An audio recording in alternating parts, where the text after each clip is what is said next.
This is A Villa in Sicily, Capers and a Calamity, a Cats and Dogs Cozy Mystery, Book 4, by Fiona Grace, narrated by Katie Silverthorne.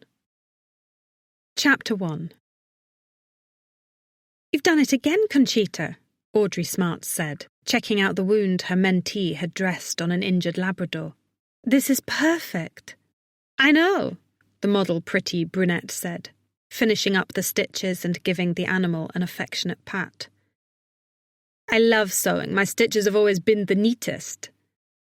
"I couldn't have done it better myself," Audrey admitted. "Now we just have to—" "I got it," she said, reaching for the gauze before Audrey could.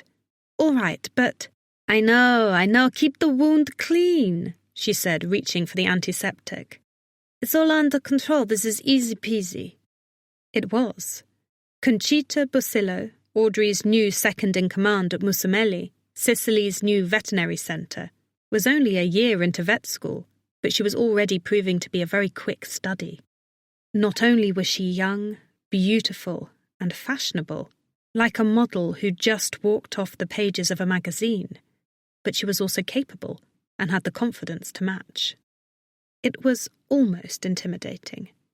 After quite a lot of growing pains and working herself to the bone, Audrey had to admit that having her here was a big relief. Plus, Conchita was fluent in Italian, a big help, since in her 4 months on the island, Audrey hadn't quite gotten the language down yet.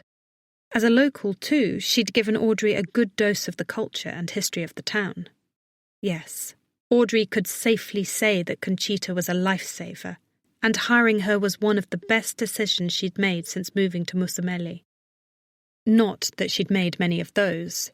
It seemed like everything good she got out of her life, she did the hard way. Nothing ever seemed to come to her easily. "I think it's time to lock up and go home," Audrey said with a yawn. Conchita nodded.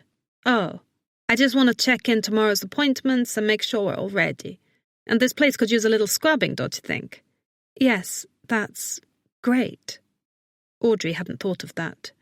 Being a vet in this town, with the massive stray problem, she'd gotten used to being reactive rather than proactive. Conchita clearly liked to plan ahead. It was a good thing. But as much as Audrey tried to push the feeling away, she couldn't help the tendrils of envy that creeped into her mind. Being a supervisor and owner of her own clinic, the one calling the shots, was new to her, and just about as foreign as the island she now called home. She was the one who was supposed to be making those important decisions to keep the place running. They finished washing up, and Audrey looked over at her young protégé. After only a week, Conchita had become almost indispensable to her. She was way more together than Audrey had ever been when she was that age. In fact, the young woman could probably run the place on her own like clockwork, which only made Audrey feel a bit unnecessary. When she'd moved here, this had felt exciting, like a challenge. And now that everything was under control, the challenge seemed to be gone. "Oh, stop it, Audrey. You're the vet here. She looks up to you. And she's amazing. There's still a lot to be done with the stray problem in Musamelli. You'll get the challenge back, and you're just feeling low because of what happened with Mason." Yes, a week's time had done nothing to mend the tear in her heart. She cringed as a thought came back to her. Mason Legare, the man she thought she loved, standing at his front door, gorgeous and speechless, tail between his legs. Forcing those thoughts away, she thought, "Then you can lock up?" She nodded. "Sure, I think I'll also straighten out that supply cabinet in the back. It's not very neat and we don't want anything going missing." "Okay," Audrey said. What was wrong with the cabinet? She hadn't even noticed that it was messy. "Sounds good." "You ever think of cataloguing everything online and checking things out as they're taken? That way, when something is out of stock, we'll know it right away and you could automatically reorder." "Oh, no," she said. Truly, she'd had so much else on her mind. "But that's a great idea. I'll put you in charge of that." As she went to gather her things, more thoughts of Mason intruded. He'd been the main thing on her mind lately, and every time she thought of him, she got a little sick in her stomach. A week ago, She'd been so sure her fellow American expat, lured to Sicily by the $1 home promise, was fated to be her one and only. He'd been so sweet to her, doing little things for her vet practice and for her, fixing the place up with his carpenter skills, providing her home-cooked southern meals. Last week, she'd realised it had been Mason all along. She'd run to his house, more certain than ever. In fact, she'd wanted to scream it from the rooftops, "I love Mason Lagar, and I think he loves me too." With that thought firmly in her head, she'd rushed off, so fast that even her pet fox, Nick, had had trouble keeping up with her. She dashed past her house at the corner of the piazza, down another drive to Via Milano, and didn't stop until she'd arrived at Mason's front door. As usual, the place was awash in light. And it had felt so right to be standing there in front of him. So excited was she to see him again that she'd flown up all 3 steps in one leap and knocked on the door. He'd opened almost at once, and the smell of something delicious hit her. He had a dish towel slung over his shoulder, like he'd just been clearing up, and was wearing his wire-rimmed spectacles. She blinked. He looked like a sexy Harry Potter. His first reaction was delighted surprise, which morphed into something she couldn't quite understand. Something uncomfortable. "Hey!" He'd looked over his shoulder, as if hiding something, and he was hiding something. Something big.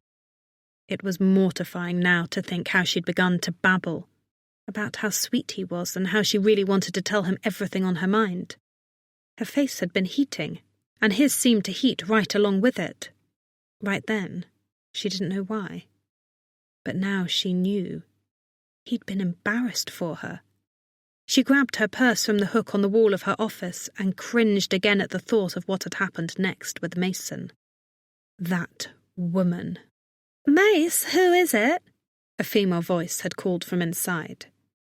Before Audrey could register what was happening, the door had been pulled wider, and standing in the way was a dark-haired bombshell. She was tanned and toned and lithe, and every supermodel's worst nightmare. "Hi," she said flatly, her gaze shifting between the two of them before landing on the soup in her hands. "Are you delivering food? You must have the wrong address. We already ate." No, I just..." She looked over at Mason, who said nothing. He did nothing too, just allowed her to stew in her humiliation.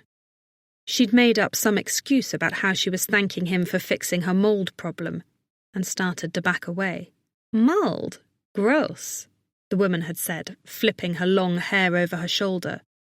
"Macy, I'm going to take a bath upstairs, okay?" Macy.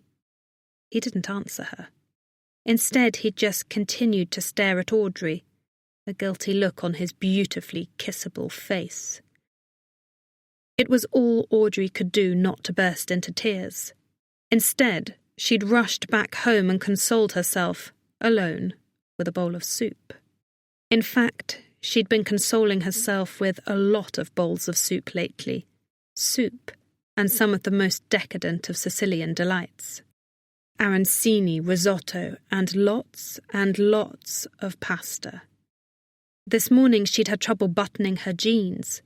After only a week of moping, she'd already gone up 1 pant size. Yes, it was safe to say that Audrey was in a bit of a slump. Almost 35 years old, she felt like she was spinning her wheels, both in her career and her love life. Maybe Musamelli is a mistake. Maybe I should go home. That thought had occurred to her many times over her 4 months in Sicily, but never so strongly as it did right then. Yes, escape would have been nice, if she had something back in the United States to escape to. The fact was, she'd left Boston to escape the exact same thing. A dull and dead-end career, a no-go love life. And maybe that was the worst feeling of all. No matter what she did, she couldn't escape that fate. The phone rang as she was heading for the door. Conchita could have let it go straight to voicemail, since office hours were over, but always willing to go the extra mile, she picked it up. L'ufficio di Dottore Smart, she said patiently and efficiently. Si. Audrey hovered at the door, waiting to see if she was needed, and she was. Conchita looked up and raised a finger to her. One moment, she mouthed. Si, qualcuno parla inglese. Dottore Smart parla solo inglese. Pause. Si? She handed the phone to Audrey and said, Someone who says he is from Lipari. From where? Audrey's sense of geography had never been good. It's an island, north of here. Island? What do they want with me? She laughed. I don't know. They want to speak to you. I told them you only speak English. Audrey took the phone. Hello? Dottore Smart, a heavily accented voice said. Are you the veterinarian in Mutomeli we've heard so much about? She blinked. I don't know. What have you heard about me? There was a chuckle. We hear that you've done a great job with the stray problem in the town, yes? Well, I've been trying, she said, happy to know her work was helping. Musomeli's stray pet population had been a bit of a nightmare, but little by little, it seemed to be getting better. Just a few days ago, Councilman Falco had stopped by to tell her the rest of the council was noticing an improvement, and they were pleased. I'm Matteo Gallo. I'm on the town's council, and the mayor has charged me with seeing what we can do with the problem of our stray cats. Cats? Yes. We have too many, and they're becoming a nuisance. Mayor Ernesto Bianchi is requesting your presence here on the island. Audrey's eyes widened. She looked at Conchita, who mouthed, What is it? She mouthed back, How far away is Lipari? Now Conchita's eyes were wide. Pretty far, like 6 hours, plus you have to take a ferry. Hello? Gallo said over the line. Did I lose you? No, I'm here, Audrey spoke into the phone. I was just trying to find out where Lipari was. It's quite a ways from here. Yes, we're about half a day's travel away. So we'd put you up for a few days in a lovely town. In that time, you can see what we have in place right now and make recommendations for us for the future. Would you be amenable to that? Well, I have my practice here and it needs me. I understand, but we are desperate. It would only be a few days, and I promise you'll be well compensated. Audrey frowned. She'd been putting a lot of the renovations on her house and the clinic on credit, and she'd only just begun to pay them off, so the money was definitely tempting. But what would it say to the town, to Falco, and the rest of her new customers, if she picked up and left so soon? I'm sorry, I don't think I can leave the practice. It's just so new. I understand, but please, you're the only one who can help us. If it's a question of money, just name your price. She laughed. It's not a question of money. It's my clients, they... We will pay you handsomely, very handsomely. We need you here, Dottore. These animals are suffering. Her breath left her. She never could stand to hear of animals suffering. But what about the animals here? She looked over at Conchita, unable to force her mouth to form any response. Conchita stood up, concerned, and rightly so, because Audrey felt faint. Finally, Audrey choked out, Well, I can see. Please do. We'd love to welcome you to our island as soon as you can make the trip. She gripped the phone in her sweaty hand. The instinct was there, to jump at the offer. But this vet centre needed her too. They'd just gotten a litter of kittens in, and the bunnies they'd saved a few weeks ago were going to need to be rehomed. There was just so much to think about. I wonder, could I have 24 hours to think it over? Yes, of course, I'll give you my number. Audrey sat on the edge of the reception desk, grabbed a pen, and wrote down Matteo Gallo's information. When she hung up, Conchita said, What was all that about? They want me to consult with them about their stray problem. It seems very dire. It'd only be for 2 days, but if the animals need you, you should go. They didn't mention how much money, but it would help me pay off my bills for renovating this place for sure, she said, tapping her fingers against her chin. But no, I can't. This place needs me. Conchita shook her head. I think we'll be fine for 2 or 3 days, barring any emergencies. But what about those new kittens? The bunnies? They're fine. I live right down the street, remember, and I can get Luca to help me. Plus, I can see to any of the checkups and regular appointments, she said, looking over the schedule. And that's all we seem to have for the next week. Yes, but I can handle it. Audrey hesitated. Are you trying to push me out? She hoisted her bag onto her shoulder and went to the door. I have to think about it. She went outside and passed through the middle of town, with its quaint, narrow streets lined with charming old buildings with colourful shutters and wrought-iron balconies. The town was bustling. As the sun set behind the buildings, people moved about the busy sidewalks, and some called buonasera to her. The evening was warm and pleasant. It was a lovely place to live, but Audrey couldn't help thinking that it would be lovelier with someone to share it with. She stopped outside the cafe of her friend, G. Friend. Maybe he was more than that. They'd gone on dates, but because he was so friendly with everyone. And maybe because of the culture difference. She never was sure of his intentions. Maybe, she thought, now that things with Mason have petered out, I should go in and find out. Chapter 2. Audrey scooped some spackle onto a spackling knife and smoothed it onto a divot in the stone wall in her massive living room. Smoothing it down, she got it nice and level with the rest of the wall. A little paint, and no one would ever know it was there. She taped a picture of what she wanted the room to look like on the wall, for inspiration. She'd been studying magazines and had really wanted to go with the classic Sicilian Baroque style.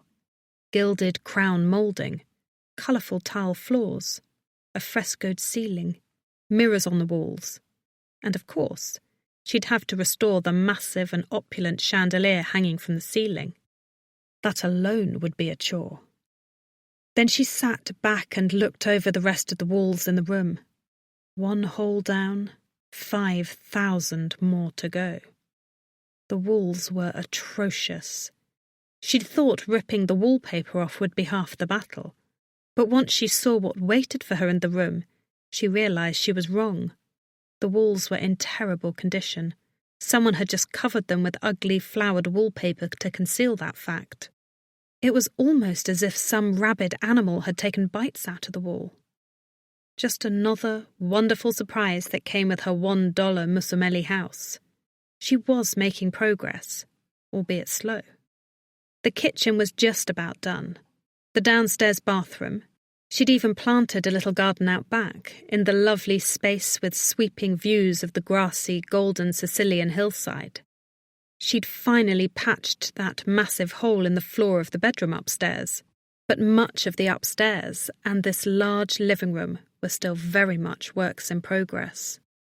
"One thing at a time is all we can do," she said, repeating a line her father had told her many times.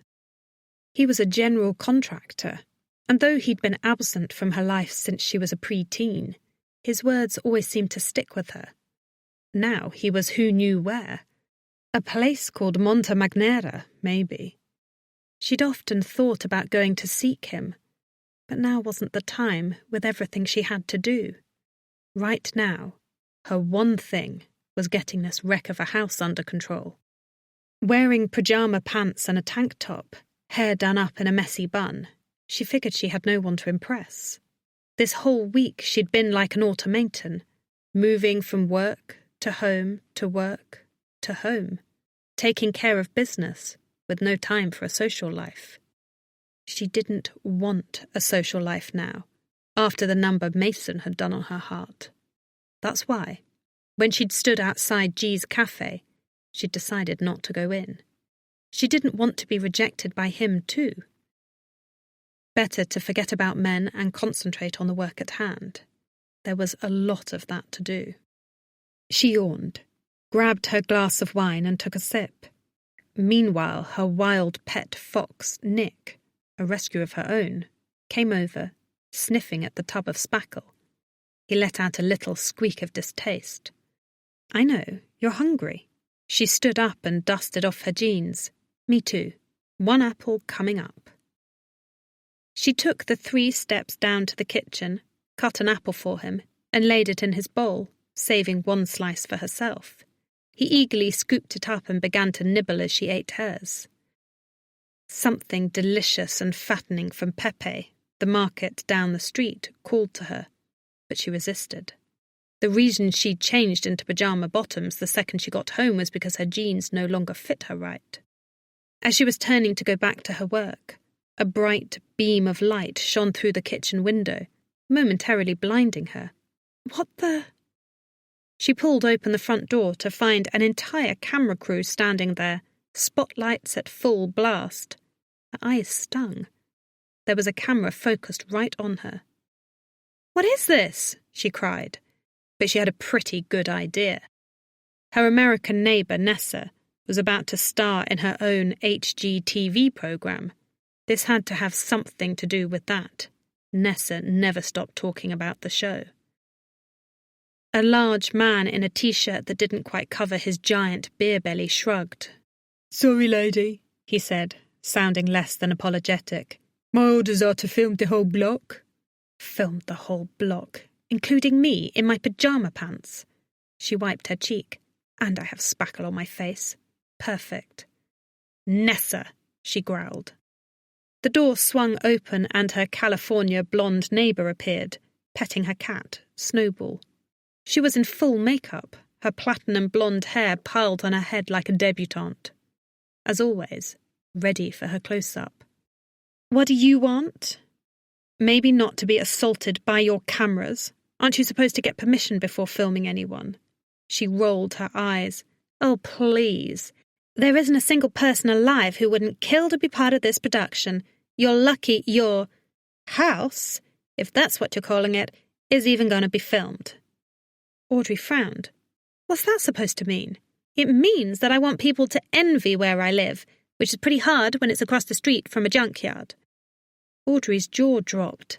Just because she'd left a little pile of stripped wallpaper outside the front stoop of her place during the demolition of the living area, it was a junkyard now?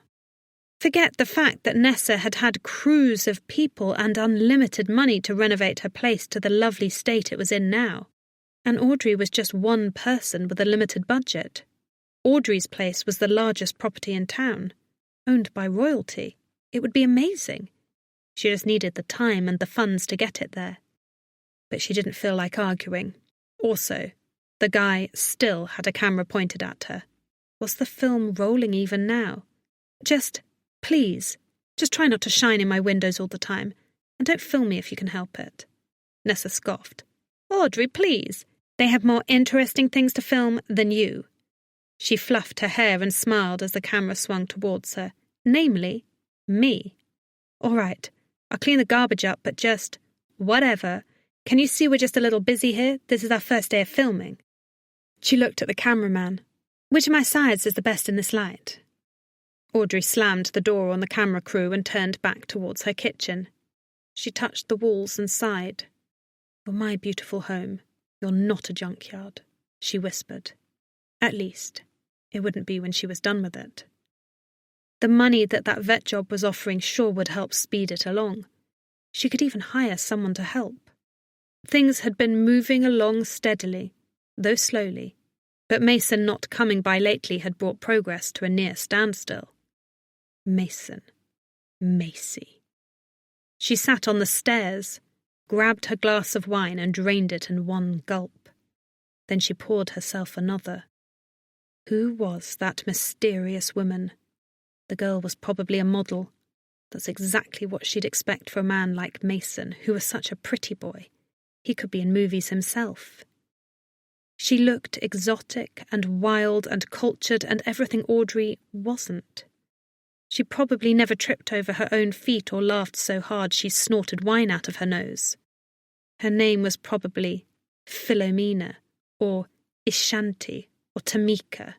She looked like a Tamika. Sitting there, in the dim light of a single lamp in the kitchen, she absently petted Nick as she looked around her home. It wasn't a junkyard, but it still needed a lot of work she wasn't sure she could do on her own. She grabbed her phone and typed in the name of the island, Lipari. The search returned all the answers she was looking for. Lipari is the largest of the Aeolian Islands, an archipelago in the Tyrrhenian Sea off the northern coast of Sicily, southern Italy. She stared at the little cluster of islands, gnawing on her lip. Then she pulled up some photographs of the place. She saw a beautiful, white sand beach bordering a coastline of calm blue-green waters. Narrow, serpentine cobbled streets, much like those in Musamelli, with brightly coloured homes pressed together, each one with a small, wrought-iron railed balcony and pale blue shutters. Cafes and shops bustling with people, a vibrant harbour full of yachts and small fishing boats. I'd like to see this place, she thought. She'd been hung up on Mason all week. Ever since that day, she'd been staying awake in bed, thinking about him, her heart hurting every time she pictured his face. She kept replaying that awful last moment in her head, wanting to cry for how stupid she'd been. And for what? She should have gone along with her first impression of him, which was that he was far too handsome to ever be interested in her. He'd done nice things for her, taken her in when she needed it. They'd toured Agrigento together, and he'd said some sweet things. But that was all. He'd been flirtatious, but that was just teasing. He never made any promises or indication that it was anything but friendship. She'd built it up to be something else in her head. Now she was doing herself no good, sitting around here, moping. If she wanted things to happen, she was going to have to take the bull by the horns and make them happen. If she really wanted to make progress on this junkyard of hers, then a little shot of money was the first order of business. She was being silly, thinking the vet centre would fall apart without her over a matter of a few days. It wouldn't. Conchita was perfectly capable of handling the minor checkups and appointments, and could call her if she had problems. It was very likely that no one would even miss her. And it would be good to put distance between herself and this place for a little while. If she was busy in Lipari, maybe she wouldn't have time to think about him. Not to mention that it would be great to escape the prying eyes of the video cameras across the street. "What do you say, Nick?" she asked her pet, still stroking his red fur. "Want to go on an adventure?" He yawned and snuggled in close to her thigh. Right now, it looked like all he wanted to do was sleep. She reached for her purse, pulling out the paper where she'd scribbled Matteo Gallo's name and number. She plugged it into her phone. It rang only once before a voice said, "Gallo." "Mr. Gallo?" Audrey asked, taking a deep breath. "It's Audrey Smart. I thought about your offer, and I accept." "Wonderful," he said with great excitement. "That is fantastic news. So, when do you—" "There's an early bus leaving Musamelli tomorrow morning. You'll come to Messina and take the ferry to Lipari, yes?" Whoa, she thought, her mind racing. That soon? I don't even know where Messina is. And what about packing? I haven't done anything. I'm sure I'm forgetting something. Actually, I probably need to— "Not many buses from Musamelli. You don't want to miss it." "Oh, okay, and—" "Give me your email address. I email you the details." She recited it to him. "But—" "I meet you at the harbour when you dock and we speak more. Safe travel, dottore." "Okay, but—" she said, but stopped when she realised she'd said it to dead air. He'd hung up. She looked at Nick and shrugged. "I guess we'd better pack, bub," she said to him. "We're leaving bright and early tomorrow morning for Lipari." Chapter 3. "Are you sure you're going to be okay?" Audrey said into her cell phone for the 5th time as she sat on the old bus, pulling into the seaside town of Messina, Sicily. For the past few hours she'd been packed like a sardine into the 70s-style motor bus. There were no seatbelts, so it bounced the passengers around like an old school bus. It smelled like exhaust and body odour, even with all the windows open. Just when she thought she could take it no longer, a cool sea breeze wafted in, and she smiled at the first sight of the sea, as well as the port city of Messina in the distance. "Of course," Conchita said brightly. It's no problem. I just called to ask you where the extra gauze is. I have it under control. She did seem to have a handle on everything. Audrey had lingered there earlier that morning, making lists and quizzing Conchita on every possible thing that could go wrong. She checked on the strays in their care and gave them all extra cuddles. She'd told Conchita her cell phone number several times. Eventually, Conchita had just had to push her out the door with a firm but kind, "You go on and don't worry about us all. I know you're more than capable," Audrey said, "but if you run into any trouble, I know, I have your number. Where are you now?" "I'm just getting to Messina. I'm not sure when the next ferry is, but I'll probably be in later. I have my cell phone on though, so..." "Got it. Have a safe trip." Audrey hung up just as the bus turned a sharp corner. The man sitting next to her, who must have been asleep, swayed with the bus, finally resting his head on her shoulder. She gently nudged him back and gazed out the window, dipping her sunglasses to get a better look. They were just above the seaside town, descending into it, and in the distance, several islands rose out of the deep green sea. She wasn't sure which was Lipari. She snapped a photograph and sent it to her sister, Brina, in Boston, along with the caption, "My current view." Brina replied right away with, "Pretty, my current view," and a picture of Audrey's nephew, Brian, giggling on the changing table as his mom tried to wrangle a diaper on him. Audrey responded with, "Cute." She waited for Brina to ask her where she was, or what she was up to, but her big sister and best friend didn't. Whenever they texted, Brina was much less interested in the Sicilian scenery and far more captivated, some would say obsessed, with the man she called Abs. Mason, who did have a very nice set of them, which he liked to show off as often as possible. Whenever Audrey sent Brina a photograph of him, her sister drooled and asked for more photos, more details, more everything. She was almost too eager to make Mason a part of the Smart family. But since Audrey had told Brina what had happened with him, she'd been mum about it. Audrey appreciated her big sister not trying to touch on her sore spots, but she would have liked some enthusiasm about the other things she had going on in her life. She finally typed in, "I'm heading to an island off the northern coast of Sicily to help with the stray problem. How is my nephew?" She responded with, "Good. We all miss you here. Happy, though, that you're saving the world, one stray at a time." The bus pulled to a stop in front of the harbour. Audrey stood up, stretched her limbs from the long ride, and collected her luggage and pet carrier. When she received it, she looked through the netting at Nick. He looked miserable. She took an apple slice from her bag, slipped it between the opening and petted his nose. "I'm sorry, baby. I know this isn't fun for you, but the bus wasn't all that comfortable for me either. Just a little longer," she whispered. Then she went to the edge of the dock. Luckily, the ferry was just boarding for the trip to Lipari. She got a ticket and climbed aboard the small ship, sitting out in the sun at the front of the boat so she could take in the view. As the ferry took off, she looked at a map on her phone. There were several islands in the archipelago, of which Lipari was the most populated. She scanned the area, trying to orient herself, giving names to the various islands she saw. She found Volcano, the active volcano nearest to Sicily, then strained to see the others. In the far-off distance, she saw a little rise on the horizon that could have been some of the other ones, and mainland Italy. "Ciao," an older man said, sitting next to her on the bench.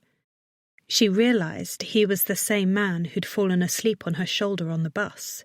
He started to speak to her in Italian. She shook her head. "Sorry, I only got about half of that. Non parlo molto Italiano," she explained. "I don't speak much Italian," was one sentence she had no trouble saying, since she said it all the time. "You'll speak English," he said, clapping his hands delightedly. He was small and wiry, carrying a fairly large crate covered in burlap, which he set down at his feet. She nodded. "American. You live on the island?" "Si, Lipari is my home." He smiled wide, revealing a few gaps between his teeth. "I come to Musumeli to pick up a friend from a cousin." A friend. He leaned over and pulled back the burlap sack to reveal a small piglet, rolled in a little ball amidst a pile of hay. Audrey patted her chest. It was so small. It reminded her of Little Wilbur in Charlotte's Web, her favourite book growing up. She'd read that book and wanted a pig desperately, and what was probably the start of her desire to become a vet. The idea of nursing a tiny runt to health had been so appealing to her. "Oh, he's so cute." "What do you have there?" he asked, pointing to her pet carrier. "Oh, this is Nick, my fox," she said, turning the carrier so he could see inside. "Ah, very nice. You like animals?" She laughed. "I should. I'm a veterinarian." "Is that all right?" he said, delighted. "Well, you're certainly welcome on our island. What brings you here?" "I've actually been summoned by the council to help with a stray cat problem." "See, we have a lot of strays. You stay long?" She shook her head. "No, I have a practice in Musamelli to get back to, but I'm here to help for a few days and to offer suggestions to your animal control department." He laughed. "Animal control?" He laughed even harder, clutching his round belly. "We don't have one of those. We don't even have any animal care places at all in the island. That is why we all go to the island of Sicily for that." Oh. Maybe the problem was even worse than she'd thought. Musamelli had been similar until she arrived, with stray animals everywhere. But at least the council had been trying to do something about it prior to her arrival. Is it really bad? "Yes, they've done nothing so far. Nothing. Animals all over the streets, everywhere." He leaned in and scratched his grizzled chin. "Tell me, do you do house calls? I have 12 cats of my own." "Oh, 12, she laughed. Were they that desperate? Well, yes, they had to be, if they were offering her such a sum to come out. She had a feeling she might be very busy over the next few days, and really earn her pay. But it would be worth it. "It's a little too far to travel from Musamelli, unfortunately, but I'm happy to stop in while I'm here." "Wonderful," he said, smiling big, unashamed of his many missing teeth. The ferry banked around Volcano, and he pointed to the island just beyond it, with a little settlement at the seaside, the brightly coloured homes Audrey had seen in the photographs, climbing a hillside that was scattered with thick green trees. "That is my home. You will like it." She smiled as seagulls squawked overhead, arcing in the pale blue sky. The sun cast its rays on the waves of the calm sea, and the pebbles on the shore glistened like diamonds. Small, colourful boats lined the beaches. As she drew nearer, she noticed a small white cathedral on the jetty, children splashing in the sea and a fisherman dozing on the dock. The balconies of the townhomes were bedecked in flowers of every hue. It was a postcard. Her heart swelled, and she couldn't fight the tears that came to her eyes. This, traversing the deep blue waters of Tyrrhenian Sea, surrounded by charming villages under the bright sun, was what she'd come to this part of the world for. This was like one of her dreams of this place, only 1,000 times more vivid. Goosebumps sprang up on her arms. "I'm sure I will. I'm sure my host will have plans for me, but can you tell me what is the one sight I should see while I'm here?" "My home?" he suggested, winking. Then he laughed. "No, I joke. I say all of Lipari is a treasure. Enjoy it all." He tipped an imaginary hat to her, picked up his crate and walked towards where the boat was docking. She stood up, picked up her pet carrier, and looked in at Nick. He seemed to be a little happier now that he was in the fresh air. It was nicer here, with a sea breeze tossing her hair and warding off the heat from the bright sun. "Come on, bub," she said to him as she found her way towards the exit with the small crowd of fellow passengers. As she did, she retrieved a paper from her purse. It had the address of the hotel on it. True to his word, he'd emailed her details overnight. A little thrill passed through her as she stepped onto the long, narrow deck. A small harbourside cafe was open, the tantalising scent of seafood catching her attention. That would be a nice place to stop. On the pier, she smiled as she walked past a child with a bucket, collecting seashells among the rocky coastline. The moment she stepped onto terra firma, she saw a handsome older man in a jacket and tie, running towards her and waving, "Dottore, dottore!" Chapter 4. Out of breath, he grabbed her hand. "Dottore, smart!" "Yes?" Smiling from ear to ear, he held her hand in both of his and shook it. "Delighted, I'm Matteo Gallo. I spoke to you on the phone." "Mr. Gallo," she said, a little confused. He'd said he would meet her here, but she hadn't told him which ferry she'd be on. "It's a pleasure to meet you. Thank you for coming here, but have you been waiting here long?" "All day, actually. The ferry from Messina is not always on schedule, and I did not want to have you wait." "You'll see we're excited to have you," he said, still shaking her hand, so hard she thought he might dislocate it. "I did not want to miss you. I will help you get settled. Perhaps I can interest you in a late lunch. You must have had a long trip." She nodded, looking over at the cafe. Her mouth was watering. "Very long. I left Miss O'Malley early this morning." "I trust it wasn't too bad?" "No, it was fine." "Anything we can do to make you more comfortable, you just ask. I have you put up in the best hotel on the island." "Oh, that's all right, I'm just—" Yes, come along," he said, grabbing her bag. He tried to take the carrier with Nick, but Nick let out an ear-piercing screech, causing many in proximity to turn. He looked at her. "Your pet is a friendly?" She nodded as she picked up her carrier and shushed him. "He's a fox." He gave her an apologetic look. "The hotel might—" "That's okay. He likes to roam outside. He doesn't like being cooped up in one place," she said, proud of herself for finally being the one to speak over him. "All right, great," he said, ushering her off the pier. They walked down the stone harbour area, past shops selling wares for tourists, a little boy selling pumice on a corner, and to the first car parked on the corner. "I'll take you right there so you can get settled. It's not far, but the day you've had, I'm sure you'll like to freshen up as soon as possible." He moved quickly, getting her bag into the back and helping her into the front of the car. As she sat in the front with Nick on her lap, she got the distinct feeling that he was in a hurry. That feeling only intensified when he jumped into the car and began to tear off away from the harbour. "I hope this is okay," she started to worry as she looked down at Nick. "I didn't even ask him for identification. What if he's some crazy man pretending to be the councilman who's just kidnapped me?" She relaxed a bit, though, when he pointed a place out to her. "That place is my uncle's. We must go there for dinner and grappa. The best pasta alla strombolana you'll ever have." "Sounds great," she said, even though she had no idea what that was. "And over there is the cathedral, very beautiful. Of course you'll want to see that," he said. "The town itself is very walkable, very nice. Perhaps you toured the pumice quarry." "Pumice? Is that a—" "Yeah, that is our main export," he said. "And of course we have the best seafood around. You will gain a little weight while you're here, eh?" That was the last thing Audrey wanted to do, but she smiled. He rolled down the window so as they navigated the tight, curving roads, she got a good taste of the charming village. She didn't notice much of a stray problem until she happened to peer down a narrow alley and saw a collection of cats congregating near a trash can. Then a black cat dashed in front of the car. There were a few sunning themselves on the front stoops of buildings.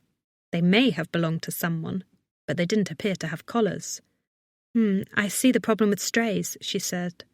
"Yeah, it's very bad here, but it's even worse near the restaurants. Some owners report that there are 30 or 40 cats outside their back doors at any given time, and that the number is only growing." She gasped. "That's terrible." But Musameli had a similar problem. "Maybe not as big, but it's getting better," she said proudly. "I think my plan had a lot to do with it getting on the right track, and I'm happy to share everything I learned with you." "Does your plan involve euthanasia?" he asked. "Oh, certainly not," she said, shaking her head. "I don't believe that unless an animal's suffering or at the end of its lifespan. It's not these animals' faults that they were born, and most of them are perfectly happy to live on the street. But obviously to curb the nuisance, we need to cut down the number of births." "And how do you propose we do that?" "In Musameli, we've been capturing the males, neutering them and releasing them out into the wild, or putting them up for adoption. We've been incentivizing pet owners to come in and have their animals spayed or neutered. It's actually making a difference already. It's only been in place a couple of months, and already the stray pet population has gone down around town. Is that so? He smiled. Well, Dottore Smart, you're a welcome addition to our island for sure. Others have made suggestions, but I must say that is the best plan I've had in a long while. I'm sure the mayor will agree. Tell me, she said, as Nick jostled in the carrier on her lap, trying to take in all the sights along with her. Who else has been making suggestions? I met a man on the ferry who said that the animals on Lopari were having no help at all. Surely you have veterinarians here. He nodded. We do, yes. We have one other veterinarian. But... He paused as his car came to a stop at a corner. We're right near the largest shadow in town. I thought we could take a quick tour. Perhaps that would... Yes, I'd love to see it, she said. As soon as possible. That would give me an idea of what we're dealing with. He checked his watch. It's closing in another hour. Would you like to see it now? She nodded. He made a sharp left and headed up a hill, out of town. All right, Dottore Smart. Have to admit I was hoping you'd say that. You'll be very welcome there. Chapter 5. The sun was rapidly sinking in the sky as they arrived at the fenced-in, 2-story house that served as the shelter. Before she got to the front door, Audrey could already tell the place was a horror. The small, white stucco building had its front door open, and cats seemed to have overrun the place, because they were climbing in and out of the building. There was a fenced-in area, also entirely populated by cats. Not that the fence did any good, because they seemed to be climbing the fence, coming and going as they pleased. Matteo winced as he pulled up into a parking spot on the gravel drive. Oh my, it does appear that the cats have overtaken, doesn't it? Audrey opened the door to the car, and the second she set a foot down on the gravel, a grey cat came up to her, winding its body around her. 2 more were headed her way. Oh, goodness, she said, carefully closing the door so as not to trap any tails. She'd hoped to take Nick out, but at the sight, he began hissing. She decided to leave him in his carrier on the hood of the car. He'd be safe there. The last thing she needed was him getting into a cat fight with 100 stray cats. Poor Matteo tripped over the feline several times as he made his way around the car to join her. Right it this way, he said apologetically, guiding her towards the open door. It was like walking on a moving floor. Audrey had to squeeze to the side to accommodate all of the animals. Occasionally she had a near miss with a tail or a paw.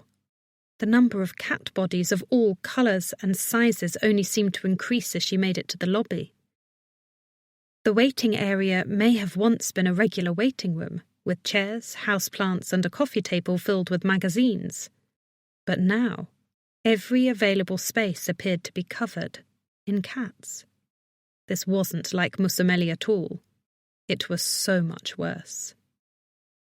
"This is your largest shelter on the island?" Audrey asked, looking around. The smell of cat urine stung her eyes, and there was fecal matter everywhere. The stench was so overpowering she could barely breathe. No wonder they'd left the doors and windows open. Matteo nodded. It is. We have a couple of smaller ones inland, but this is the one that most people bring the strays to, because of its proximity to the town centre. As you can see, it is in peril. I'll say, Audrey thought, unable to peel her eyes off the squirming lot of cats, sitting, prancing, preening themselves. Clearly this island was in trouble. Do they do any spaying or neutering here? Matteo shrugged. I don't know. We can ask Sabina. Sabina? She's a manager here, he mumbled, as a cat jumped from a cabinet into his arms. He quickly dropped it, looking rather green. Clearly the stench was getting to him too. Oh, I think I might be sick. He rushed out the door, cats be damned, as Audrey looked around. Were there any humans managing this place? Because right now, it wasn't looking so good. Alone, she tried to navigate towards the door in the hallway that said office, and finding it slow going because of the traffic, finally called out, "Hello?" A head popped out of one of the doors, further down the hall. "See?" "Hi, Sabina?" She struggled with her Italian, explaining, "Sono una veterinaria? Famosa meli," and then tried to remember the Italian word for came. Sono, The woman's eyes narrowed. Eh? I'm butchering my Italian. She'd probably better understand my English, even if she doesn't speak a word of it. I came here with Matteo Gallo. The heavy-set woman came nearer, tusking at the animals as she went, wading through them confidently, as if she was used to this mess. They seemed to part like the Red Sea for her. She donned a pair of bifocals and inspected Audrey, twisting her pale, doughy face as her eyes scanned her from head to toe. You say you're a veterinarian from America? Audrey nodded, relieved. Thank goodness, she spoke English. Not possible. What are they, hiring babies to take care of the animals in the States? The grandmotherly woman chuckled. Audrey paid it no mind. She'd been told the first half of her life that she was too young to do certain things, and the second half of her life she'd been told she looked too young. It was her freckles. She said, "It seems you have a bit of a problem here." The woman laughed. "You can say that." She extended a pock-marked hand. "I'm Sabina. This is my shelter. I've run it for 20 years and it has never been this bad. Where's Matteo? Did he get sick again? That man has no constitution whatsoever." Audrey shook her head. "Yes, he had to get some air. What have you been doing?" "We take the animals in when we can. We take care of them. Try to adopt them out. We have clinics to spay or neuter once a month, but it's not enough, as you can see." Audrey bent down to look at one of the cats. It looked healthy. They all appeared healthy, without any sign of mange, though many of them seemed a bit malnourished. Of course they would be. On an island such as this, there probably wasn't enough food to go round. "Come," she said. "Let us get out of this mess." Audrey finished with her inspection of the animals and stood up. Sabina led Audrey slowly to a room in the back of the building. It looked like a little break room, with a coffee service. Sabina tried to close the door, but one of the cats slipped through. "Out!" she cried. The cat listened, scampering away. She sighed. "It's a harder job. I supply basic medical care to the ones that are sick, me and Vito. Coffee?" Yes, after the day she'd had, she could use the pick-me-up. "Sure. Vito?" Sabina poured her a styrofoam cup as she sat down. "My grandson, he lives with me here, so he helps me sometimes." Audrey took the cup. When she looked inside, she saw, unmistakably, that there was cat hair floating among the steaming liquid. She immediately lost her desire. "You live here?" She nodded. "Upstairs, there's an apartment. This kind of job requires a person that can be round the clock, you see?" "It can't be very nice to be living here, though, with all the—" "It sucks," a voice said. The door opened, and a tall, thin kid built like a basketball player with dark hair spilling in his eyes and earbuds in his ears came up behind Sabina. He hissed at one of the cats as he closed the door, even with a pronounced, ambivalent slouch. He was almost 2 feet taller than her, with acne on his cheeks and a scowl on his face. "I never thought I'd say this, but it's even worse than juvie. Who are you?" "I'm a veterinarian. I've been tasked with helping the island solve its stray problem." He snorted. "You? Good luck with that." Ignoring the obvious barb, she tilted her head. "You don't have an accent." "You're right," he muttered, going to a mini-fridge. He grabbed a bottle of soda, cracked the lid, and took a long swig. "Guess that's why they gave you the doctorate." Sabina gave her an apologetic look. "Forgive Vito. He's not had an easy time. His father's American, but there was a divorce and he got into a lot of problems with the law back home. You know, stealing, drugs, being a boy. He's lived here with me for the past 4 years. She leaned in and whispered. "I've been trying to keep him in line and out of trouble." "Nonna, stop talking about me like I'm not right in the friggin' room," he muttered. She shrugged apologetically. "But the truth is, he's not very happy here." Obviously. And who would be if your house was overrun by cats? As much as Audrey loved animals, this was too much. "Have any animals here been spayed or neutered?" She nodded. "Some. I lose track. The vet here has been doing it, but he loses track too." Matteo mentioned you have a vet here. Where is he? He comes in once a month, but even if he came in every day, it wouldn't be enough. There are so many. She rolled her eyes. It's no good.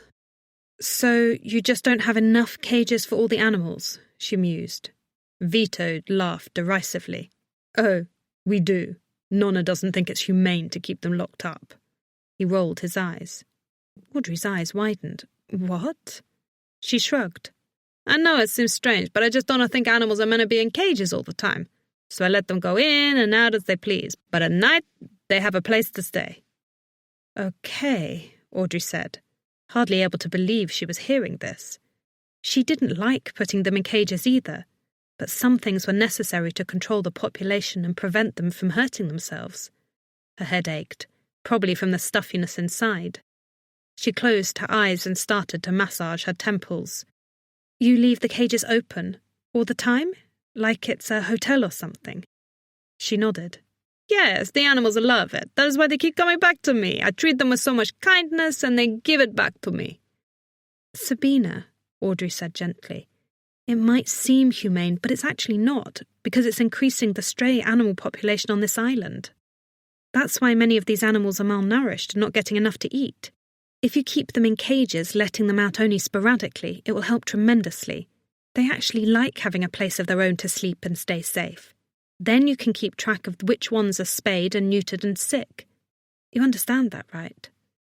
Well, I suppose, but in 20 years I've never done such a thing. Cages are cruel. Vito groaned. Nonna, it's like I've been telling you. Listen to this lady, she's right. Audrey smiled at him gratefully, but he didn't make eye contact. With that big mop of hair, she wasn't even sure the kid had eyes. The woman drummed her hands on the table, thinking. As she did, Audrey looked over and noticed a ring of cat feces on the table, right near her elbow. Now she felt sick. Well, if you say so, the woman said, her voice leaking doubt. What do you suggest we do? Audrey rubbed her hands together. First, I'd like to get the animals into their cages. Then we'll go through each one and give them an exam to see what we're dealing with. Sound good? Vito nodded, finally seeming interested. Oh yes, I'll help. Anything we can do to get these animals out of my hair once and for all. Great. Audrey took the hair tie from around her wrist and put her hair in a ponytail. Then she clapped her hands. Let's go. We have some work to do. Chapter 6. In the yard, Audrey navigated around little packages of cat poop as she tried to find the last few remaining cats. She'd seen one heading out this way, a young calico with green eyes. Come on, Patches. Here, Patches, she called, stooping to look underneath an old picnic table. No, Patches. She took a deep breath and looked around. Here on the hill behind the shelter, there was hardly any breeze. And even though the sun was fading, it was still scorching. Just beyond a line of cypress and olive trees, she could make out the sea in the distance. She hoped it would give her cooling vibes, but it didn't. It had to be well over 80 degrees even in the shade, but there was very little of that in the yard. Very little shade, and a lot of poop packages. It was a big minefield. Vito came by holding a white cat with a spot on its tail. I got Dot, he said with a sheepish smile, which he quickly erased. He clearly didn't want anyone getting the impression he was enjoying himself. Gradually, he started talking to her, first telling her where to find different animals, and later pumping his fist whenever he nabbed one. He didn't complain, even though he had scratches on his hands and arms. Good job, she said, patting him on the back. Put him in the last cage on the top right and I'll be in there in a second. On it, he said, heading inside. He was sweaty too, his face red, but he had been a huge help. He'd been a normal, moody teenager at first, and Audrey had worried he'd constantly be giving her attitude. But he was coming around. He obviously wanted to fix this runaway cat problem just as much as Audrey did. The shelter was getting better too, for cats and for humans. A little bit of clean-up, and the yard could actually be someplace people could go, too. There was a barbecue and a picnic table there. but both were covered in excrement and looked as if they hadn't been used in ages. Poor kid, she thought as she walked through the yard. I can't imagine living in a place like this. I wonder where his parents are. Suddenly, out across the fenced yard, Nick hissed. She'd let him out when they first started rounding up the animals, because he'd always proven to be a big help in doing that. He was like a regular sheepdog when it came to getting cats to fall in line. She credited her trusty pet fox in herding most of them. He'd been a lifesaver on more than one occasion before. She looked over and found him standing, frozen, his ears perked up as his gaze narrowed on a spot between a couple of large bushes. Sure enough, when she stooped, she could see Patch's little white paws. The cat mewed in fright. Audrey got on her knees and reached a hand out to him. "Here, kitty, kitty," she said. When that didn't work, she grabbed a handful of dry cat food and held it out. Gradually, the kitty came out, sniffing, and came close to the food. Audrey let him nibble it a little before scooping him into her arms. Breathing hard, she looked around and happily found there wasn't another cat in sight. Sure, there were more out there, probably a lot more, but it was a start. Done, she thought, wiping the sweat from her brow. In fact, it was so hot today that even though the sun was now setting, her clothes were drenched with perspiration. As she was walking across the yard to place the last cat in its cage, Matteo came over and smiled at her. He'd been strangely absent the entire time and looked as though he'd been spending time in air conditioning. His jacket was unrumpled and there were no sweat stains on his shirt. He held up a bottle of water. "Thought you'd be thirsty, so I got you some refreshment." She nodded. "Thanks. I'll take you up on that. Let me just take care of this fellow." He looked around. "Looking much better already." "I know. We just put the animals in their cages," she said, leaning in to whisper. "I think Sabina might be a bit of a cat lady. They have an aversion to keeping animals in cages and would rather let them have the run of the place. Unfortunately, that leads to unsafe conditions for both the animals and the humans, but I think she understands now."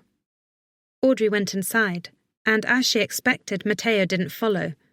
Her phone buzzed. She fished it out of her pocket and found a text from Conchita. Looking up now, everything went great. Audrey had hoped for more of an update than that. She had 2 checkups, both routine, but she thought for sure that Conchita would have questions about them. Plus, it was barely 5:30. Audrey would never have locked up before 7, because there was always something to do. Was Conchita really more efficient than she was? "Stop worrying about it, Audrey. She's got it under control. Everything is fine." Inside, the cool air was welcome. Though the building itself had a large room equipped with almost 100 cages, it still wasn't enough for all the animals. They'd had to double them up. It was definitely crowded. She put Patches into the last cage, let out a sigh of relief and wiped her brow as she closed the door. "We did it! I think I want to celebrate." Vito pumped his fist. "Yes!" "You poor thing, it must have been terrible for you," she said to him. He did look like he'd just been through a war, with all those cat scratches on him. She motioned him over and got out the first aid kit, and went to work on applying antiseptic to the wounds. He snorted. "Yeah, I'll say. There were cats everywhere. I kept telling her she needed to do this, but she wouldn't let me. They were everywhere, even upstairs, pissing and pooping all over the place. Every time I ate, there was cat hair in the food. It was gross." "Where are your parents?" He shrugged. "My father's kind of a jerk. I don't get along with him, and my mum travels a lot. She's an actress. They met in Hollywood." "Really?" "Yeah. They're pretty self-obsessed, so believe it or not, as bad as the cats are, they're better than my parents." "I'm sorry." He shrugged. "Don't be. Besides the cats, Nonna mostly leaves me alone. And this thing with the cats, if it keeps going, I think it'll have made my life 100% better." Audrey smiled at him sadly. "What are the chances your grandmother will keep them in their cages?" "I don't know." He ran his hands through his hair, and for the first time, Audrey could see his eyes. They were bright blue. "But I'm going to try to get her to, when I'm not at school. Thanks, Doctor." "It's my pleasure," she said, looking around at the many cages. "But the work here has only begun. We need to look the animals over, see which ones can be neutered, and make sure they're all healthy. I'll help you, he said almost too readily. He was such a changed kid, she couldn't help but like him. That would be amazing, Vito, thank you, she said, smiling. And here, when I first met you, I thought you didn't care very much about the animals. No, actually, that's why I wanted to live here at first. I wanted to be a vet. I like cats, but not this many of them, he said as he finished applying a bandage to one of his scratches. I don't know, seeing you and how much you care is kind of cool. Most people in the world don't care. Oh? She wondered if he was talking about his parents. There seemed to be no love lost there. Yeah, some people on this island don't give a crap at all about these animals and would rather see them die. Really? So he wasn't talking about his parents. That's an awfully negative view to have. I wonder where he got that from. Who? Some people who come round here, sometimes I think that if they could drop a bomb on this place and obliterate it, they would. He shrugged. Your grandmother isn't like that. No, she's not. She's on the opposite end of the spectrum. She cares too much. The cats drove me crazy, but I didn't want them to die, he said, swallowing. That just seems too cruel. I agree, she said, snapping the lid on the first aid kit. You're all set. There's more work to be done, but Rome wasn't built in a day. Now, what do you say we go find your grandmother and show her all the progress we've made? Chapter 7. Oh my, Sabina said as she toured the shelter, stepping through as if she'd never been there before. Wringing her hands, her brow furrowed, she looked more concerned than delighted. And you're sure that they're quite happy? Che giappa like this? Quite sure, Audrey said, smiling at Vito. The door opened and Matteo appeared. His nose twitched from the stagnant air. He handed her the water, blinking at the tears in his eyes. She unscrewed the cap and took a long, satisfying gulp. He's a little late, Matteo said, looking around, and I have to get back to the family, but this place looks great. Thank you, dottore. Well, I really should do the checkups and... Can I wait until tomorrow? It shouldn't, but I guess if there's no other choice. Thank you, she said to Sabina and Vito, looking around for her things. She grabbed her pet carrier and motioned for Nick to jump inside. Of course, he hesitated. Come on, Nick. I'll be back tomorrow to give them checkups. Sabina clapped her hands. If you really want to do the checkups tonight, Vito can drive you back to town afterwards. That's no problem. But the least we can do for you is give you dinner right now. She nudged her grandson. Right, Vito? Audrey's face fell, after the story she'd heard, and the coffee. Vito groaned. Nonna, I don't think she likes food with cat hair in it. Ah, you mascozzoni, she said affectionately, reaching up to ruffle his hair. She couldn't quite reach, so she only managed to get the side of his head. I meant, please, dottore, let us treat you to dinner at the local place downtown. Pietro. You will like it very much. Audrey smiled. I would like that. Matteo nodded. Yes, a great place, the best. It's the one I showed you when we arrived, my uncle's, and only a short walk from your hotel. And you can have some of the palla alla strombolana I was telling you about. You'll never have anything better anywhere, I promise. Sabina nodded. That dish is great, I agree. Audrey made a mental note of the name of the dish, even though she had no idea what it was. She paused when she saw Vito elusively sticking his fingers down his throat, miming gagging. I'll think about it. Shall we go? Vito nodded. I'll drive. The ride to the restaurant was mostly downhill, and Vito had a very heavy foot. By the time they were on level ground, near the harbour, the lone bottle of water that had been swirling in Audrey's stomach had threatened to come back up numerous times. When he finally pulled to the curb and braked, Audrey lurched forward, thankful for the seatbelts. Vito cut the engine and checked the dash. Think that's a new record, huh, Nonna? Sabina smiled and said to Audrey, He dreams of competing in those car races, vroom vroom. Audrey peeled her fingers off the armrest. She wished they'd told her that before she got in the car with him. Well, I think you're well on your way, she said. Audrey stepped out. The second she did, she noticed a cat scampering down a dark, narrow alley with a soft meow. Turning, she saw another sitting on the sidewalk, looking ready to pounce at something, probably a mouse. They're everywhere, she thought. The restaurant Pietro's was a small building right on the corner. There was a small area on the sidewalk with bistro tables, and patrons were sitting out, enjoying the warm night as the sun set over the harbour. Little candles glowed at each table. The smell of roasted garlic and olive oil was heavy in the air. It was adorable, yet another part of the dream she'd had before moving to this part of the world. Even Musameli had nothing so romantic. She smiled as they stepped up to the host's stand, and her stomach growled audibly. She clutched it as Vito laughed and explained, "I'm starving." Sabina patted her hand as the host seated the three of them at an outdoor table. "You came the right place for that. A bottle of your house red, Giuseppe." The host nodded and headed away. Audrey sat down, inhaling the bracing, briny sea air, and opened the menu. Sure enough, the special of the day was pasta alla strombolana, possibly the special of every day, considering the menu looked well worn. What does this pasta have? "Oh, all the good stuff. Spaghetti, olives, tomatoes, sea urchins," Sabina said, spreading her napkin on her lap. "You will like it." Sea urchins? That was something she'd definitely never had before, but she decided to risk it. Closing her menu, she said, "So how did you come to be owning a shelter?" "Oh," she patted her chest. "I live in that house up on the hill in all my life. Just me and my Orlando, my husband, and Rosa, my daughter, Vito's mother. She moved away many years ago, and then it was just us two. Empty nest. Orlando brought me a cat. I call her Pepe. I loved her more than anything, and when my Orlando passed on, I decided to get more cats. After a while, I decided I wanted even more. And when I see all the cats on the island needing help, I start taking them in. Turned his workshop into a kennel. Now I do what I love, every day." "Yes, but it must be exhausting with so many of them." She nodded. "It is," she admitted.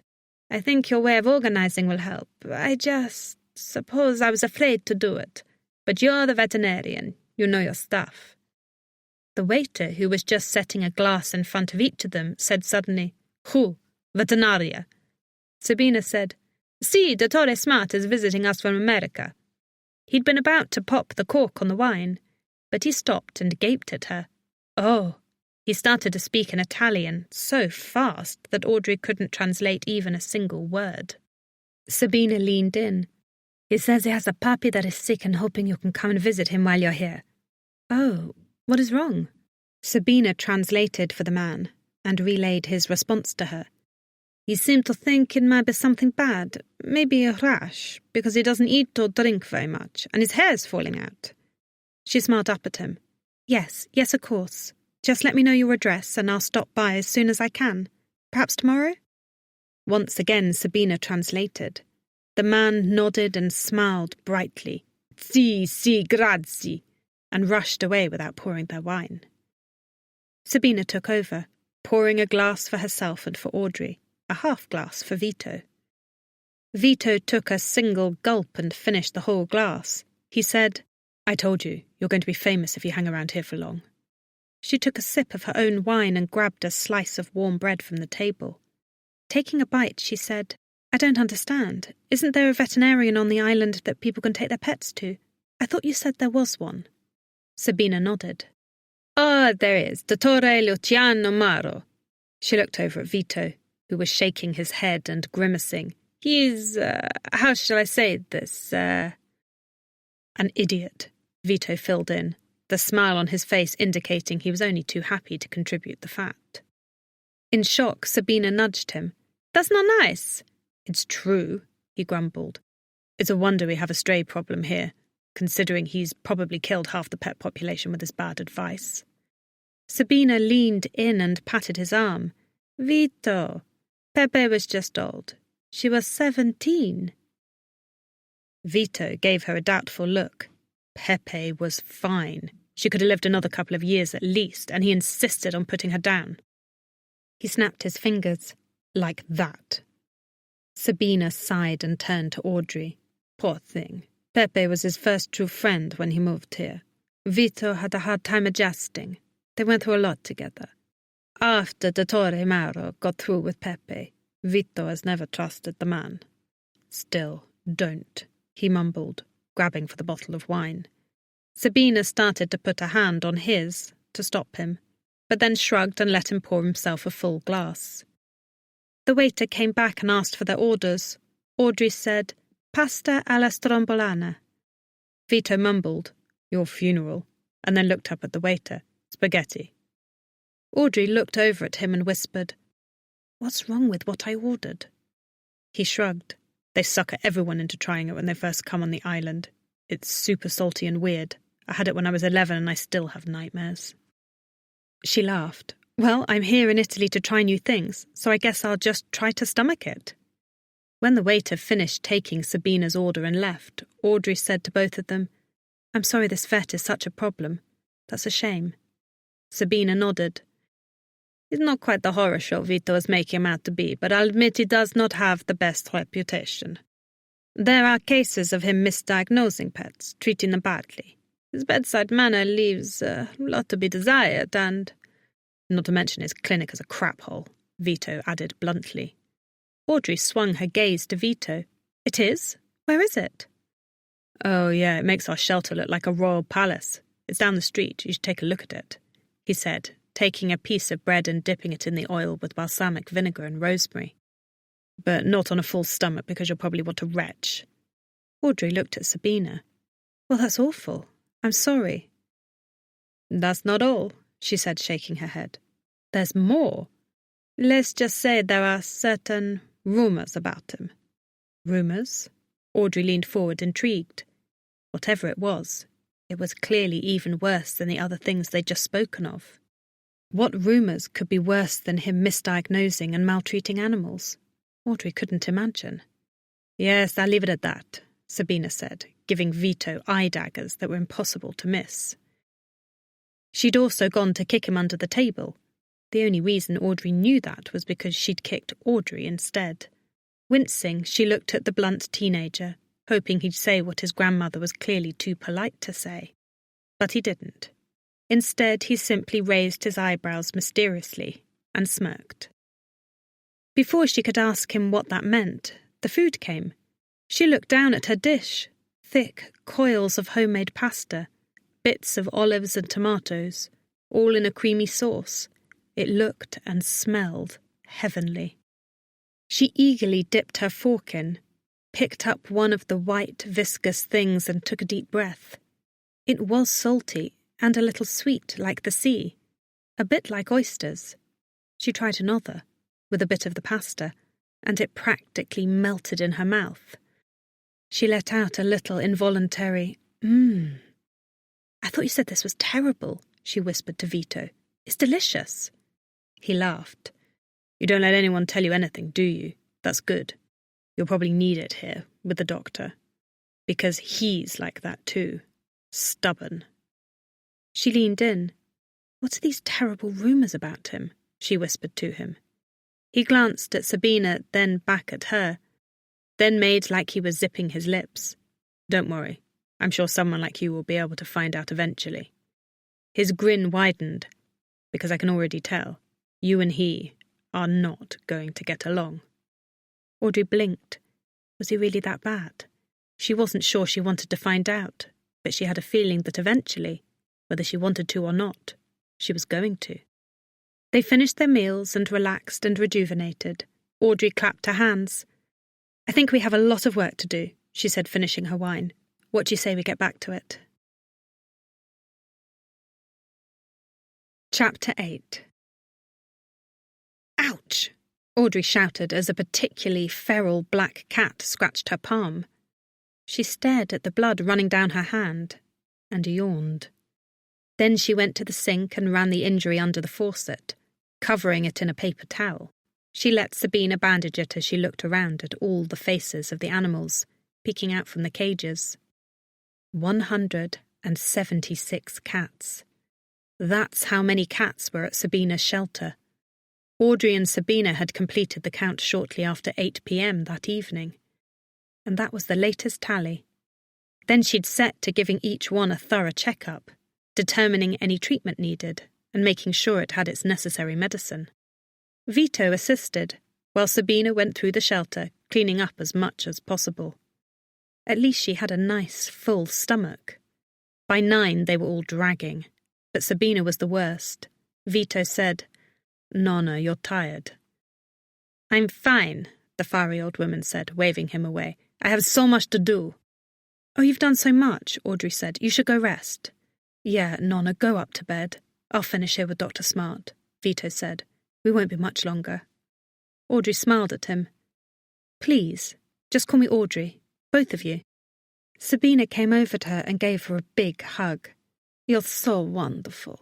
We're so happy to have you here. I know I've said it so many times," she said, cupping her face in her hands. "But I want you to know how much we appreciate you." "Thank you, but I'm happy to help. This is what I love to do." Sabina shuffled off to her apartment upstairs, and Audrey yawned and turned her attention to tackling the 10th cat of the night. It was going to be a long slog for sure. Coffee would have helped, but she couldn't get the thought of that cat hair coffee out of her mind, so she stifled her next yawn and set to it. She weighed it, then cradling the wriggling little cat on the examination table, checking its eyes and ears, feeling for any internal injuries, making sure its mouth and paws were healthy and unblemished.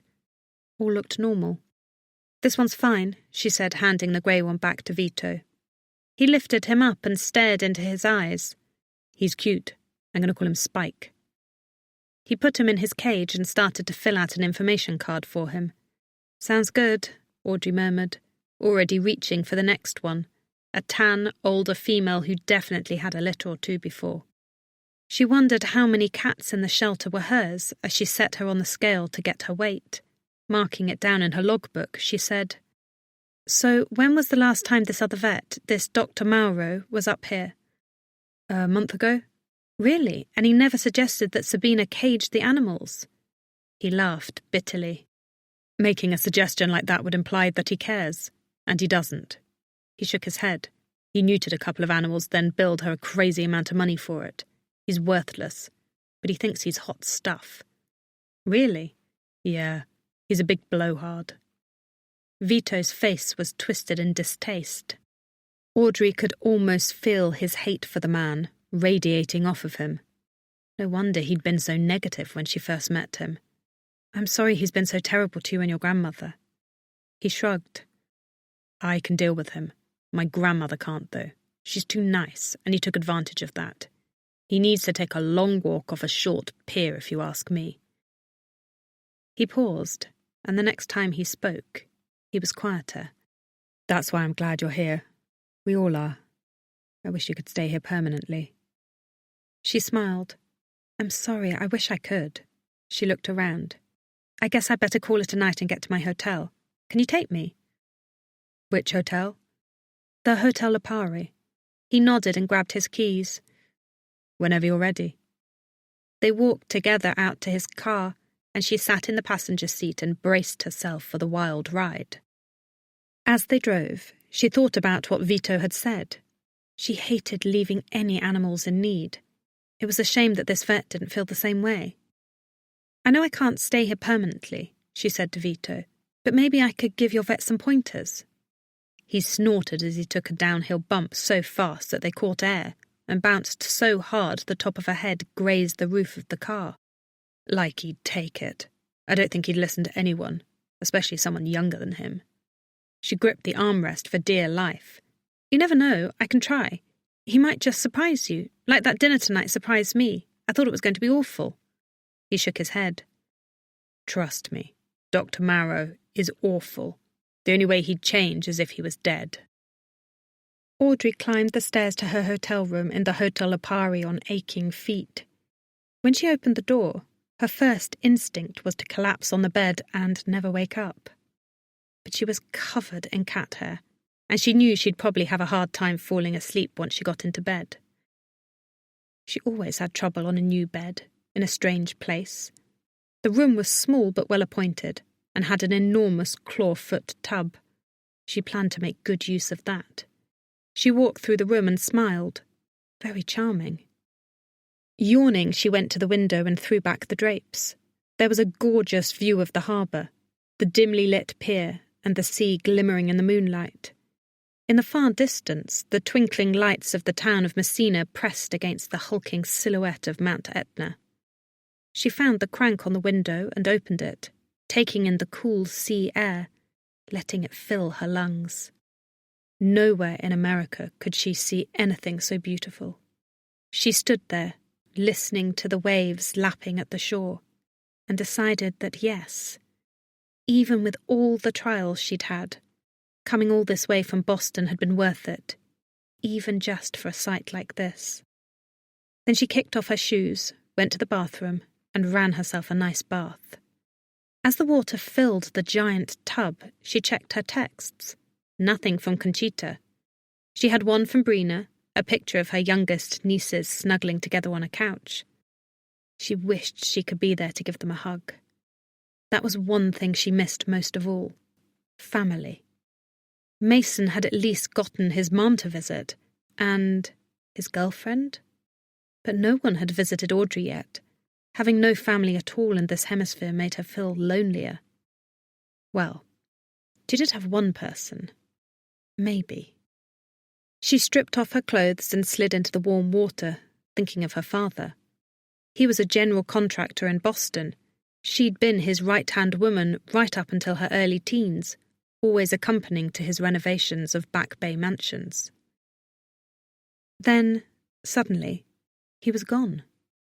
No phone calls, no letters, nothing. It was like he'd vanished into thin air. No, it was even more than that. Her mother never spoke of him. It was as if he had never existed at all.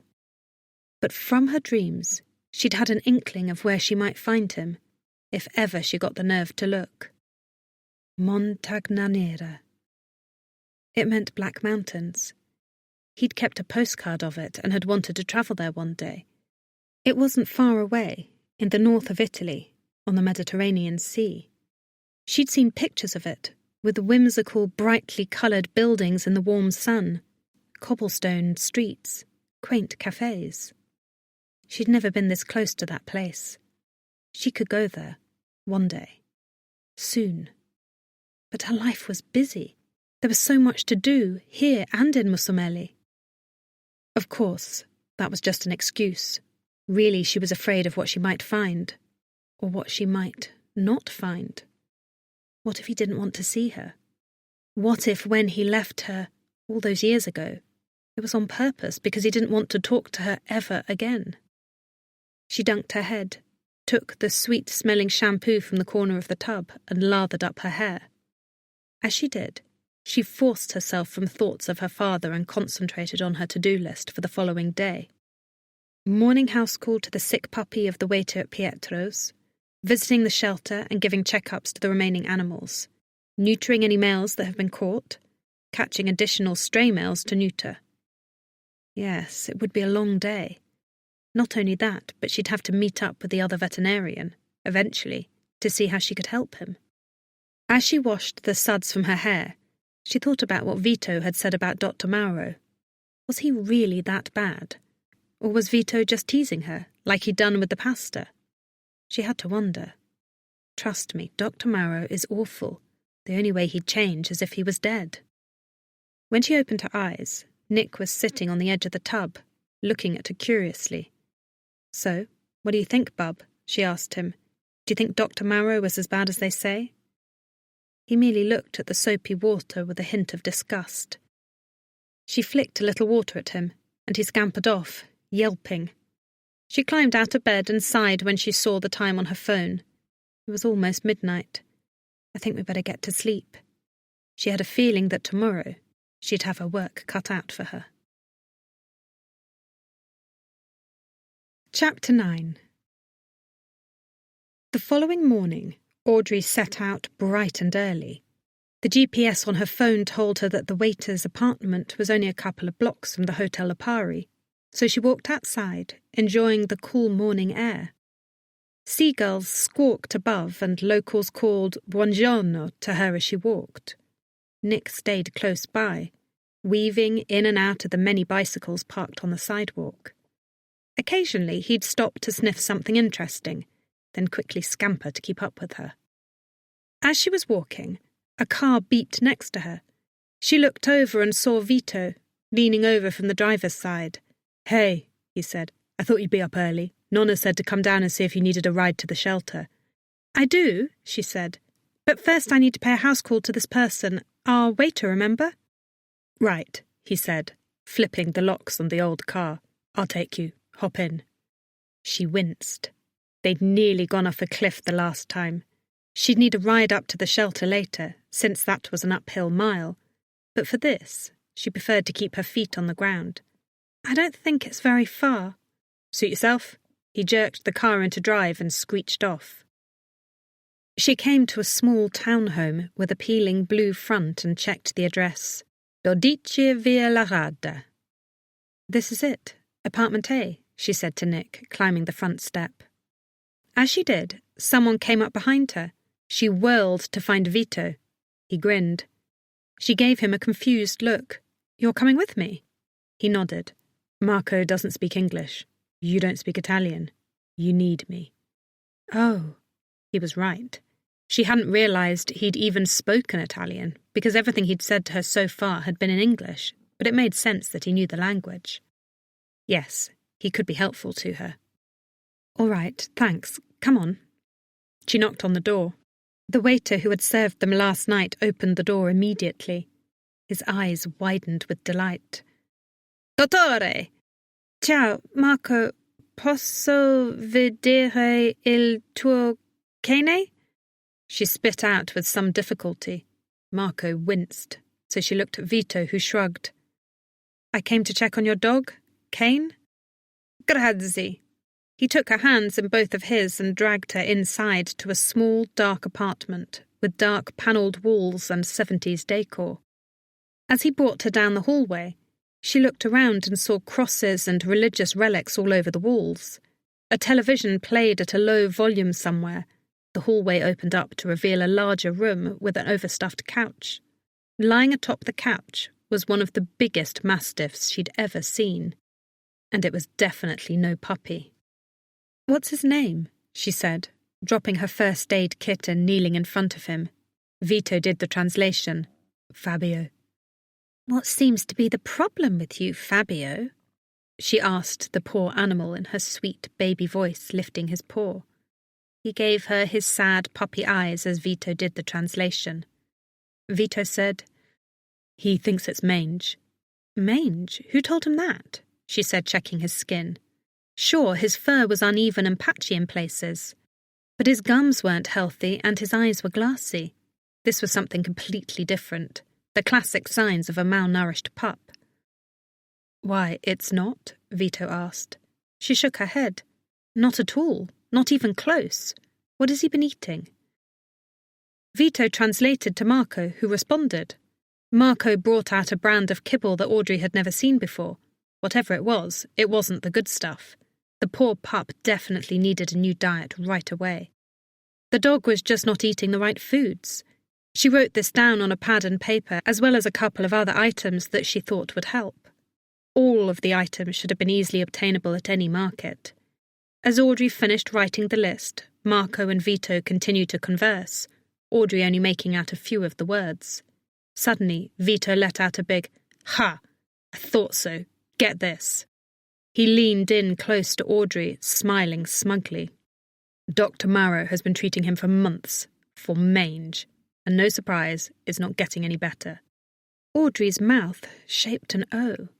"Well, yes, that's no surprise. Normal methods for treating mange won't help this. I'm writing out a list that will give you a cocktail of vitamins that you can get at any store. That should clear this up in a period of a week or so, and keep his coat as healthy and shiny as a newborn puppy's. Okay, Marco?" When Vito translated, Marco leaned over, grabbed her hands and kissed them both numerous times. As he did, he murmured in a low voice, something that sounded like a prayer. Vito rolled his eyes. "Don't get a big head, but he said you are a lifesaver, a gift from God.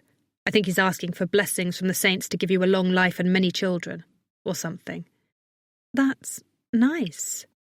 Can he throw in a boyfriend in there too?" Then he stopped murmuring, and the kissing began again. "Now what's he doing?" No clue. I think he's just really happy. Audrey stared at him, eyes wide, as he continued to lavish kisses on her hands, bowing in reverence. It was almost embarrassing. She attempted to tear her hands away, but that only made him hold them tighter. He murmured something else. Vito explained, "He's asking how much you want for the house call." Audrey shook her head. "Oh, please, nothing. It's my pleasure." "Are you sure?" Vito looked doubtful. "I'm sure, though it would be nice to have my hands back." When Vito told him the news, he kissed them more. She finally had to rip her hands away rather savagely, smiling at him. "I'm glad you're happy. Please, let me know if there's anything else I can do." Marco held up a finger and returned a moment later, holding a little medal of a saint on a chain. "For you," he said. She held it up and peered at the small writing. "St. Christopher." He nodded. Si. Vito said, "He's saying, God be with you on your travels." She smiled and slipped it over her head, letting the medal rest against her chest. She decided she needed it, if only to survive the next drive up to the shelter with Vito. "Please, do let me know if there's anything else I can do for you and Fabio," she said as she stepped outside with Vito on her heels. Vito closed the door and shook his head. "Don't offer that. He might take your magnificence up on the offer to kiss your hands again, and then we'll never be able to get you two apart." She smiled and touched the medal around her neck. "Let's go back to the shelter. And could I trouble you not to drive like you're trying to win a race?" He smirked. "What's the fun in that?" he said. But even so, when they were in the car, he did seem to pay attention to his speed. He stopped fully at the stop signs too, and even let a little old lady pass on the street in front of him without revving the engine or inching forward. She started to thank him for being so careful as they made the final turn out of the downtown area, when she saw a tiny face in the bushes. It moved to the edge of the road, testing it carefully. As Audrey watched, another face appeared, and another. Vito put his foot on the gas and upshifted. This had disaster written all over it. "Stop!" she screamed. Chapter 10. Vito jammed on the brakes, making them both lurch forward. When he'd caught his breath, he said, "What was that all about?" Audrey was already taking off her seatbelt.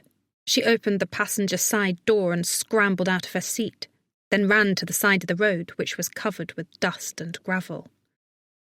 Squatting low, she peered into the bushes, trying to spot the animals, but they'd run away. Vito came to stand beside her. "You're the one who didn't want to get into any accidents, and you almost got us into one. What's going on?" She squinted into the shade of the bushes. "I could have sworn I saw—" Just then something moved. She pointed. "There!" He stooped so he was on her level. "What am I looking at?" Slowly she made out their forms. "There's 1, 2, 3 kittens and their mom over there, I think. Wait right here." She motioned to Nick, who'd come to the side of the road to see what she was up to. "Come on, bub. Let's go and see if we can get them." "Wait," Vito said, reaching into the car. "What?" He pulled out a box of latex gloves and handed her a pair. "Last time I handled a cat from an abandoned field, I got the worst rash. Now I never leave home without them." She snapped them on. "Thanks." The road was a rather steep, stony ledge. Grabbing hold of a tree branch, she slowly lowered herself down, her sneakers slipping on the gravel as she went. After a few steps, she had to let go of the branch to move forward. When she did, she found herself rushing forward, unable to stop. Fueled by gravity, her legs nearly slipping out from underneath her. Nick screeched a warning, and she thought for sure she would go somersaulting part of the way. Finally, the ground evened out at another residential road, and she regained her footing in the midst of a tangle of bushes.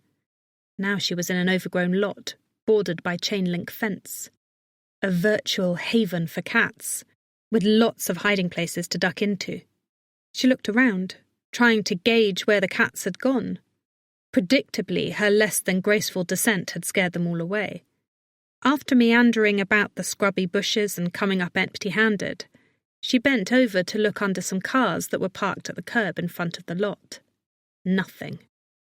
As she walked along the sidewalk, making little cat noises to coax them out of their hiding spot, some people who lived in the townhomes across the street stopped what they were doing and watched her. One man in a white undershirt, who'd gone out to get the morning newspaper, scratched his armpit and shouted, "Cosa fai?" at her. "What are you doing?" She ignored him. I ask myself that every day. Vito came sliding down the embankment, only slightly more gracefully than she'd done. He shoved his hands in his pockets and swaggered over to her. "Are you sure you're not imagining these cats?" She glared at him. Did he really think she'd just made them up? But then Nick screeched. She swung around to find him keeping watch over a bush.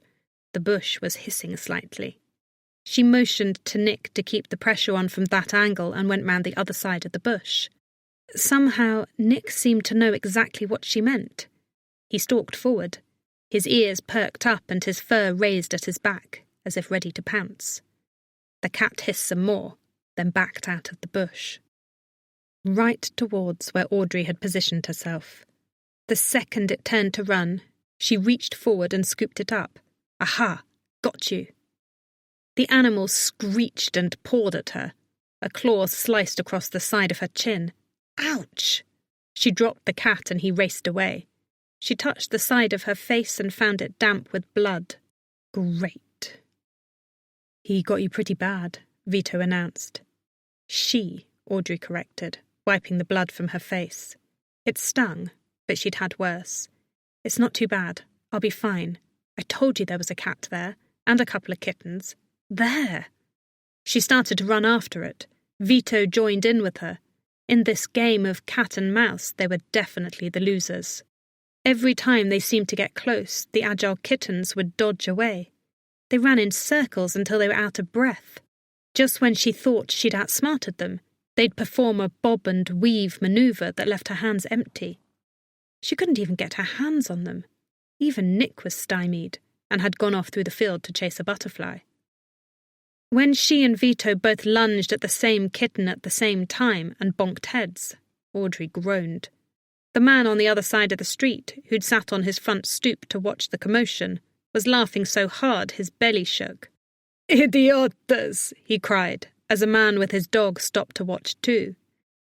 On the busy sidewalk, people were stopping all over, taking the time to watch the show. "Yes, probably," Audrey agreed. "We are idiots, wasting time doing this when we have hundreds of cats waiting for us back at the shelter." "Forget it," she said, rubbing the side of her head. There was a goose egg there. Then she swiped a hand down her cheek.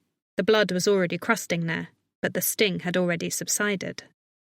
"These kittens are more trouble than they're worth." Vito wiped the dirt from his hands.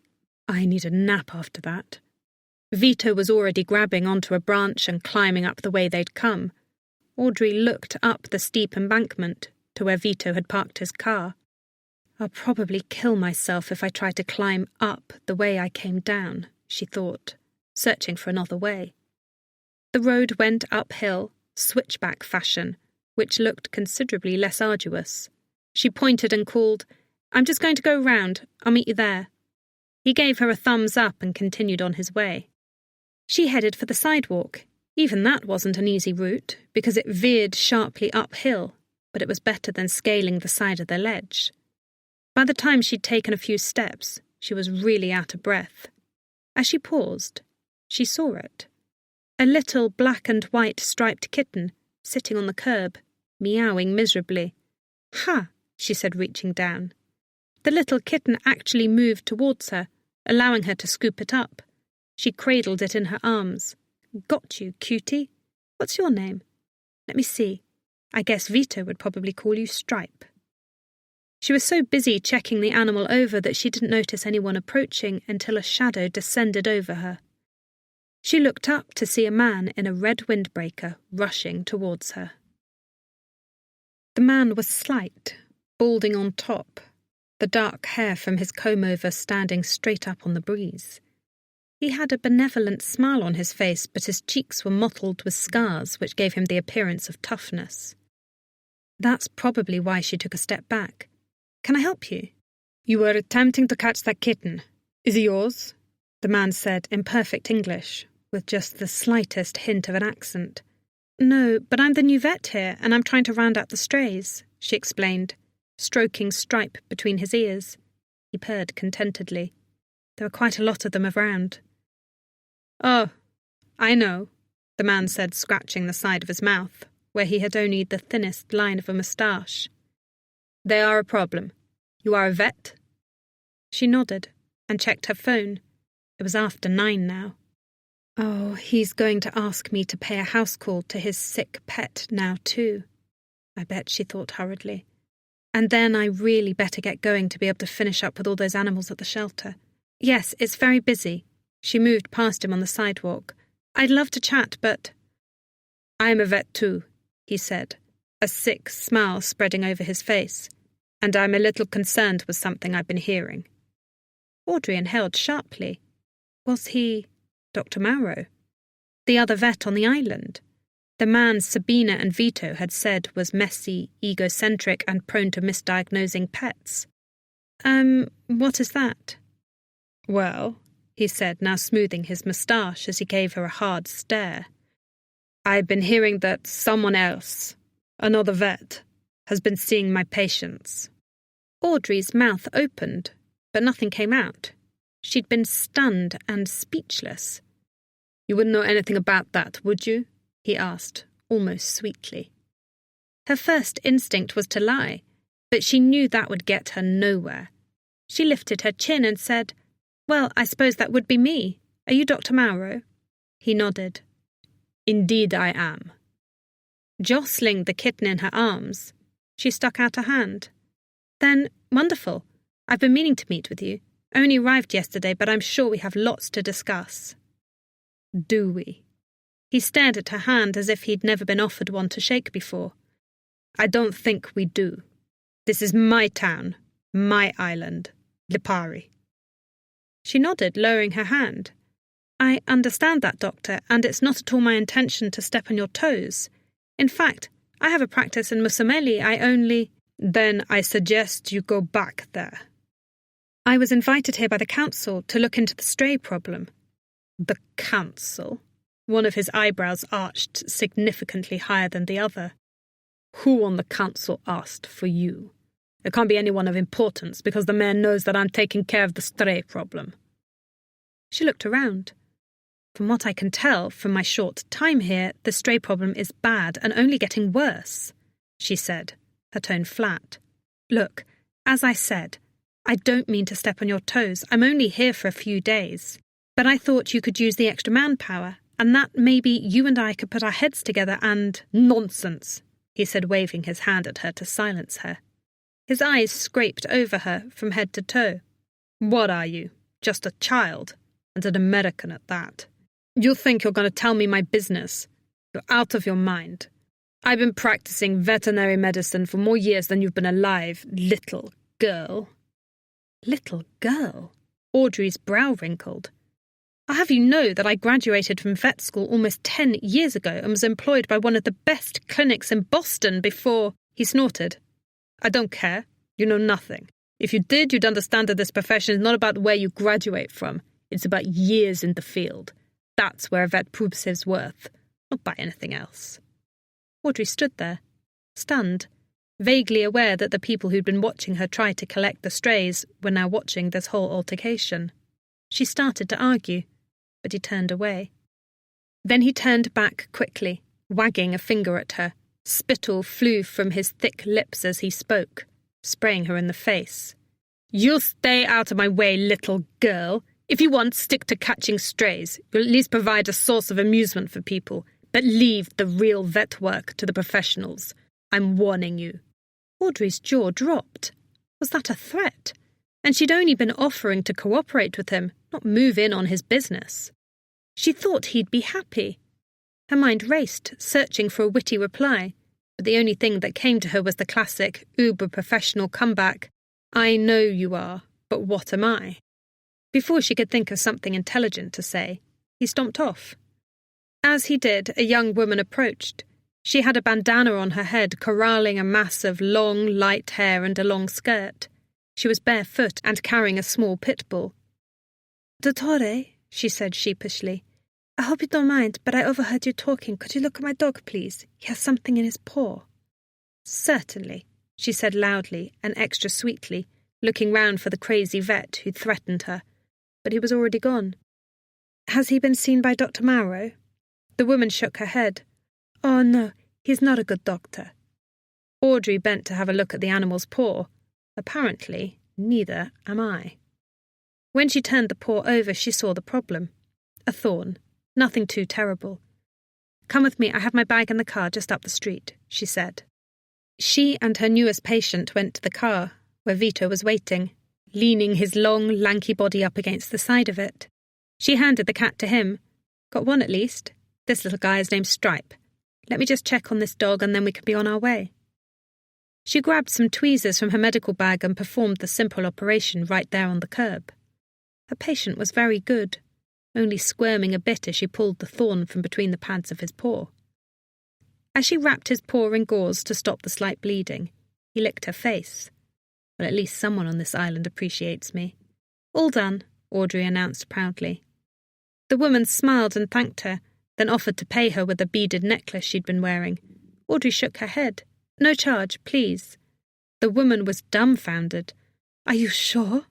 Of course, it was a simple 2-minute procedure. I couldn't charge you for something like that. She still seemed unsure. You won't send me a bill, because I still owe Dr. Mauro €200 for a 10-minute visit from last month. I'm so sorry, Audrey said, giving the pooch a pet. And I really wish I could stay here longer, or that your vet wasn't such a money-hungry jerk. Vito grinned at her. Saint Audrey. They'll erect a statue to before your time here is up, you know. Oh, stop. She went around the car to get into the passenger's side and sat down, the kitten on her lap. As she was about to close the door, Nick jumped in, hissing at the cat.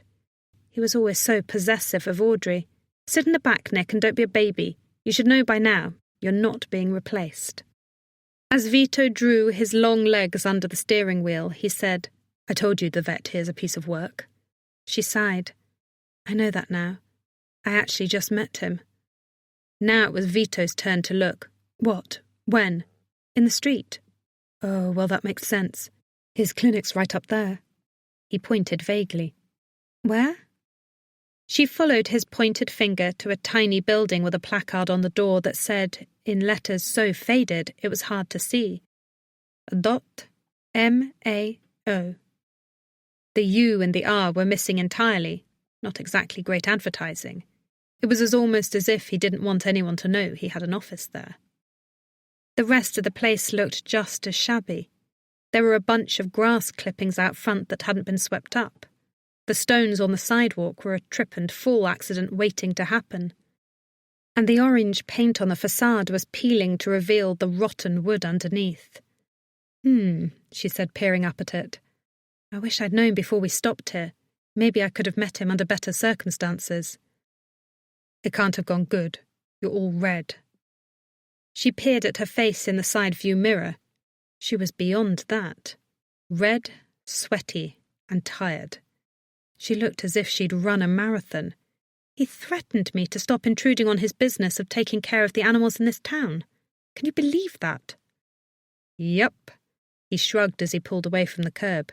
I told you, he's a scumbag. I thought you were exaggerating, but he really seems to have a bad reputation. Not to mention that he overcharges people like that poor woman. No wonder you guys are in trouble. She clenched her fists on her lap and frowned, hardly paying attention to Vito's near miss with the bicyclist until the tyres screeched under them. So what are you going to do? He asked as he overcorrected and nearly hit a trash can on the curb. She shrugged, cradling the kitten on her lap while Nick whined in the back seat. What I have to do? Take care of the animals. That's my job. If he doesn't like it, let him come at me. Vito laughed as he drove around a corner and the shelter came into view. As tired as she was, the sight energized her, because she knew she could make a difference there, and now, because of her run-in with Mauro, she was really motivated to. Vito drummed his hands on the steering wheel and said, I knew I liked you.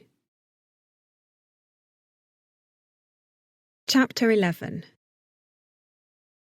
Sabina, Audrey called out as they went inside the shelter.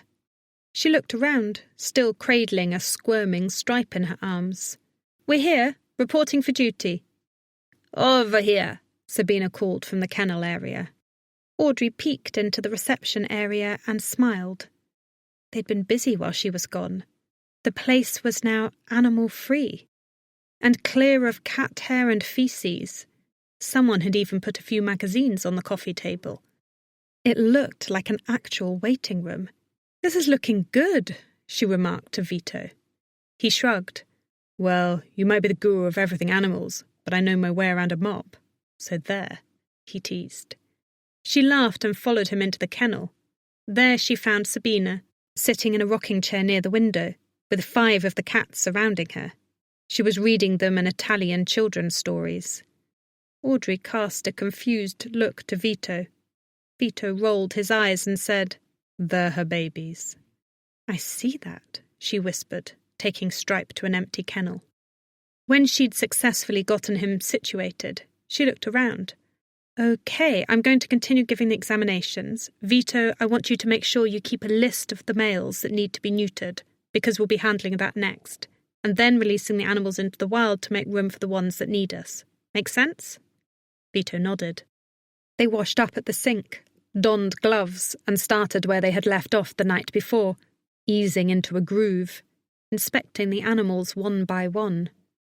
Vito was a perfect assistant, handing her the first animal of the day after checking his vitals.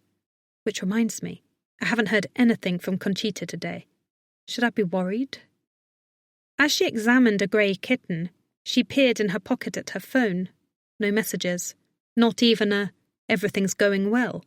She handed the kitten to Vito and quickly typed to Conchita, "Just checking to make sure everything's okay." A moment later the response came through. "Perfect, no problems. When will you be coming home?" "I'm not sure," she responded, as she looked over the long rows of cages. This was definitely not the 2-day appointment that Matteo Gallo had hired her for. In fact, she wasn't sure she'd be able to get it all done if she had the week. If she was going to examine all these animals and neuter the males, she had to get a move on. She pocketed her phone and was just about to continue her examination on the kitten when the door from the outside opened. The councilman strode in, wearing a full suit, casting a scrutinizing eye over the place.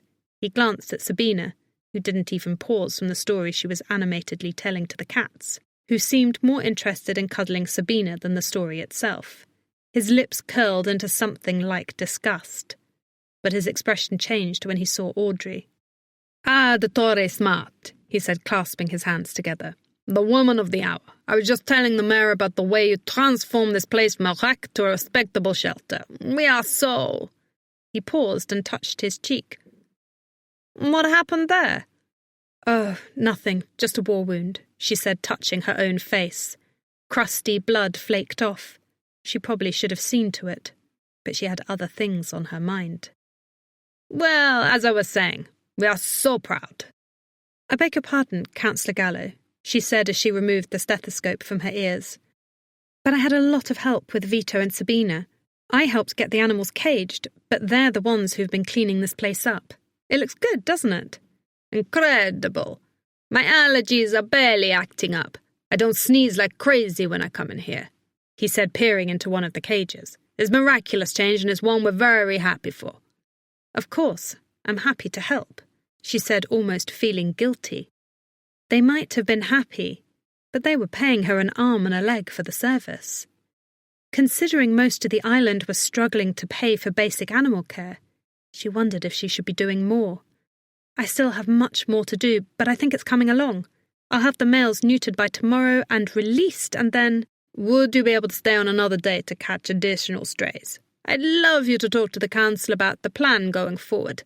They're very interested to hear alternative ideas, and yours was most welcome."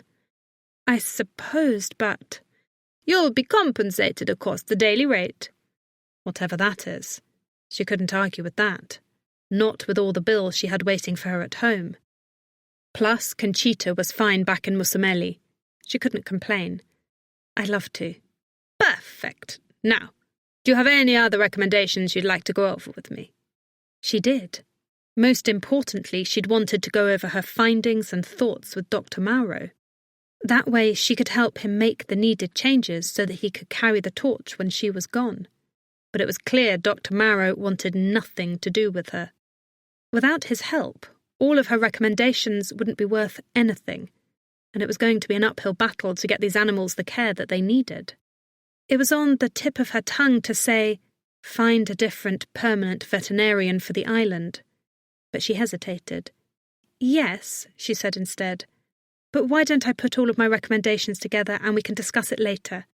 I have a lot of them, and a lot of work to do here first. He nodded. Oh, of course. I love seeing these animals in such good hands. Most sommeliers lucky to have you, Dottore Smart, and so are we. He turned, startling a stray, who hissed. He backed up, then nodded at Sabina before making his exit. Audrey smiled as she watched him go. Vito snapped, startling her out of her thoughts. Can we keep going? Oh, sure, yes. Where were we? On number 22, he said, scanning his clipboard. Doctor, it's a wonder that you don't have a big head with everyone saying how wonderful you are all the time. She gave him an elbow to the ribs and continued on with the examinations. It was definitely going to be a long day. Audrey yawned as Vito dropped her off in front of the hotel. It was only 7 in the evening, but she was exhausted. Other than the time she'd spent at the kennel, she'd also spent a few hours after lunch alone with Nick, trying to track down more strays like Stripe. She'd gotten 4 of them, and had the scratches to show for it. None of them had gone without a fight. Now her muscles ached from the exertion. Her eyes crossed and she couldn't see straight. All those cat chases and examinations had made her almost delirious. She was sure she'd dream about cats tonight. She almost couldn't find the door handle to let herself out. Groping aimlessly, she finally caught it and pulled. You going to be okay? Vito asked. Of course, she yawned. With a good night's sleep, thanks. You sure you don't want to get something to eat? He asked, pushing aside his hair so she could see his eyes. My treat. Your treat, she laughed. And how do you have the money to... I do, he said, a hint of pride in his voice. I wash dishes at Pietro's on the weekends. Wow, Vito, you're really busy, but save your money. You going away to school? He shrugged. Not right away. I don't want to leave my grandmother alone. He tapped the side of his head. She's not all there anymore, if you know what I mean. Oh, she said. Seemed like a lot of responsibility to be saddled on one 18-year-old boy. She wished she could do something for him. I'll see you tomorrow. Maybe we can catch some more cats? He smiled. Yeah, sounds good. She stepped onto the curb, Nick following close behind her. She closed the door and waved. She expected him to tear off, tires screeching, but he watched until she was inside the hotel door. It was only when the door had closed behind her that she saw the red of his tail lights streak across the glass. She pushed open the door and watched him leave, gnawing on her lip. Audrey, I hope someone hasn't developed a crush on you, but that's just your luck. You finally find a man to fall head over heels for you, and he's half your age. Sighing, she started back inside when it hit her. She wasn't as upset about Vito maybe having feelings for her. That she could easily deal with. What hung more heavily over her was the thought of Dr. Mauro. What an arrogant jerk.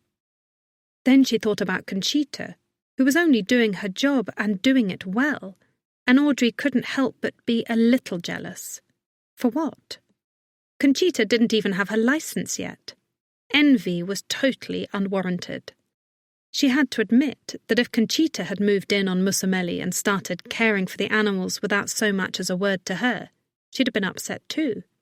So maybe Dr. Mauro's response to her was justified. She hadn't been very nice to him either. She'd gotten defensive with his little girl comments. They were both short-tempered at the time and had flown off the handle. Maybe now that they'd had time to let the dust settle, they could come together and have an understanding. It was worth a try. As she stood there on the front stoop with Nick, she said, What do you say we take a little walk, bub? He was already 3 steps ahead of her when she started out. The narrow streets were only sparsely lit by streetlights, and she wasn't sure if it was safe. She didn't know exactly where she was going, but she had an idea. She turned a corner, following, based on memory, the route Vito had taken out of town, and smiled when she saw the crumbling building on the corner that belonged to Dr. Mauro. It was dark inside, so she expected he must have gone home for the night, but when she tried the door, it opened. She looked at Nick. "Stay here, bub. I'm just going in to try and clear the air. I won't be long." She went inside and found herself in a small, darkened vestibule. There were 2 glass doors on either side, squinting in the moonlight cast in through the door. She read on one of them, Dr. Mauro, Veterinaria. Beyond it, she could see the shapes of chairs in the darkness and what looked like the typical waiting room. The place was clearly closed. She pulled the handle, thinking that one, for sure, would be locked. But that one opened too. That's odd, she thought. Yes, the place was shabby and ill-kept. But did the man usually leave his place open when it wasn't operating? Stepping through, she hesitated, letting her eyes adjust to the dim light being cast in from the small one window in the room. "Hello?" she called, her voice echoing hollowly through the room. She took another step in, and another, until she almost tripped on the coffee table in the centre of the room.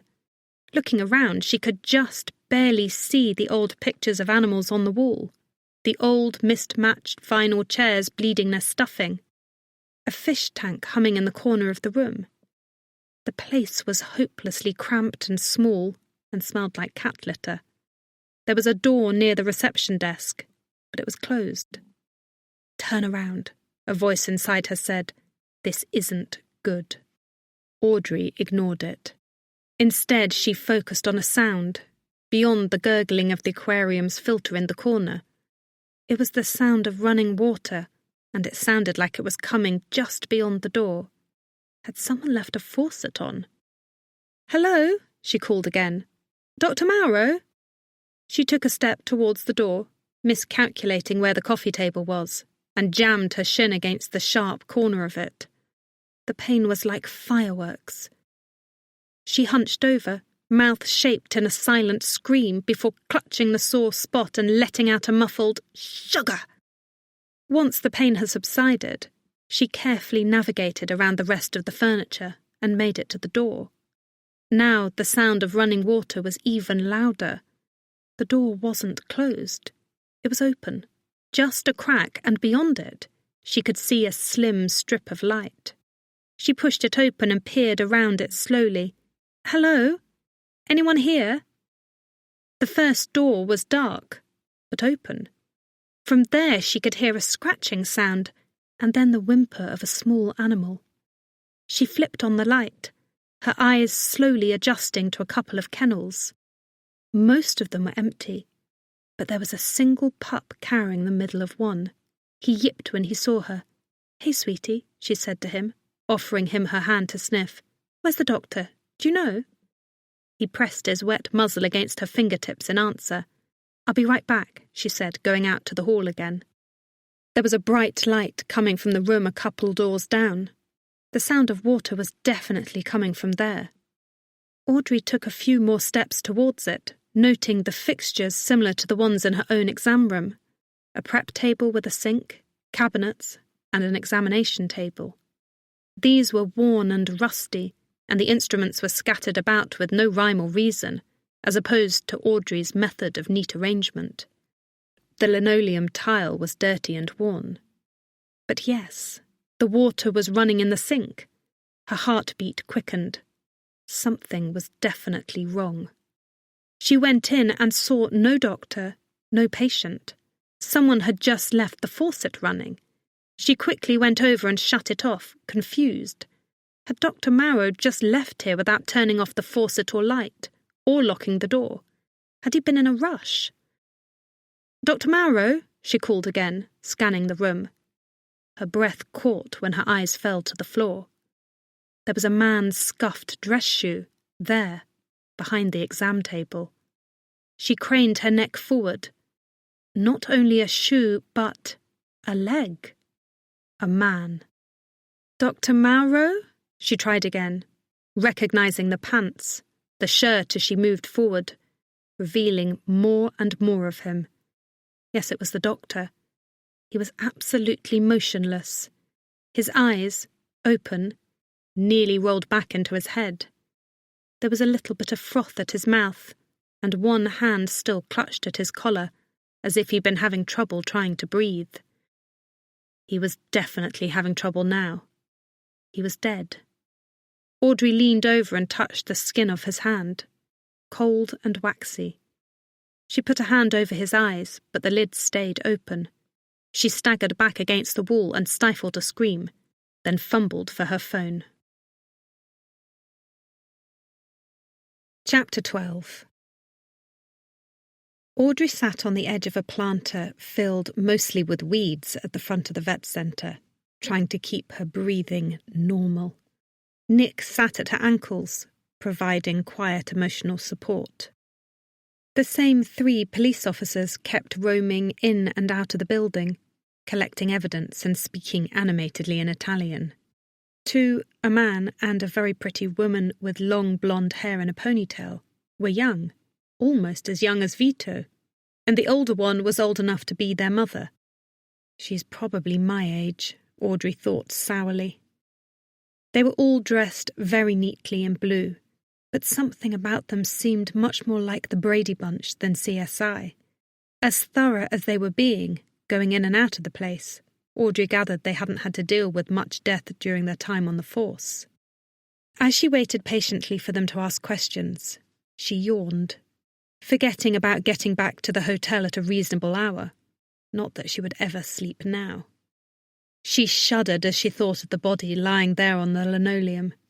Poor man. He may have been an arrogant blowhard, but he didn't deserve to die. What had happened? Was it a heart attack? He was older and obviously had a short temper, so that was probably it. Maybe he'd just been washing up when it happened. An ambulance arrived, and 2 EMTs came out with a stretcher. She moved her legs to the side to let them pass in the narrow opening. The older police officer approached her, her bright red-dyed hair curled under her police officer's hat, and underneath the brim, her eyes were striking blue. Despite her angelic appearance, though, her voice was brusque, with only the hint of an accent. "Miss Smart." "Dr. Smart? Yes. I'm Officer Lorenzo. Hello. Hi. Bear with me. This is obviously a new thing for us. You're the American who found the body?" she asked, paging through a notebook for a blank page. "Are you here on vacation?" Audrey shook her head. "I'm here for work. I was called in by the town council to work on the stray problem. I'm a veterinarian, same as Dr. Mauro." The woman's eyes lit up. "Ah, that's not good, huh?" Audrey shrugged. "It's not?" The woman smiled. "Not today, I don't think. So you knew the deceased. You were friends? Co-workers?" "No, we weren't friends. We weren't even co-workers. I only got to the island a day ago. I heard about him, of course, and I'd only met him once, earlier today." "And why were you here at the vet centre, after it was closed?" Audrey yawned. "I just came by to—" Audrey stopped when she saw what the officer was holding, in a plastic evidence bag. "What is that?" Officer Lorenzo held it up into the light of the streetlight. "Perhaps you can tell us. You didn't notice it near the body when you found it." She shook her head and looked closer. In addition to a syringe, there was also an empty bottle of pentobarbital. It was a substance she knew very well, because it was used in the euthanasia of pets. She gulped. The stone planter under her bottom suddenly felt uncomfortable. Audrey shifted.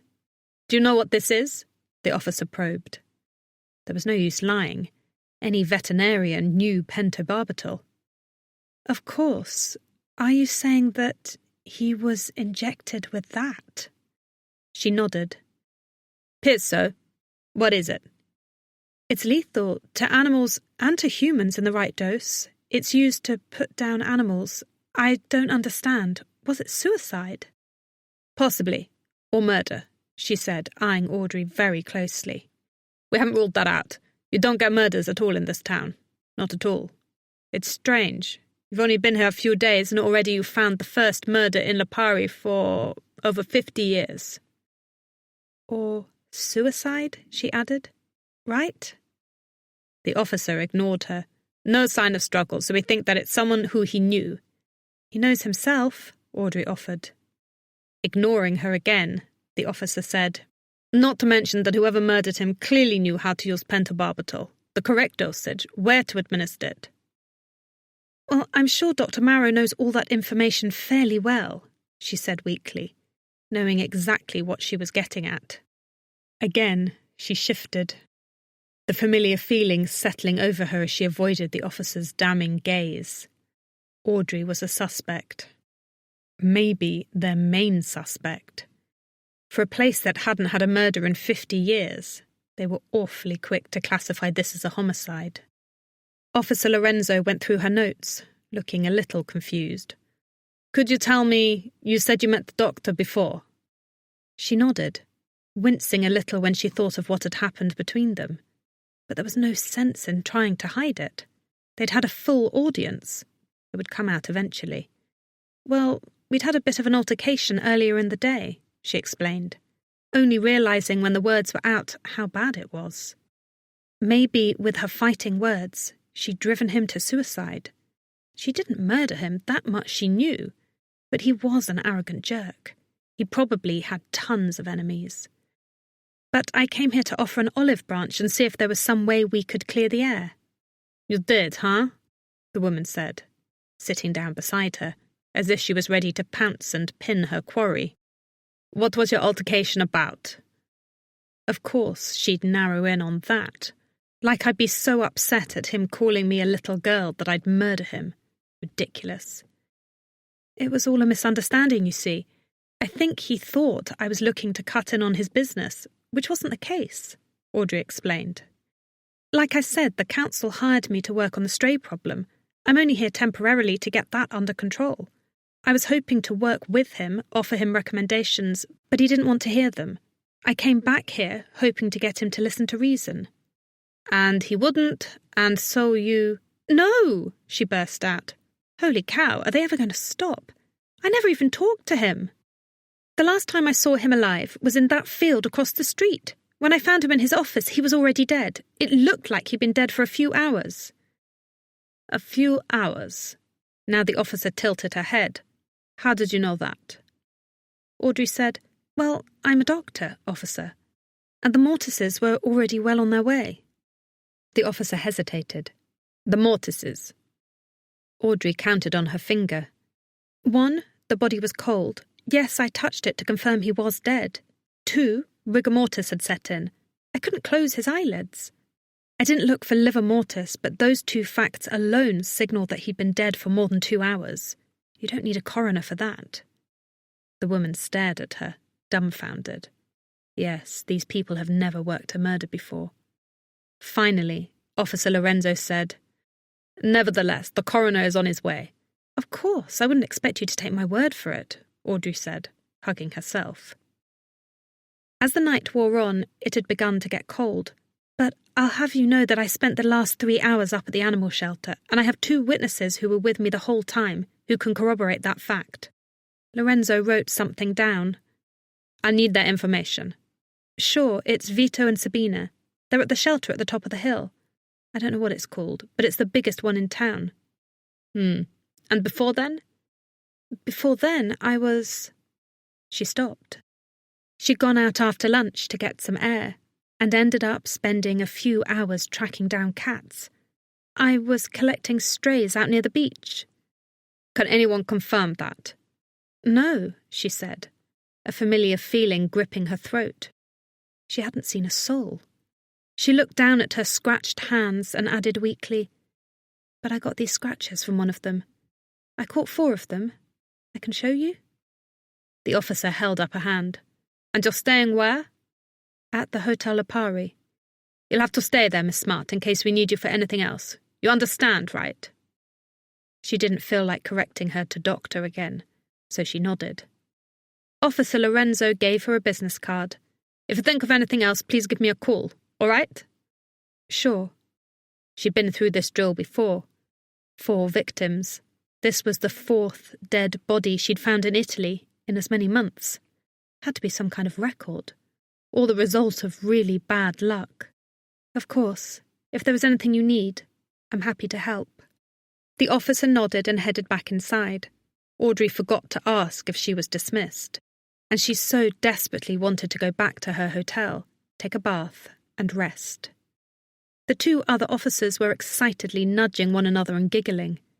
Audrey couldn't shake the feeling that they were watching this more like it was an episode of CSI than an actual murder investigation. She shivered as the EMTs came out with the stretcher, the body covered in a white sheet. Even that sight didn't strike the officers with the appropriate amount of somberness. They watched the body as it was loaded into the back of the ambulance. Then one whispered something to the other, and they both burst out laughing. Wait, were they flirting? A man had just been murdered, and they were falling in love? Great. Inexperienced officers who weren't totally focused on the case. How many ways could they screw this investigation up? She didn't want to find out. She stood up. Excuse me, officer, am I excused to leave? He looked at her as if he'd never seen her before, even though he was the first one on the scene, even though she'd been the one to show him the body. He wrinkled his nose and said, "Che sei?" Who are you? Audrey rolled her eyes. This was going to be bad. If she had to wait for them to solve this, she might never get back to her clinic in Mussomeli. She'd have to start looking for answers herself. Chapter 13. Audrey was absolutely numb by the time she got back to the Hotel Lipari at nearly 11 in the evening. It was utterly dark on the street, but the red and blue lights from the police cars seemed to reflect off every surface in the neighbourhood, and several people were standing outside their homes, trying to see what had happened. She trudged through the door and climbed the stairs, trying to avoid anyone who might have seen her at the scene and would ask her what had happened. Right then, she didn't even want a bath. She was too tired to think of anything but bed. When she opened the door, her phone buzzed with a message. It was from Brina, asking her how her trip was going and showing her a picture of a new dish she had made for dinner. Audrey hadn't eaten much all day, but right then, she didn't think she had the energy to get her mouth to chew. She climbed into bed, still wearing that day's clothes, and pulled the covers up to her chin, expecting that sleep would grab her the second the head hit the pillow. The air conditioning thrummed, filling the room with cool, pleasant air. Outside, the distant horns of the ships in the harbour sounded. After about 10 minutes of lying there, she opened her eyes and stared up at the ceiling. She was wide awake. Of course. Dr. Mauro was dead, and once again she'd found the body. Once again, she was a suspect. How did she always get herself into these things? But now, things were different. Now she felt like she had more experience than the officers in charge of handling the case. Officer Lorenzo seemed nice enough, but she didn't have the know-how, and those 2 lovebirds weren't going to be any help. They should check with his past clients. He has a lot of misdiagnoses, she thought. Probably a lot of unhappy customers. But then, why would they? That was the question. They'd think of that, right? Maybe. Hopefully they would, instead of focusing all their efforts on Audrey. She sat up in bed and turned on the light. She grabbed her purse from the night table and found the business card. She dialed the number, waiting for an answer. A sleepy voice suddenly answered, "Lorenzo." "Hi, this is Audrey Smart, the doctor who found Dr. Mauro's body. I'm sorry to bother you so late, but I had an idea I just wanted to run past you." "Miss Smart, go on." "Well, a couple of animals I saw had recently been seen by Dr. Mauro, and there is talk that he may have accidentally misdiagnosed some of them, so I was thinking—" Yes, we're already doing that." Audrey paused. "Are you? Because—" "We appreciate your help, but please let us do the investigating. The last thing we need is a suspect muddling up the investigation But I'm trying to tell you that... I know very well what you're up to. You're trying to clear your name. No, Why can't you sleep? Do you have a guilty conscience? Audrey's jaw dropped. The nerve of this lady. No, of course not.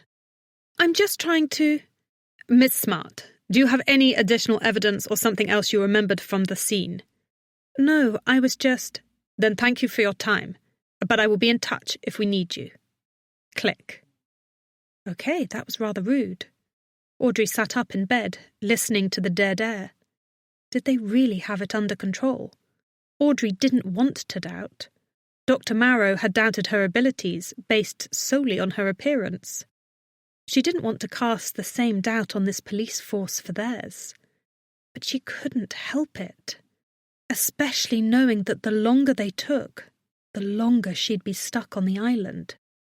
If she couldn't get back, would she lose her clinic? The bottom line was, she didn't trust the police force to pull out all the stops to find the killer as quickly as possible. Only Audrey would be able to do that. That morning, Audrey felt like the dead. If only she'd slept like it. Instead, as exhausted as she'd been, she hadn't slept at all. Now she was going on 2 nights with barely any sleep. She crawled out of bed and took a shower, hoping it would revive her. Then she ran the coffee maker and got dressed, hoping coffee would do the trick. But by the time she was ready to set out, she was still so tired she could barely see. She'd promised Vito and Sabina she'd be at the shelter early that morning, but the murder hung too heavily on her mind. She knew she'd never be able to get the day's work done with the strays unless she did a little bit of digging into Dr. Marrow's murder first. And that meant checking in with some of Dr. Marrow's past patients. Short of breaking into his centre, which she really didn't want to do, she decided her best bet was to talk to Fabio the Mastiff's owner, Marco. He'd mentioned something about Dr. Marrow not being the greatest of vets. Maybe he had some ideas. She met Nick outside, where he'd likely been curled up in an alley somewhere. He looked well-rested, bright-eyed and bushy-tailed. If only she could say the same for herself. "Hi, bub," she yawned again. He tilted his head as if to say, "And now what is wrong with you?" "So much," she muttered, shivering as the early morning cool breeze off the sea hit her arms. "Why is it that you don't ever stop me from putting my foot in it, huh, Nick?" He simply scampered ahead of her. It was a good thing that Marco's house was right down the street, because Audrey was so tired her feet felt like cinder blocks as she lifted them, plodding along towards his place. When she got to the front stoop, she leaned against the side of the building and knocked lethargically. No answer. Audrey's shoulders slumped. She looked back at the hotel, which seemed to be 1,000,000 miles away, even though it was right on the corner. Everything around her looked like a suitable bed. Funny how when she'd had the opportunity to, she hadn't been able to sleep a wink.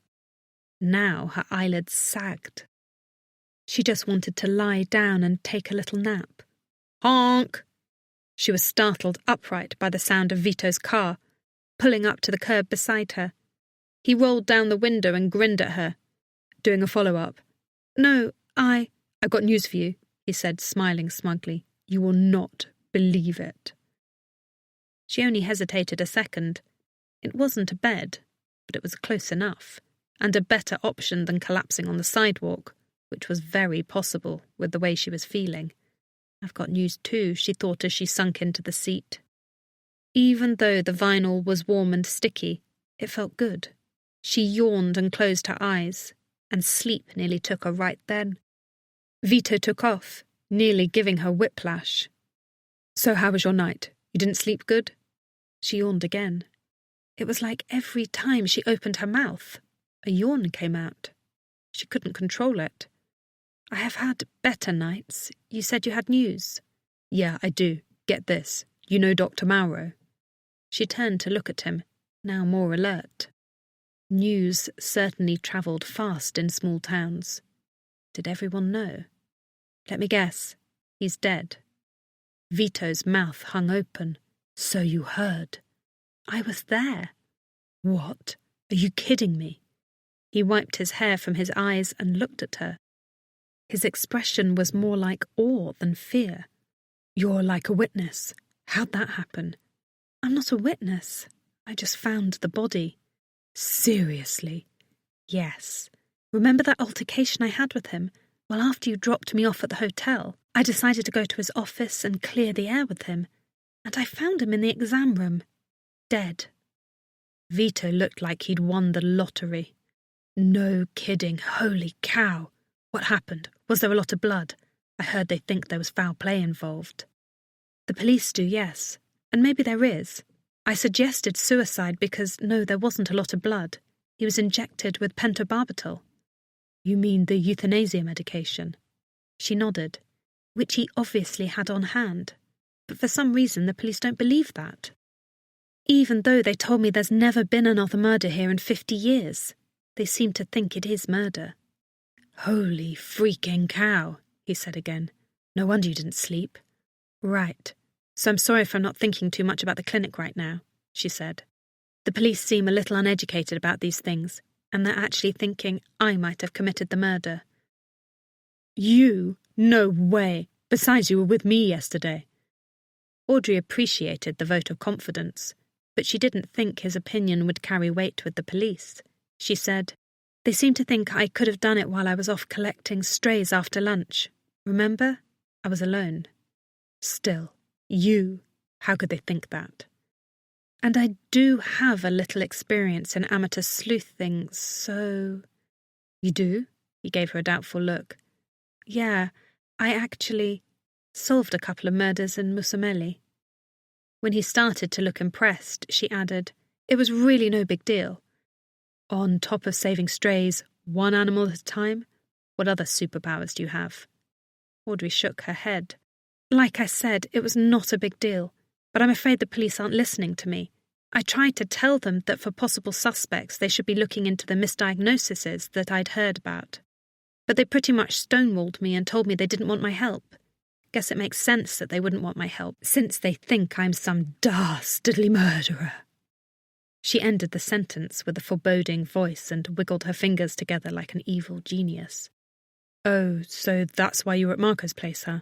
You thought he might have some idea as to who did this? Yeah, it was a start, she shrugged. But you said a lot of people were unhappy with him.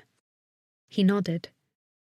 So short of going through his files, that was the best I could do. She yawned again. Her eyes felt heavier than ever until suddenly, with no warning whatsoever, Vito slammed on the brakes. Her eyes bulged. Her neck ached from the whiplash.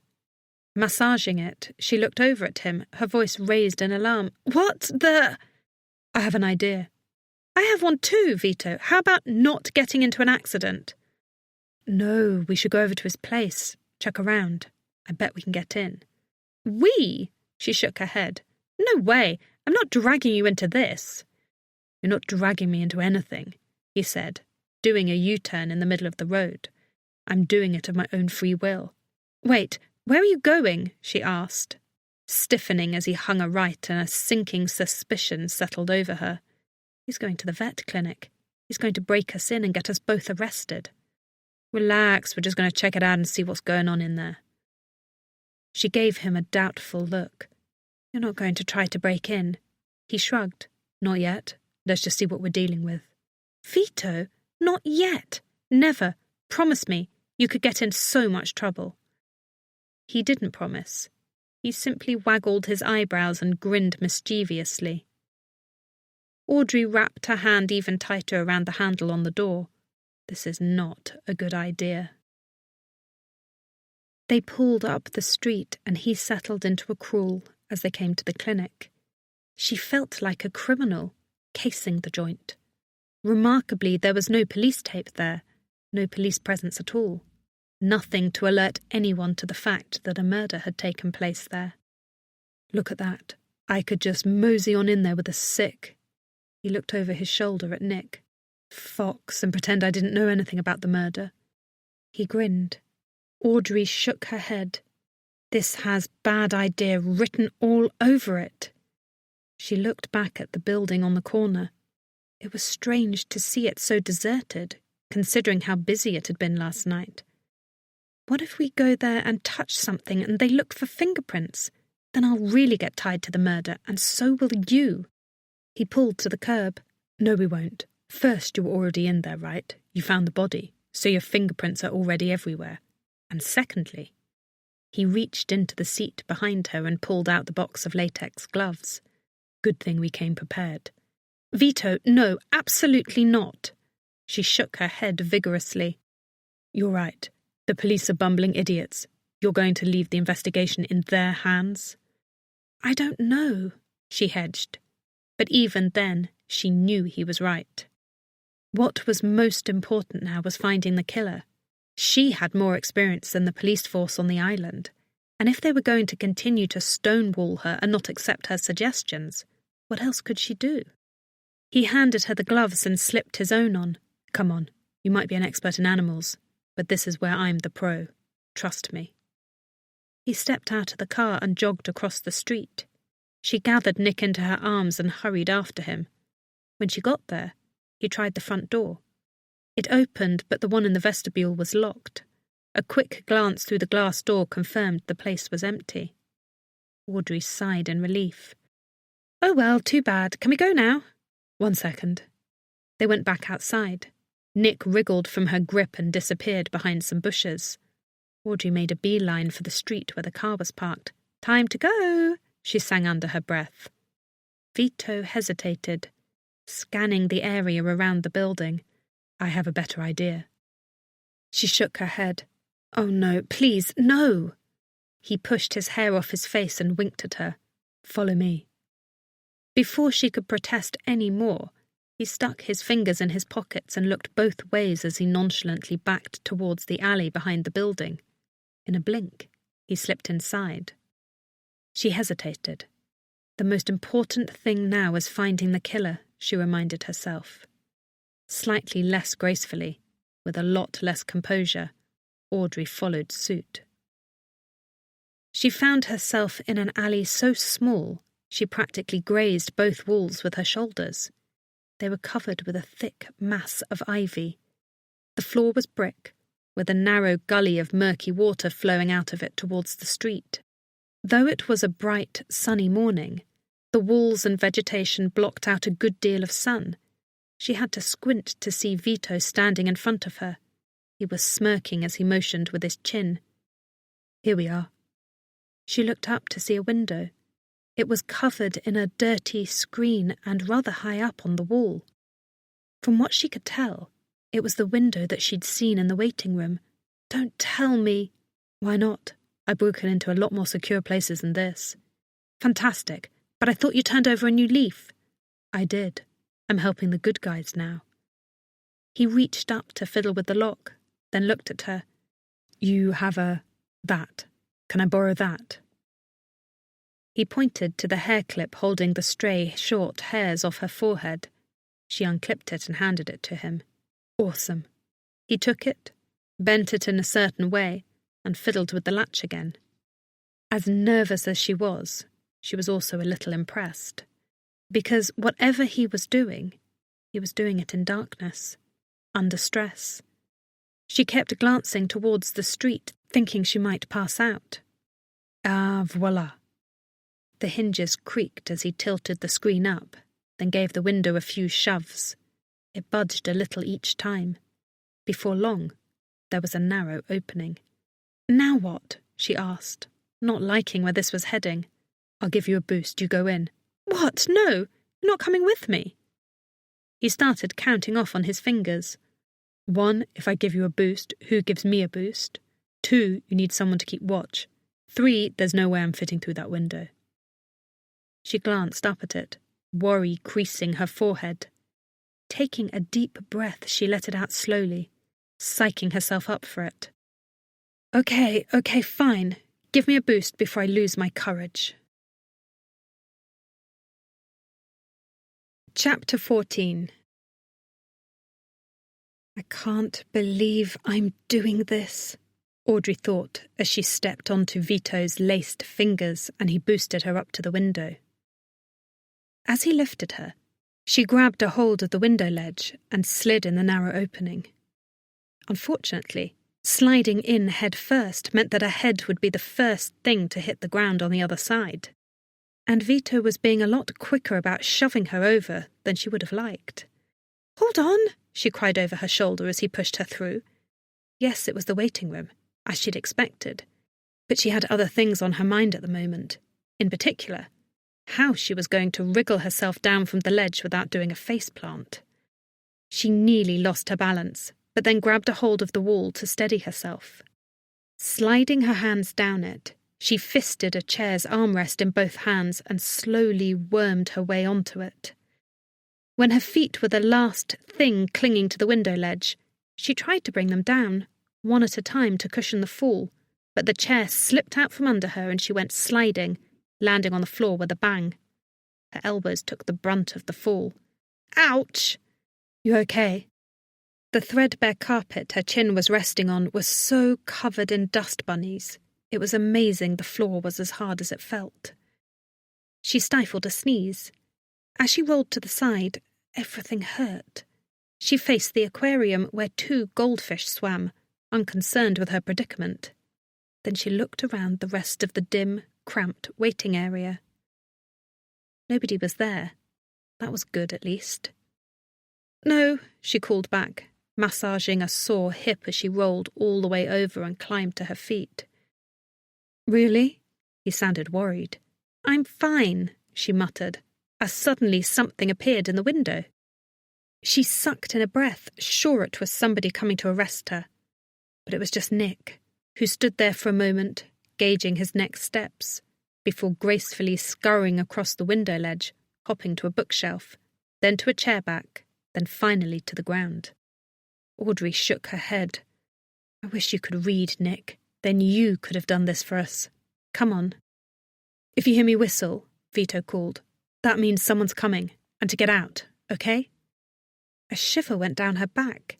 She really didn't want to think about that. "Whistle? Like how?" He whistled like he was catcalling a pretty girl on the sidewalk. "Oh, okay." She wiped her sweaty palms on her khaki shorts. "How do I get out?" "Just the same way you got in." Oh, God, no, she thought with dread. But it would be easier. She could just climb up on the chair back, and hopefully Vito would be there to catch her. Think about that when you're done. Right now you have work to do. Got it. The door to the rooms in the back of the building was open. She quickly passed through, stopping every time she heard a noise. Sure she was hearing a whistle. But then she paused. She realized it was only her imagination. Get a hold of yourself, Audrey. She purposefully avoided the examination room where she'd found Dr. Mauro's body and crept to the second door. Pushing it open, she found an office with a desk and a chair and a pile of papers and folders that seemed to be in no order whatsoever. No filing cabinet. Turning around, she saw the receptionist's area. The entire back of that room was made up of several giant wall-sized walnut filing cabinets. Jackpot. She rushed over to it and opened the closest drawer. It didn't glide open easily, it rumbled on a squeaky track, since the cabinet looked like something from the 19th century. When she peered in, hundreds and hundreds of manila folders with coloured tabs stared back at her. Where to begin? She pulled one out from the centre of the cabinet for someone named Avil, a cat with conjunctivitis. No problem there. Then a dog with allergies. She pulled out a few more, going through each, trying to find some red flags. But despite his messy, smeared handwriting, perhaps he was left-handed, and penchant for dripping some kind of food or drink on the files, since there were many sticky droplets on them, there was nothing to write home about. She noticed, as she went, that the files were not sorted by year, but alphabetically. Newer files were mixed in with older ones, and it was easy to tell which was which, because the older files contained faded yellowing paper. Some of them dated back to the early 80s. They were the more thorough, neater ones, Audrey noticed.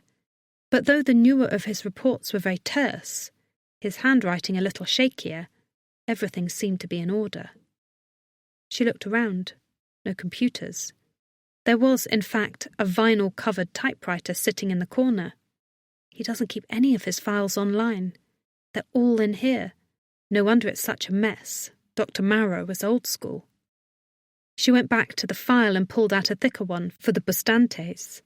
They had a pet golden retriever and had been in to see the doctor only last year. It was mostly in Italian, so she did her best to translate, but from what she could tell, the poor pup had only lived a few years. Cancer, it said, which was not unusual since golden retrievers were prone to the disease. What was unusual was the dog's age, only 4. The disease continued to spread though, so Dr. Marrow eventually had to put the dog down. Audrey lifted out the X-ray film that was included in the folder and held the images up to the minimal light from the window, looking for the telltale signs of tumours, but she could see none. In fact, the animal's body was completely clear and healthy. He had possibly a bit of a bone density problem, which might have contributed to his ill health. But like Marco's Mastiff, that could have been rectified with a better diet. Audrey cringed. Had Dr. Marrow seriously misdiagnosed a healthy animal and sent him to his death? She pushed such horrible thoughts away. Veterinarians were human after all. Science was imperfect. Doctors could make mistakes. Or maybe there was something in the X-rays that she didn't see. Poor pup, she whispered, going to the next folder. This one was a dog with hip dysplasia.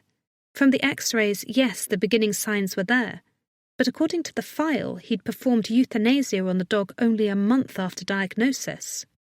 Another one, with kidney disease, that he'd dismissed as lethargy until the animal had passed on.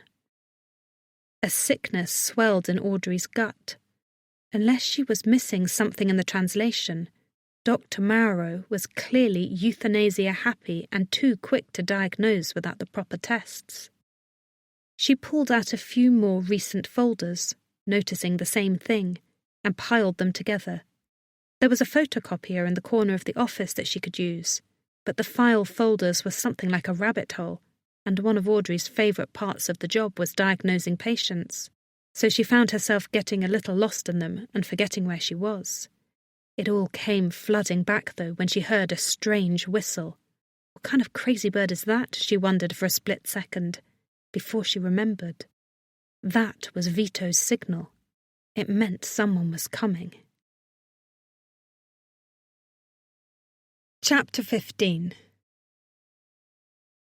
With no time to lose, Audrey grabbed the pile of folders and raced to the reception area.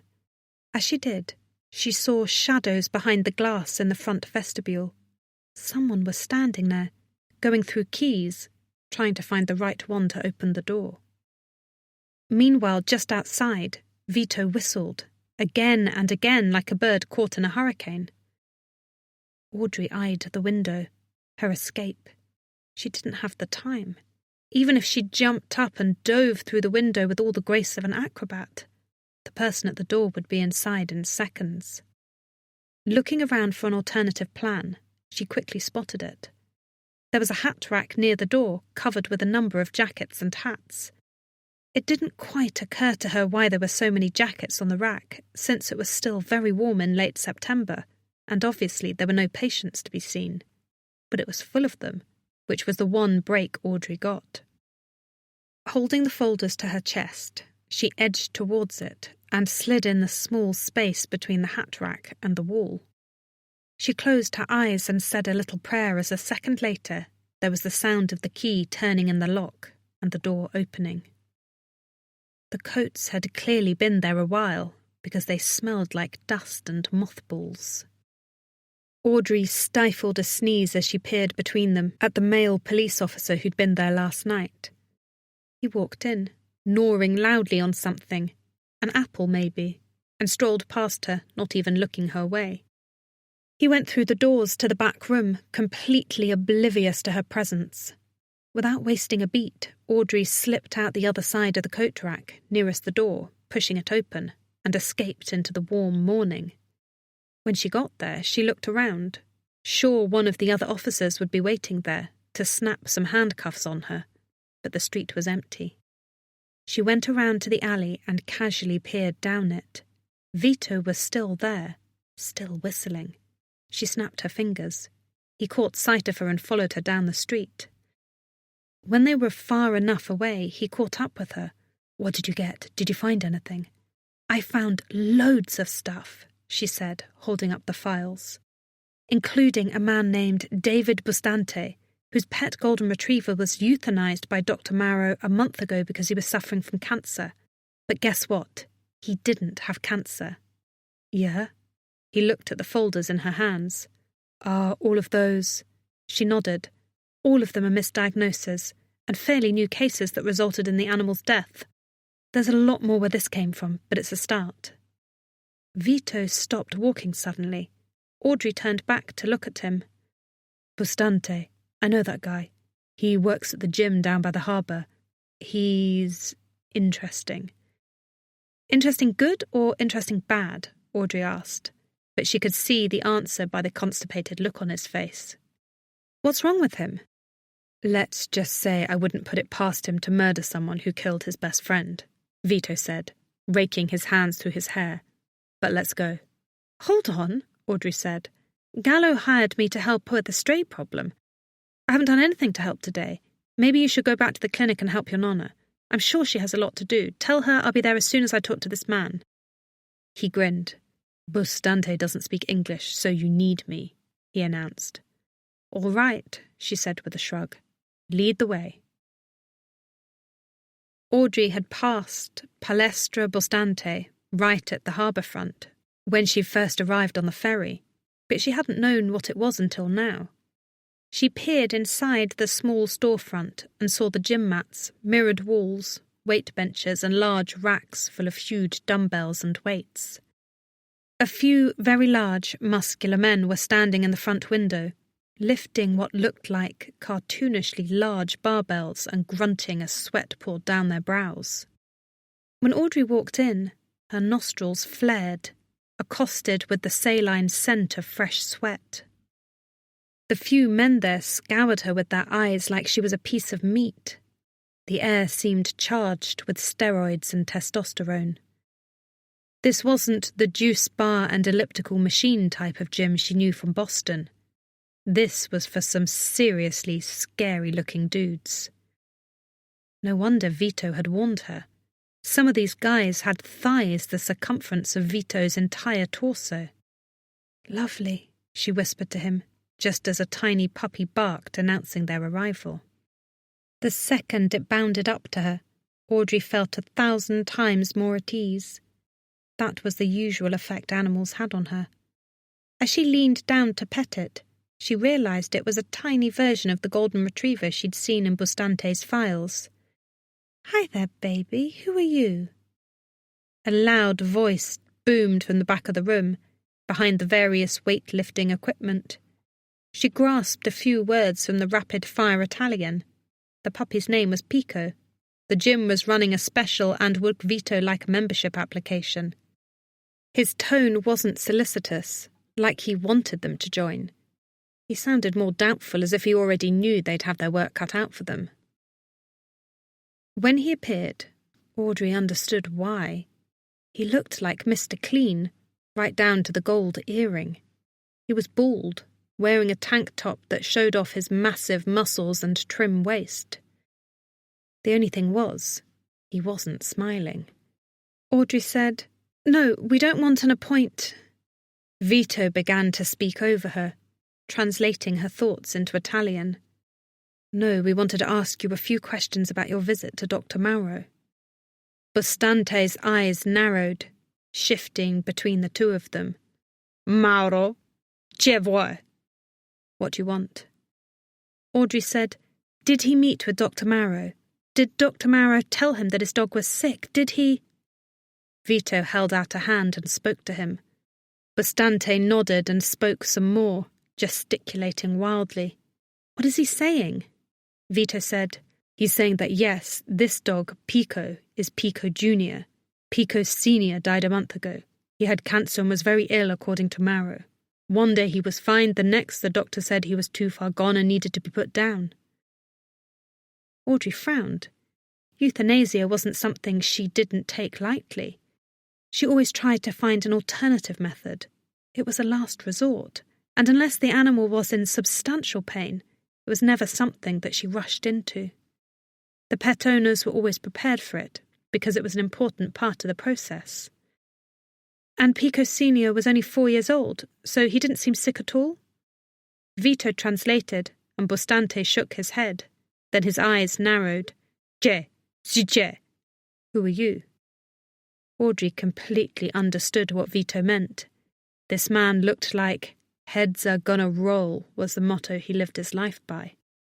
A vein bulged on the side of his neck, angry and on the verge of bursting. That couldn't be good.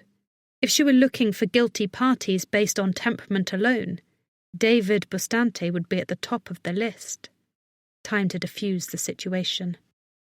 "Signora Bustante," she said as sweetly as she could, "scusi. I didn't mean to disturb you. I'm a veterinarian. I was just conducting a survey and wanted to see if you were happy with your level of care." Vito translated. The man's features softened, but he shook his head. "Dr. Maro, Battado. Sono felicissimo molto." Audrey's eyes widened. Vito went to translate, but she held up a hand. She knew what that meant. "I'm glad he's dead." "So he knows?" Vito nodded, apparently. Then he asked in Italian, "How did you find out?" The man snorted and replied something about how there are no secrets in a town this small. All of Lipari knows.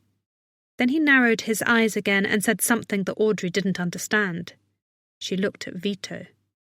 Vito backed away and muttered, "He says if we don't get out of here and stop snooping, he's going to call the police."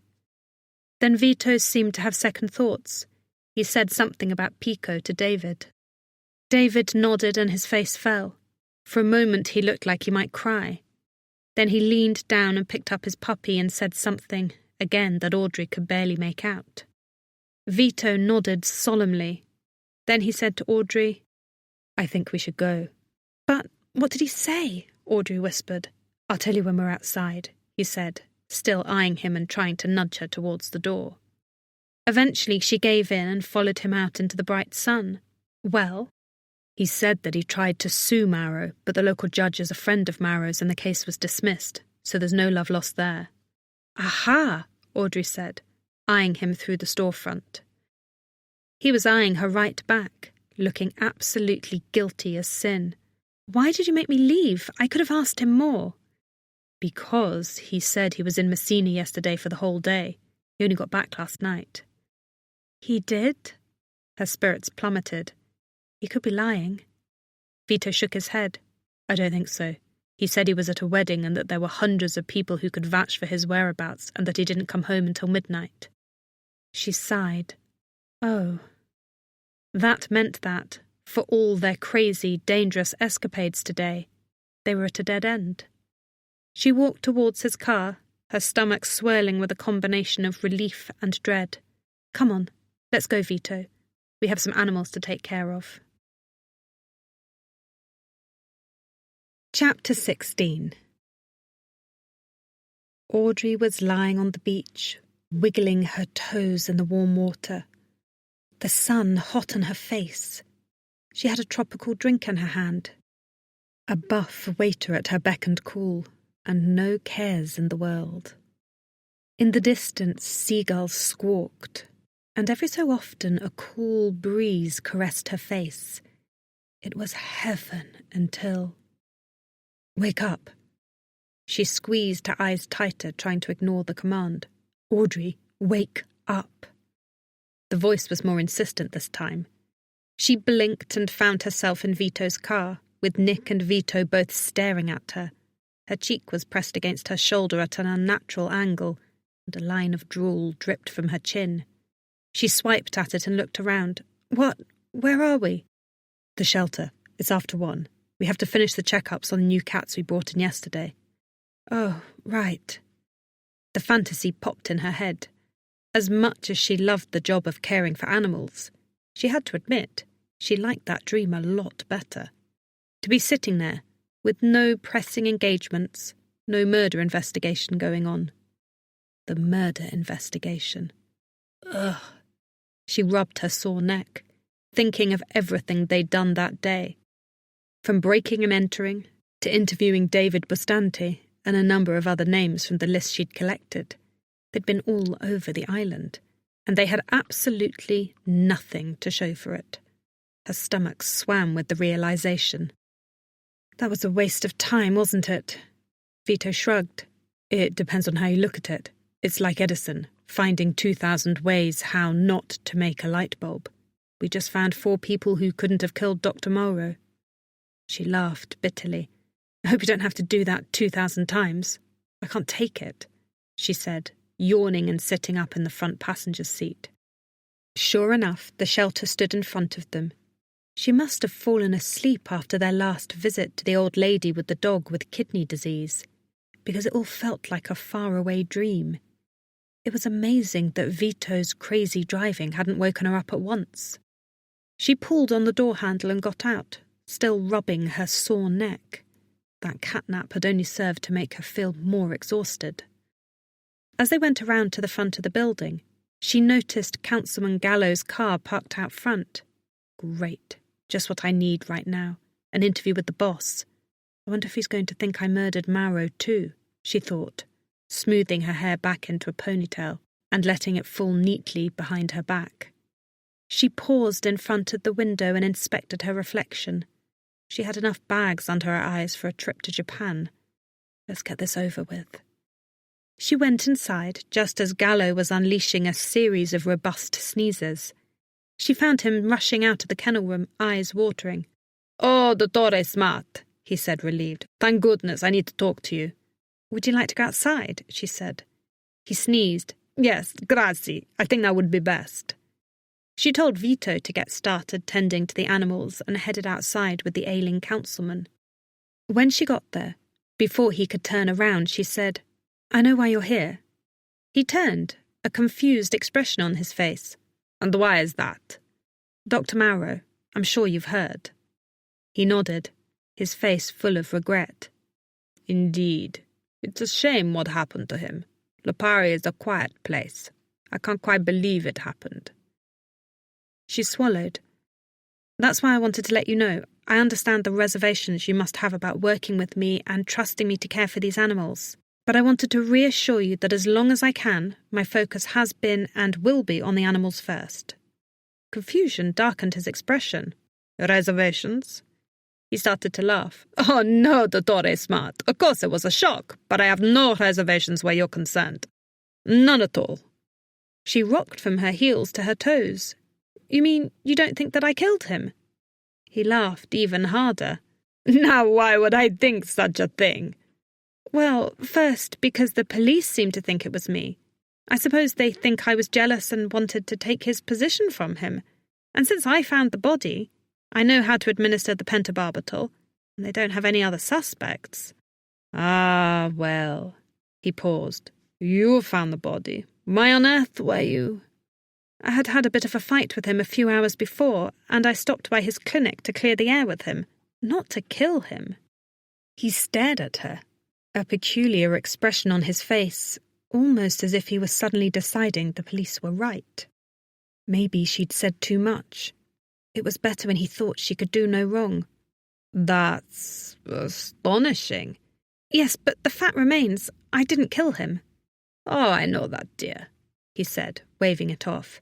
"I've seen enough mysteries to know that the person who finds the body and calls it in is very rarely the killer. Why stick around and wait to be caught, right?" "Oh, that made sense. Yes, I guess you're right. I never thought about that." "So you wanted to clear the air with him. You know what a stubborn fool he can be." She nodded. "I realized that if the animal control problem in Lipari was ever going to get better, I needed to reason with him, since he's all this town has, once I leave." Gallo held up a finger. "Which brings me to my visit to you. The reason I was here, my dear, was because I was hoping that you might consider relocating your clinic to Lipari, considering you're now in dire need of a veterinarian." She blinked. She hadn't been expecting that one. "What?" I know, but we're up against the wall here, you understand, and we need the help. She understood that, but it still sounded rather crass. Dr. Mauro had been dead less than 24 hours, and here they were, already trying to get a replacement. Oh, yes, but you'll think about it. It would be easy enough to give it all up for the greener grass on the other side. But then she thought of the friends she'd made in Mussomeli, the many pets she'd grown to love over the past few months, not to mention Conchita, G, the cafe owner who was so sweet to her, and of course, Mason. She'd left too many things unresolved. Though the speed bumps along the line were many, her work there was far from done. She shook her head. I would, but I don't see how I possibly can. Back in Mussomeli, we received a generous grant to support the animal control effort. That's where your pay came from. But there's much more planned. We could arrange a new clinic, state-of-the-art equipment, whatever you need. How about it? It sounds really amazing, but... She paused. A lot of her troubles in Mussomeli revolved around never having enough money. Her home was still a mess, the clinic was a work in progress, and she was constantly watching her bank account. Besides, it wasn't like there was anyone in Mussomeli missing her so badly. She cringed as she thought of Mason, prancing off with that gorgeous girl of his. He'd toyed with her for months, making her think he was interested, only to play her for a fool, the jerk. Lupari could be a fresh start, a new beginning. He cleared his throat, startling her out of her thoughts. Well, if you can think of another one of your colleagues, please let me know, he said, shaking his head. Or maybe you change your mind. Think on it and see. She smiled. Okay, maybe. Maybe is good, he said. I doubt it, she thought. I've been here less than a day, and already I'm a murder suspect. At least in Mussomeli I went several days before that happened. She almost laughed at her bad luck. Not to mention, it wouldn't be all roses and sunshine here either. For one thing, she'd have to deal with an island of people who might not trust her, simply because of the bad reputation of her predecessor. That would be a hard thing to shake, being under the thumb of a euthanasia-happy man. There were probably plenty of residents who refused to see the vet when their pet really needed it, simply because... Suddenly something struck her. Councilman Gallo, I have a question for you, she said, ploughing forward without waiting for him to respond. You mentioned that there were other solutions to the stray problem presented to the council, right? That's correct. Who else provided those solutions? Did Dr. Mauro have any ideas? He nodded slowly. He did indeed. None that any of us were very keen on. That was why we decided to look for outside help. We never took his plan very seriously and, well, it angered many of the locals who deemed it inhumane. What was it? She asked, though she had a pretty good idea already. Well, he wanted to perform mass euthanasia on the cats, kill almost all of the ones in the shelters and poison the ones that were running free. Audrey's blood ran cold. Even though Gallo said it with a great deal of regret in his voice, she could hardly imagine, as a veterinarian, advocating for anything so cruel. She shuddered. That's awful. I'm glad you looked into other avenues. He smiled. I'm glad too. But the fact remained that Dr. Mauro had been murdered by the same euthanasia drug that he was planning to use on the stray pet population. He had a number of enemies who saw him as inhumane. Maybe someone out there, some crazed pet lover or a person who really wanted to save all the animals, had decided he deserved a dose of his own medicine. If that was the case, only one question remained. Did she know anyone who fit that description? As she turned back to the shelter, the answer hit her straight between the eyes. Chapter 17. Audrey's knees wobbled as she went inside to the kennels. As she walked inside, deep in thought, she couldn't shake the strange feeling that overtook her. Sabina had mentioned something about a cat that she owned that Dr. Mauro had supposedly killed, years ago. Sabina loved animals like her own babies. Sabina had transformed her home into a refuge for stray cats. If anyone in the island of Lipari could be called a stray pet lover, It was Sabina. And there was a very good chance that a pet lover had killed Dr. Mauro over his unorthodox animal control tactics. That meant that, as much as she didn't want to believe it, Sabina had motive. Sabina wasn't in the kennel area when she arrived. She hesitated in the doorway, watching Vito pour food into bowls for the cats. He was a good kid. Sabina may have been a little crazy, but she was all he had. The thought of her being locked away in prison for murder tore at Audrey's heart. She felt so sick over it that she didn't notice Vito staring at her curiously. "Everything okay, Audrey?" She nodded and swallowed. "Yep, fine." "'Cause, pardon my saying so, but you look like you're going to hurl." He smirked.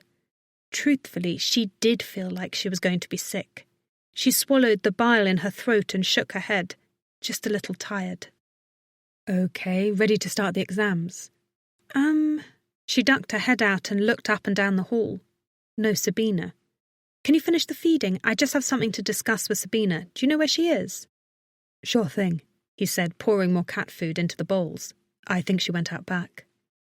Audrey slowly meandered down the hallway, not sure how she was going to broach the subject. "Did you murder the veterinarian?" wasn't exactly the best way of going about it. But as she walked down the hall, more and more of the pieces seemed to fall into place. As a shelter manager, it was possible Sabina knew how to administer pentobarbital. It was likely there was some on hand in the shelter too, easily accessible. That also meant that Sabina had the means. When she reached the back of the clinic, she peered into the break room. No Sabina. She peeked into the storage room too, but Sabina wasn't there. At the last door, the utility room, she heard Sabina cooing something in Italian, as if she was speaking to a baby. Audrey pushed open the door to find Sabina with a huge white and gold striped cat. It was wearing a flowered scarf and a straw hat and looked rather miserable. "Oh, Audrey, tell Bella how pretty she looks. I just gave her a bath and now she's ready for a night on the town." "You gave her a bath?" Audrey asked, tilting her head. Though Sabina was holding the poor creature down, Bella managed to get a paw loose and swipe the hat off her head. Did she get into something? Because with her short coat, she really shouldn't need... "Ah, it's a service I do for all my favourite ladies," she said with a smile, "so that they look and smell nice for their men friends." "That's very thoughtful of you," Audrey said as Sabina let go of Bella. Bella scampered off the counter as quick as can be, flying across the tub and sending water splashing on Sabina's face. Sabina sighed as Bella attempted to bite the scarf off her neck. "Oh, some of the girls are such tomcats," she giggled. "But Bella is so pretty, she just needs a little confidence." And Sabina was clearly a little off her rocker. She might have considered murder to be a fine solution to her problems, but did she have an alibi? Audrey handed Sabina a towel. "How have things been going around here?" Sabina wiped her face and shrugged. "I've been handling this place for 20 years. It's like clockwork now," she said. "I hope Vito hasn't been giving you any trouble." "Oh, no, just the opposite. He's very sweet." Sabina gazed at her doubtfully. "Well, that's good. I never could get through to that boy. He's a bit of a mystery to me. The younger age, you know? Attached to their phones and their crazy music and skulking all the time. Sometimes I think I could just kill him." Audrey smiled through gritted teeth. "Ha, but he's okay. I think he's a great kid. He has a big heart." "Good. That's nice to hear. I try to raise a good boy, but there is much he never tells me, and you never can tell." She nodded. "Sometimes I think he's on the right track, and sometimes I think he's headed the way of the heartless Dr. Mauro. I know you're not supposed to speak ill of the dead, but some people make that so hard." Audrey was glad Sabina brought that up, because she'd been trying to figure out how to do it herself. "So you heard about Dr. Mauro?" She laughed. "Yes, serves him right that someone finally did away with him." "Yes. Did you hear how he died? Someone killed him with pentobarbital," she said casually, leaning against the examination table. "Isn't that interesting?" Sabina let out a short "ha" and went to clean up the counter. "I'd say it serves him right for suggesting what he did at that last council meeting. It was absolutely barbaric that he would even bring up such a thing." You mean euthanizing all the stray pets? Right, that's what he wanted to do, the old woman said, throwing up her hands and raising her eyes to the ceiling. Unbelievable, and unbelievably cruel and vile. He wanted to come into my place with a vial of that murder juice for each of my strays. I told him he could stick the vial where the sun doesn't shine. So you were at that meeting? Oh, yes, I was. Of course I was, she said, her voice hard with determination. Anything I could do to get that man to back off my animals. I was the first one there, and I spoke out against him and everything. And then I confronted him on the front steps at the place. We almost got into a fist fight, him and me. I would have flattened him to the ground, the idiota. I think his death was the best thing that ever happened to Lipari. Wow, Audrey said. And here, when Audrey first asked about him at Pietro's, she hadn't seemed nearly as rabid in her hate for Dr. Mauro. But now, Sabina was almost frothing at the mouth. You really didn't like him, did you? No, I did not. But I wasn't the only one. And I was not as bad as some people. In fact, there's a whole group of people who hate the man. For one, there's Vittoria Vitello and her whole group. Vittoria who? Vitello. Oh, she's a very sweet lady, but a bulldog, you know? Sabina slapped her knee. You get her riled up and she goes after you, no stopping. She's the president of the local animal welfare league. It's not much now, but she's trying to grow it. And she was there, outside, holding up signs against the doctor. She spit in his face. Did she? Oh, yes. It was in our local paper. It was quite the story. She got arrested for it. Sabina's fist clenched and unclenched. I say, good for her. When was this? She's not still in jail, is she? Oh, no, she was out in a day, bailed out by her people. She lives down by the sea, though I don't think she has an actual address. Her home is the whole island. You'll always find her out there trying to get the tourists to stop feeding bread to the birds and things like that. She's the one holding a sign and screaming about the injustices of the world. She's a million crusades going on at once, all involving the animals she loves and the planet. Sabina smiled with determination. Quite a woman. Interesting, Audrey said, making a mental note of the woman's name. Sabina, yesterday afternoon when I was catching animals, what did you and Vito do? She smiled. Yesterday? Afternoon? Oh, I was with Vito the whole time. We were cleaning up the yard. Quite a lot of work to get all of that poop thrown away.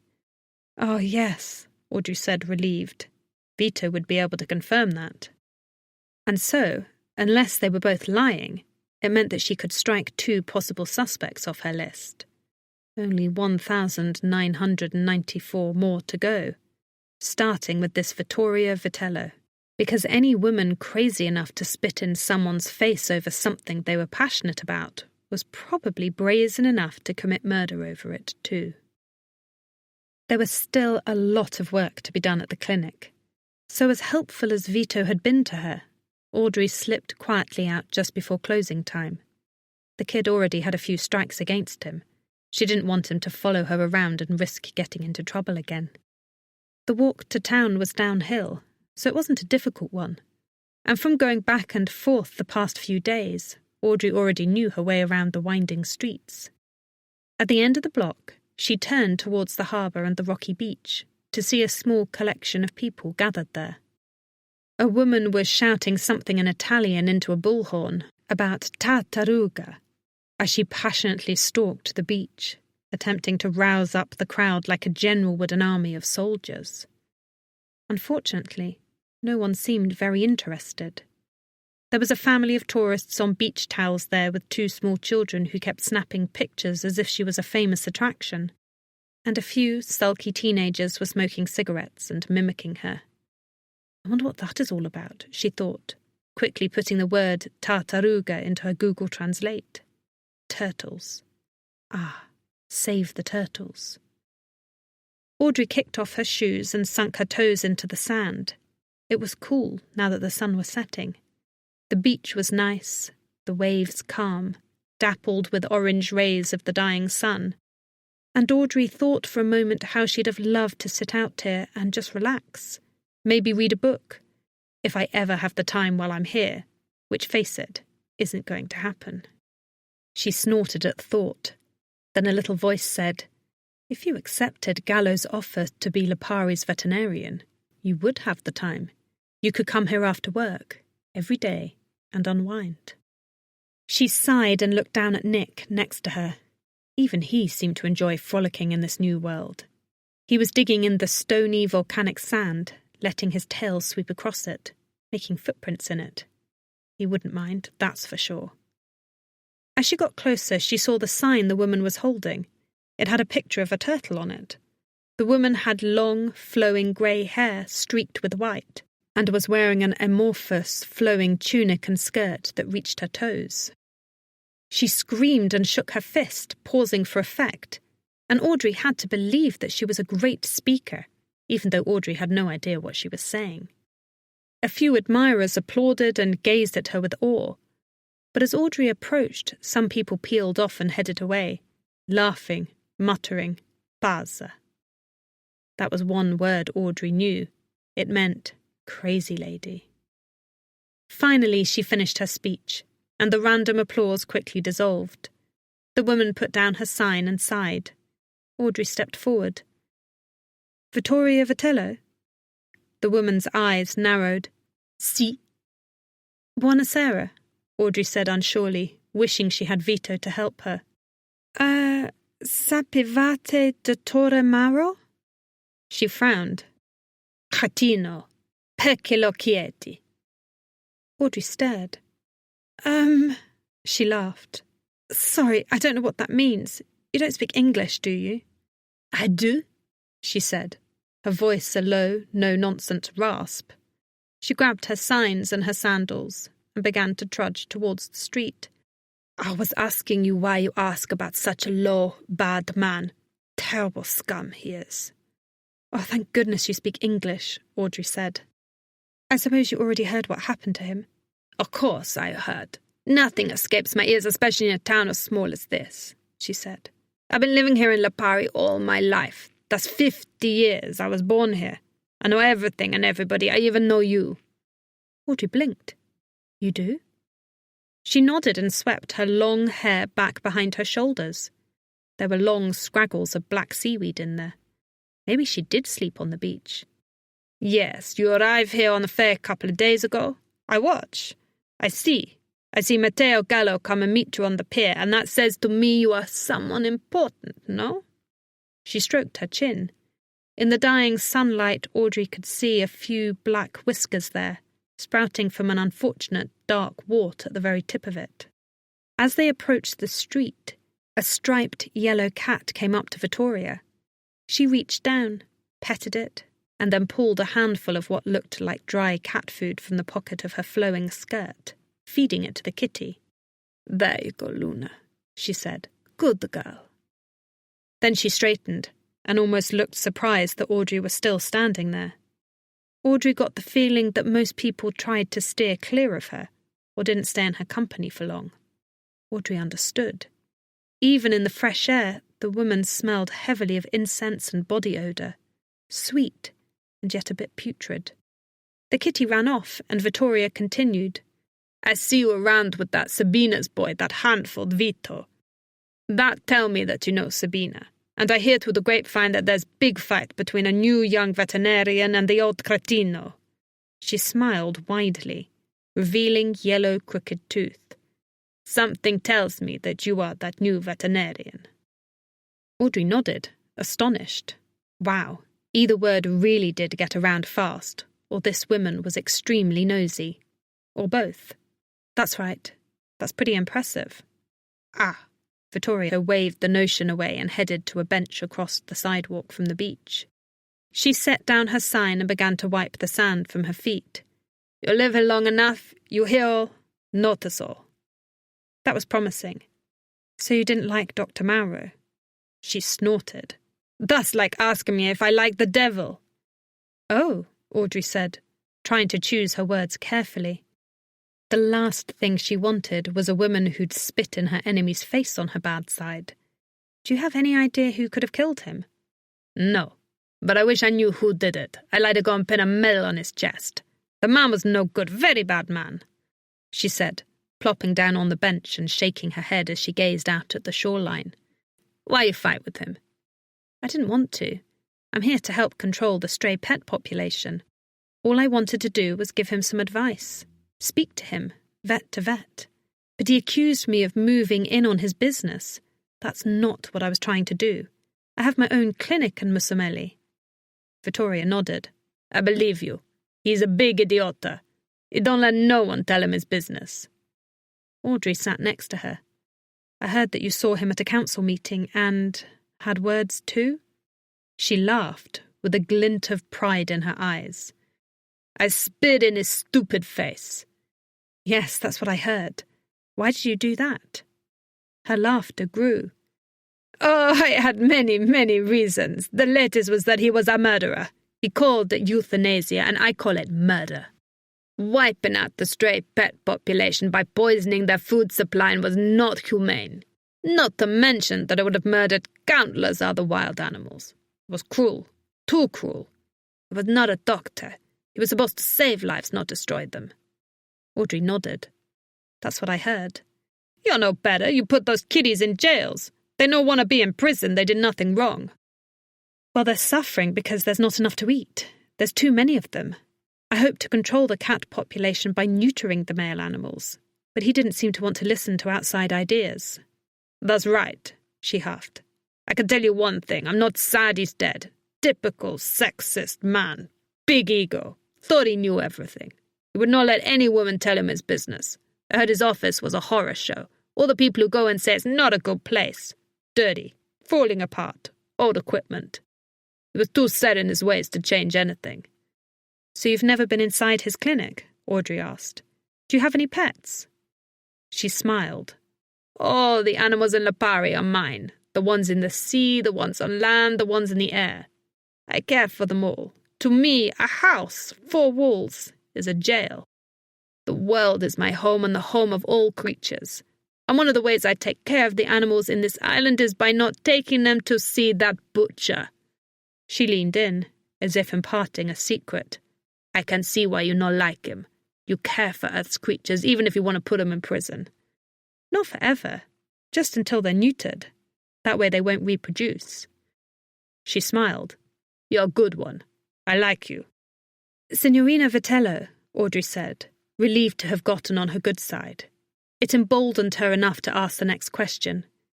"You seem to be the eyes and ears of this island. Did you see anything suspicious last night, around dinner time, when Mauro was murdered?" She went to a nearby trash can, and to Audrey's horror began to pick through it. She found a red child's sand bucket with a broken handle and placed it in her big shoulder bag. "No, I wish I'd been around, but only because I would have cheered the killer on." She laughed harder, but this time it dissolved into a phlegmy, wet cough. "No, I was at the harbour the whole evening, organising a protest against the idiota tourists." "Tourists?" "Yeah, they come here in droves to fish our waters, and they're destroying the habitat of the creatures in the sea. The turtles, the poor turtles." "Oh, so that means not only did she not see anything, she can't be the killer. There are probably dozens of people who saw her on the harbour if she organised the event." "Well, thank you," Audrey said, turning towards the street. "I appreciate your—" She froze. Oh no, here comes trouble. Chapter 18. Heading Audrey's way, with one of the other police officers on her tail, was Officer Lorenzo. She stiffened as she watched the 2 officers rapidly approaching her. From the look in Lorenzo's eyes, she wasn't happy. Quickly, Audrey said, loud enough that anyone nearby could hear, "So, Signorina Vitello, where do you normally see the most strays on this beach?"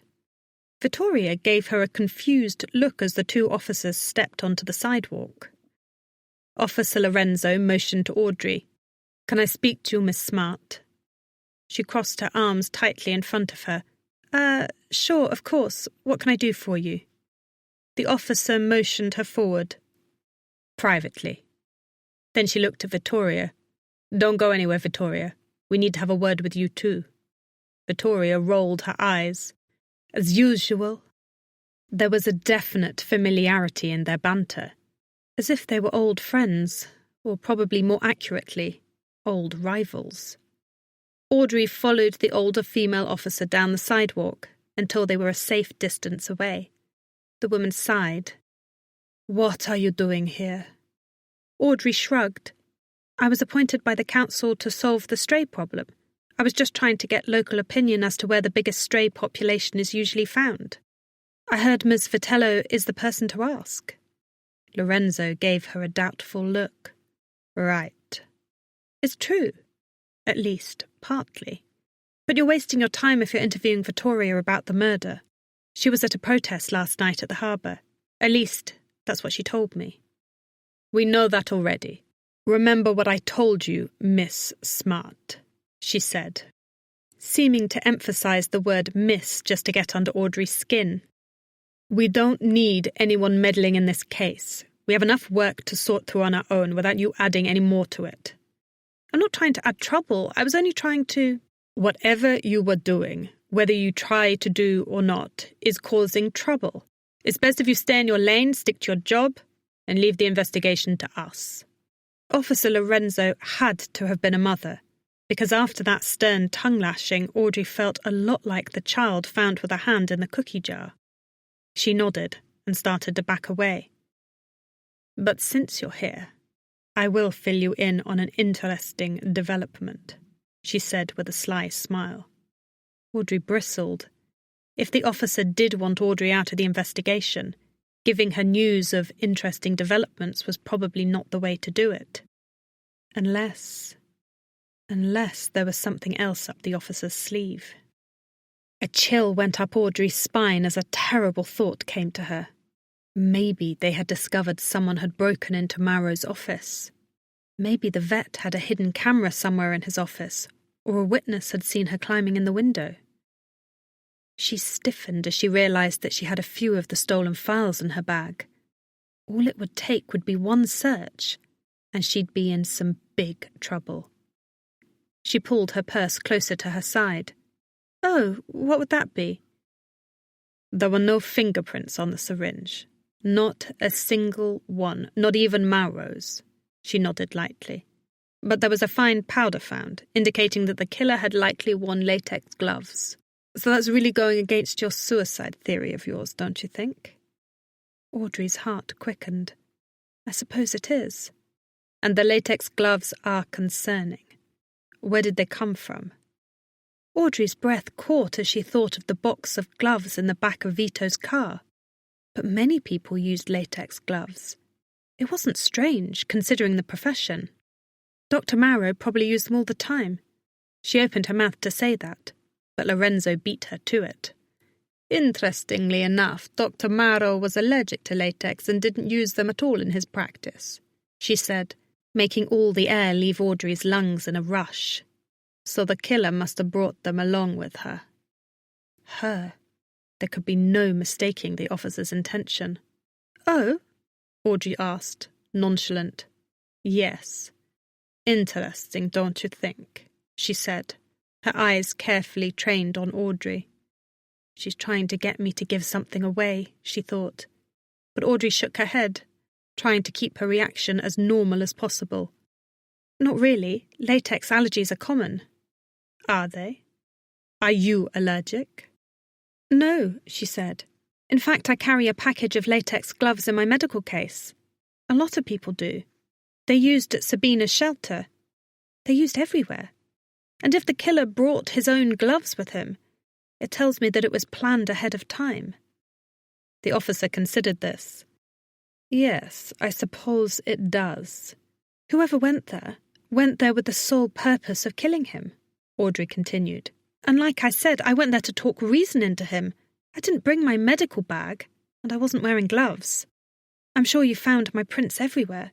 Wouldn't I have tried to conceal them if I were the killer? And I certainly wouldn't have reported the crime if I was guilty of it. She felt triumphant, repeating the words Gallo had said to her. But Officer Lorenzo didn't seem convinced. She just said, and then started to walk past Audrey, towards Vittoria. She only got a few steps before turning. Remember, Miss Smart, don't go anywhere. Audrey groaned and muttered under her breath, Doctor. Of course she wasn't going to go anywhere. The island was small, and now she got the feeling that the Lipari police were keeping a very close eye on her. As Officer Lorenzo quietly questioned Vittoria, She kept looking up, every so often, at Audrey. The other officer, too, seemed to be watching her every move. Were they following her? Her stomach rumbled. She hadn't eaten all day. She grabbed her phone, looking for the nearest cafe to get something to eat, when she noticed a text. It was from Mason. "Hey, went by your house and your office, and the girl there said you were gone for a few days. When you get back, can we talk?" A little thrill spiked in her, followed by dread. He'd probably tell her how he'd made up with his girlfriend, or some half-hearted excuse for leading her on, and sorry it didn't work out. The last thing she wanted to do was listen to that. Not that she had to worry about that any time soon. She was stuck here in Lipari. Actually, compared to that conversation, a prison in Lipari didn't sound at all bad. She started to type a message in return, and stopped. Her mind cycled through a dozen different replies from "get lost loser" to "I'd love to." In the end, she decided not to respond at all. Yes, that was better. Let him dangle a little, just like she'd been doing. Pocketing her phone, she turned towards town, clutching her bag for dear life. Why had she let Vito talk her into breaking into the office? Now she had evidence on her person that tied her to the crime, and that wasn't good. But maybe they'd decided she was the killer anyway, even without the evidence. Especially if they came up with no other leads. She turned back towards the officer who was interviewing Vittoria, but gazing suspiciously at Audrey. Definitely not good. Audrey really needed to find answers before they finished their investigation and decided that all signs pointed to her. But first, an early dinner. Away from the prying eyes of Officer Lorenzo, she'd figure out who to talk to next. Chapter 19. Audrey decided to stop at that outdoor cafe on the harbour that she'd noticed when the ferry first arrived on the shores of Lipari.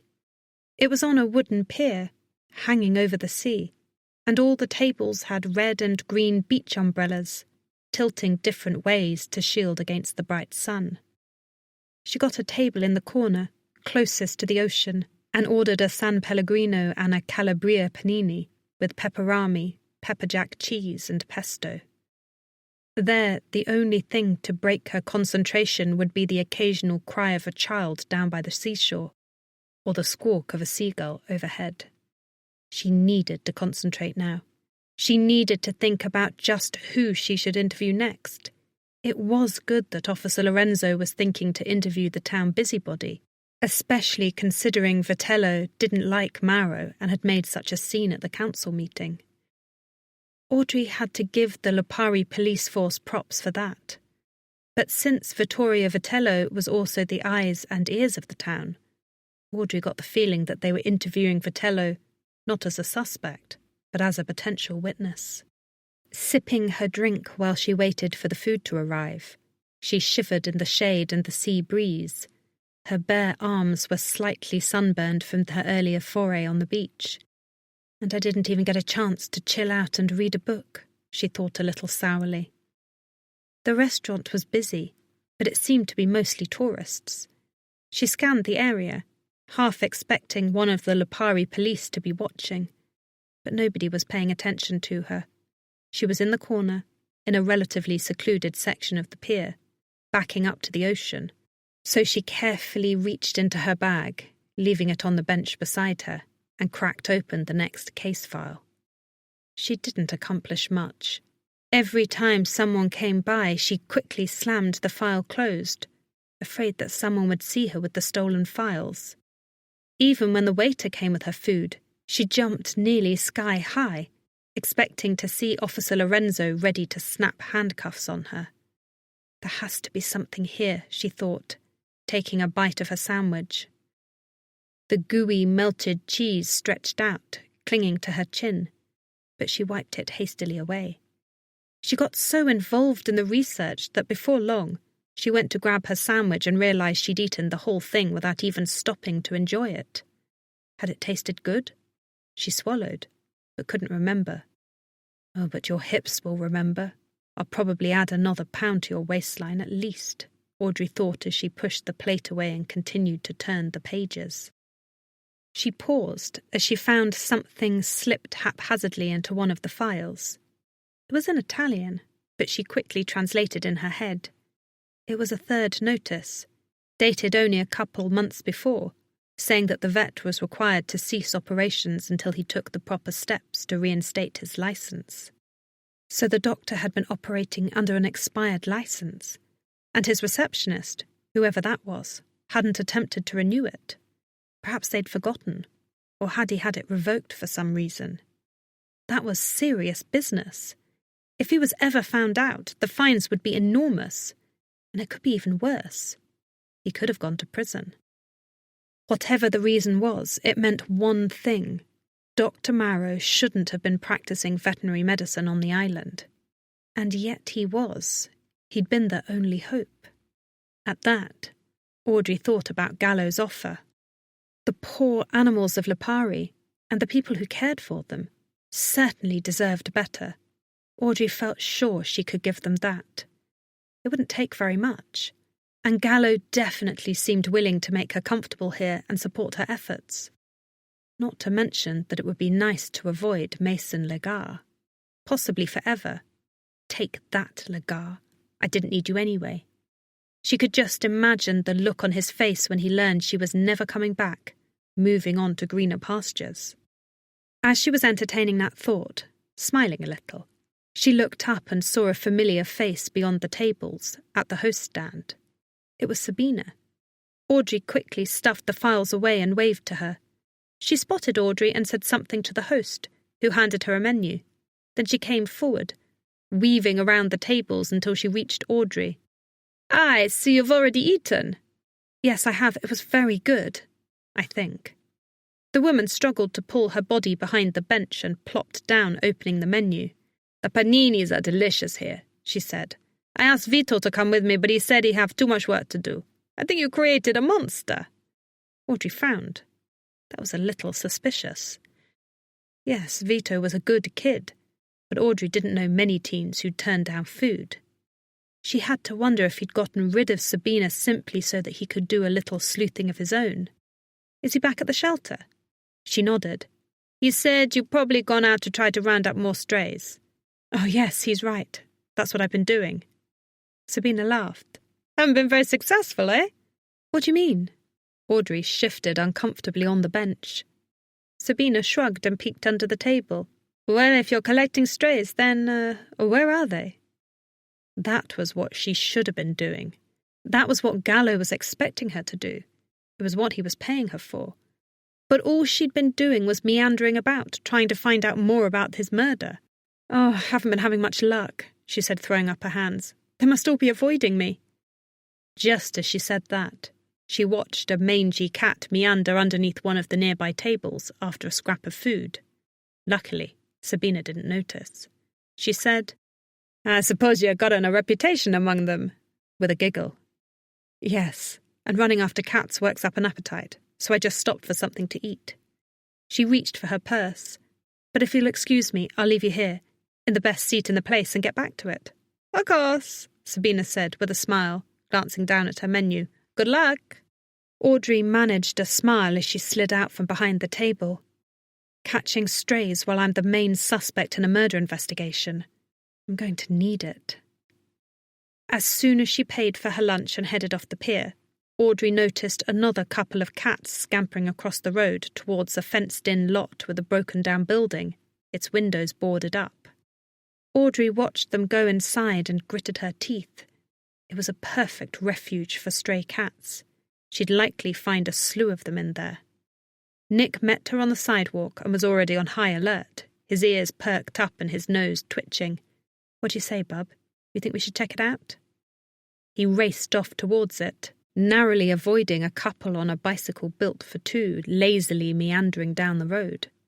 He was clearly up for the adventure, disappearing through an invisible hole in the fence faster than her eyes could track him. Chapter 20. "Nick!" she called as she ran across the street, trying to figure out how he gained entrance. Now she'd have to do the same thing.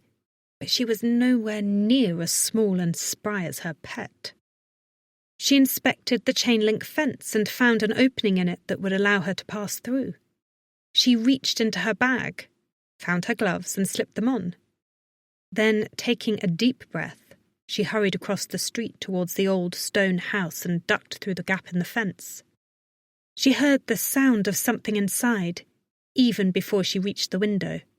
Somewhere, a cat let out a shriek.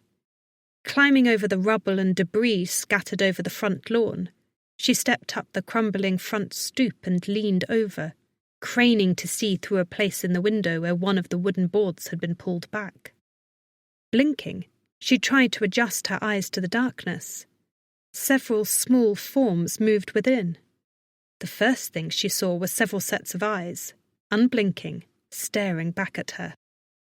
It was a destroyed living room that, funnily enough, didn't look much different from her own home in Musamelli, with its tattered wallpaper, broken light fixtures and pitted floors. The cats seemed to like it just fine, though. She started to count them, but lost count as they scampered away. There were at least a dozen cats calling this living room home. Somewhere inside, Nick hissed. "Great. Making friends all over the place, are we, bub?" she mumbled, squinting to see better. Audrey shoved aside the broken board with the heel of her hand, giving herself enough of a space to squeeze through. Climbing up onto the window ledge, she eased herself inside, somehow, after her escapades earlier that day, slipping into the window of the vet office. This was a breeze. Her feet came down in a puff of dust on the ruined wood flooring. The dust was thick, but full of tiny little cat prints, heading all over the house. She sneezed as she looked around, spotting a young grey on the decaying mantel of a stone fireplace. Nick was keeping him at bay. He let out a little mewl of concern as he tried to find a way down. "Hello, baby," she said as its green eyes glinted. Looking around, she spied an overturned milk crate and waded through the debris to pick it up. "Well, I can't get in your whole family, but I might be able to catch just one of you. That's a little bit of progress." She grabbed the crate and lifted it up. Out spilled a pile of dirt and what looked like a dead rat. The strong scent of earth and something rotten rose up to meet her. The panini in her stomach threatened to come back up her throat. She swallowed it back and took the crate over to the grey cat, who was watching her curiously, all the while licking its paws. "All right, honey," she cooed to it, treading carefully towards it. "I'm not here to hurt you. I'm just going to take you in and get you looked at, all right?" The cat simply watched her, unafraid, as she crept up and started to scoop him into her arms. "That's right, no problem," she said, beginning to lift it off the mantel. Suddenly it screeched and flew forward, claws extended. It caught her on the side of the face before jumping onto her shoulder, then gracefully hopping to the ground. She turned to grab hold of it, but it was too quick. It slipped right through her fingers, and as she lunged for it, she lost her balance and fell to her knees. Choking in the thick layer of dust on the floor, she watched it scamper up the decaying staircase to the second floor. Her cheek began to sting. She reached up and touched it, only to find her fingers dark with blood. Fantastic. I've gotten about 3 million scratches on this island since I got here, and I've caught about 1 stray cat. I'd say the cats are winning. The sun was just about gone too, the room growing even darker by the second. Whoa, it got dark really fast. What's going on out there? Whatever it was probably not a good idea to be in this abandoned place after dark, considering it was a hazard in the daytime, when she could see the potential dangers. So, giving up, she went to the window and pushed aside the broken board. As she did, one of the cats came down the stairs. She knew she was only imagining it, but it seemed triumphant to be getting rid of her. "I'll be back," she murmured, then turned and eased herself out of the way she'd come. When her feet hit the ground outside the condemned home, Nick was already outside, waiting for her. She looked up and saw that clouds had begun to gather. blocking out the sun on the horizon. The white bodies of the seagulls stood out among the multiplying black clouds. The wind was picking up, signalling a storm coming. "Let's get out of here, Nick," she murmured to him, "before we get drenched." She shivered as her phone buzzed in her pocket. She pulled it out to find a call coming in from the clinic in Musamelli. She brought it to her ear. "Hello?" "Audrey, who's in call today?" A voice, sounding rather timid, said. It was Conchita, but she sounded a little perturbed. "I know, I'm sorry, I've been busy. I was going to call, but It completely slipped my mind. Is everything okay?" "Well, it was," she said, her voice shaking a little. "Up until about an hour ago, someone just brought in a stray dog, and I think, well, it has the classic signs of rabies." "Rabies, are you sure?" "No, I don't know for sure, but it was acting really crazy. At first I thought it just didn't want to be restrained, but then it bit me, and after I cleaned up the mess, I noticed it was foaming a little at the mouth." "Oh, no." "Okay, Conchita, listen to me. You know where I keep the pentobarbital, right?" "Yes." "The first thing you need to do is put the dog down." She paused. "I know that, but Conchita, you know I'm the last person who'd advocate for ending an animal's life, but rabies is untreatable.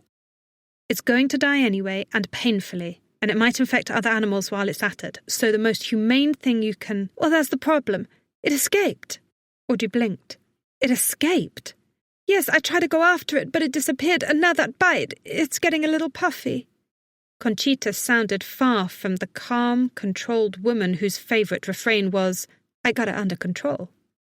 Right now, she was clearly a little frantic, her voice far away, trembling. "And, well, I haven't had the rabies vaccine, so I'm a little concerned." Audrey dragged a hand down her face. This was the last thing she needed now, when she couldn't even leave the island. "Okay, Conchita, listen to me. I want you to close the clinic right now. Call your doctor immediately and tell him that you think you may have been exposed to rabies. Do you understand?" "Yes, I understand." "All right. They'll know what to do. Don't worry about the clinic. I'll call someone to have them come in and take care of the animals there. You need to take care of yourself." "But what about all the appointments you have?" "I'll have that person cancel all the appointments for the next few days." She sniffed, and Audrey realised the poor young woman was crying. "I'm so sorry, Audrey. I don't—" "Please? It's not your fault. What's important is that you take care of your health." "Are you coming back?" She let out a slow breath. "I can't. I have a little emergency here myself, which makes it impossible for me to leave. But it's okay. Everything will be fine. Now go and call your doctor." Quickly, she dialed the number for Councilman Falco.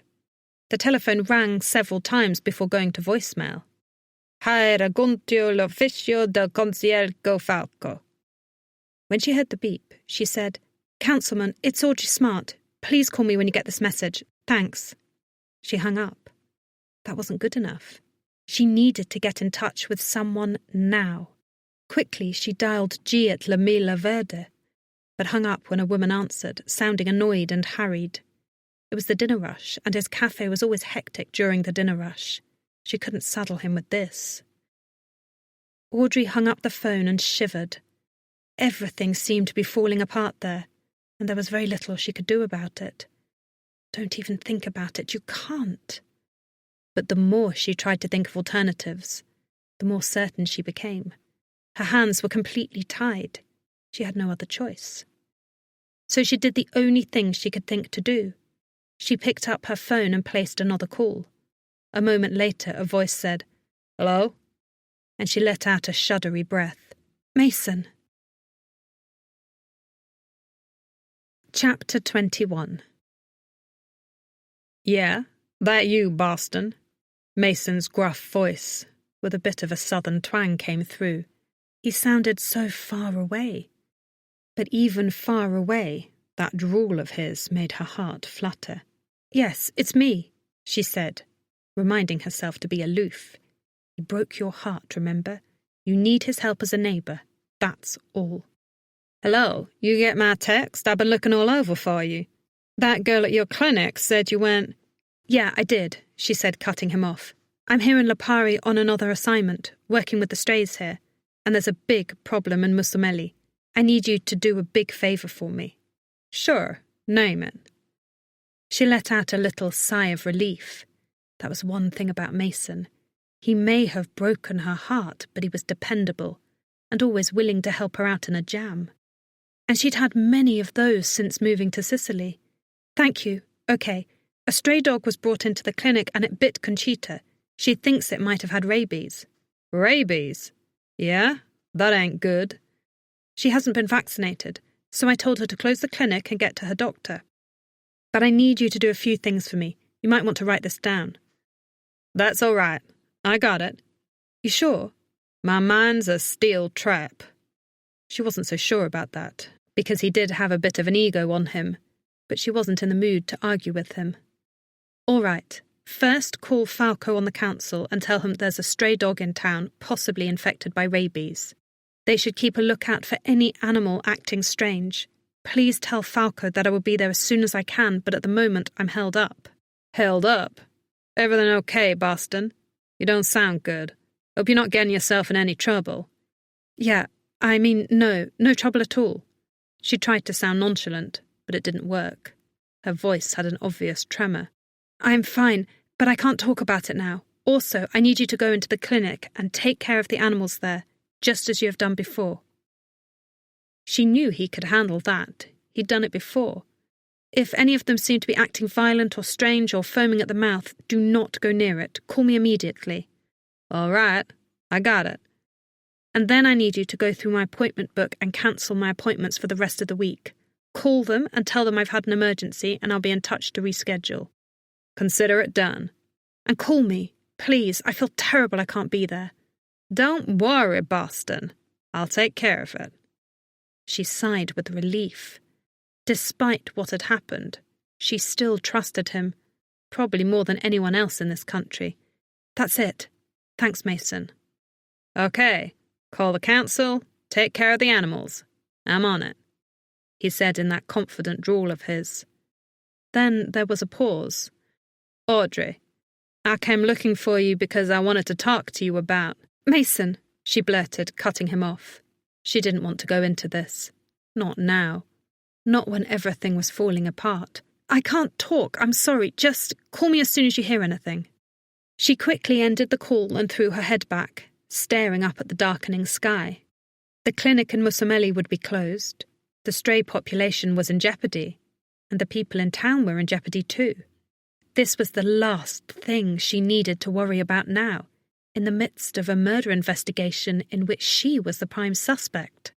Could there be anything else piled up on top of her list of worries? As if someone above her had heard.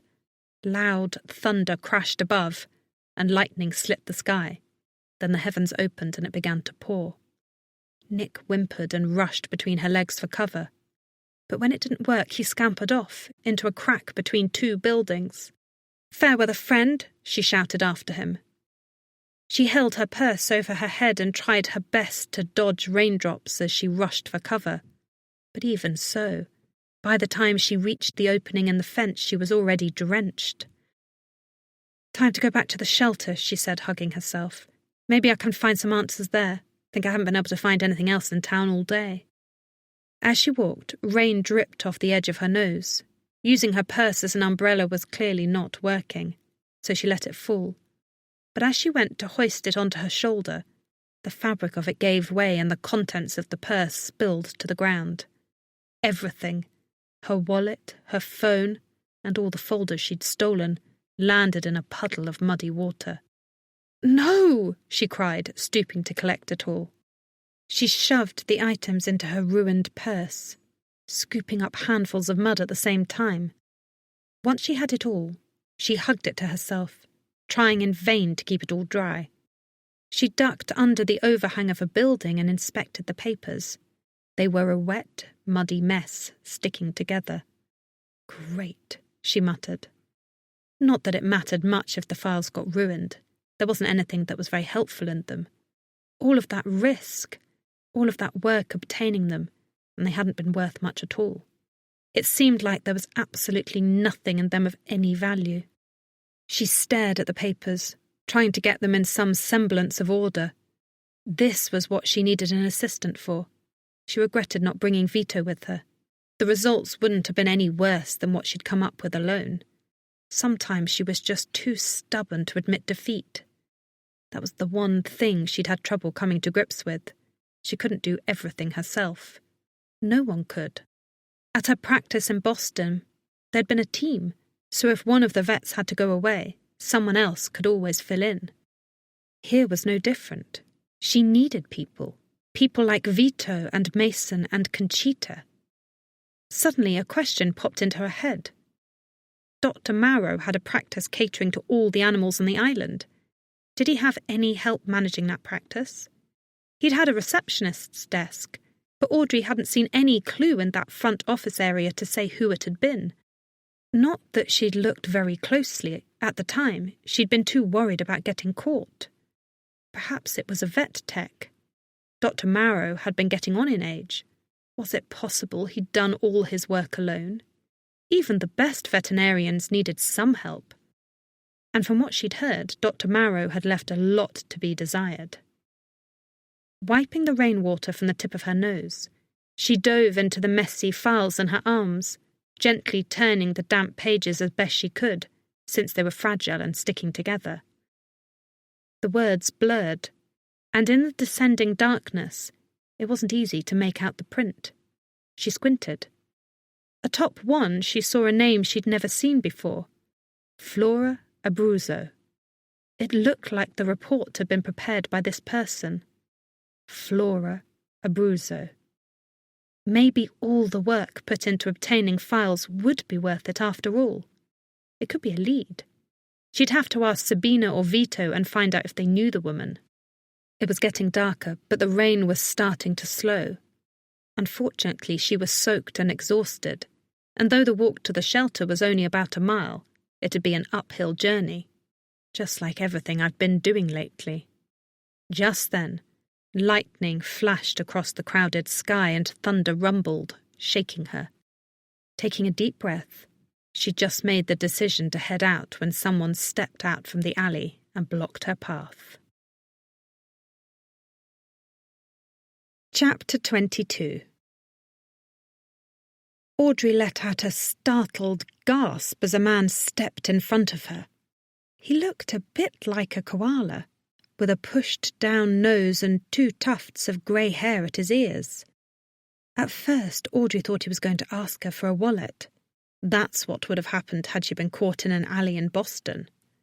But as the man kept speaking in mile-a-minute Italian, Audrey eventually made out the word furetto, and determined he was talking about some kind of animal.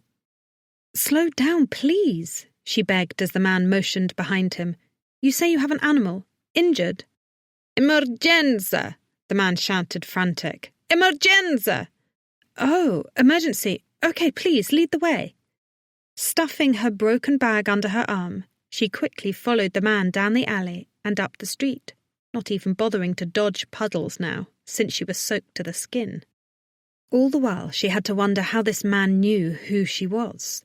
It wasn't like she was wearing a sign that said veterinarian.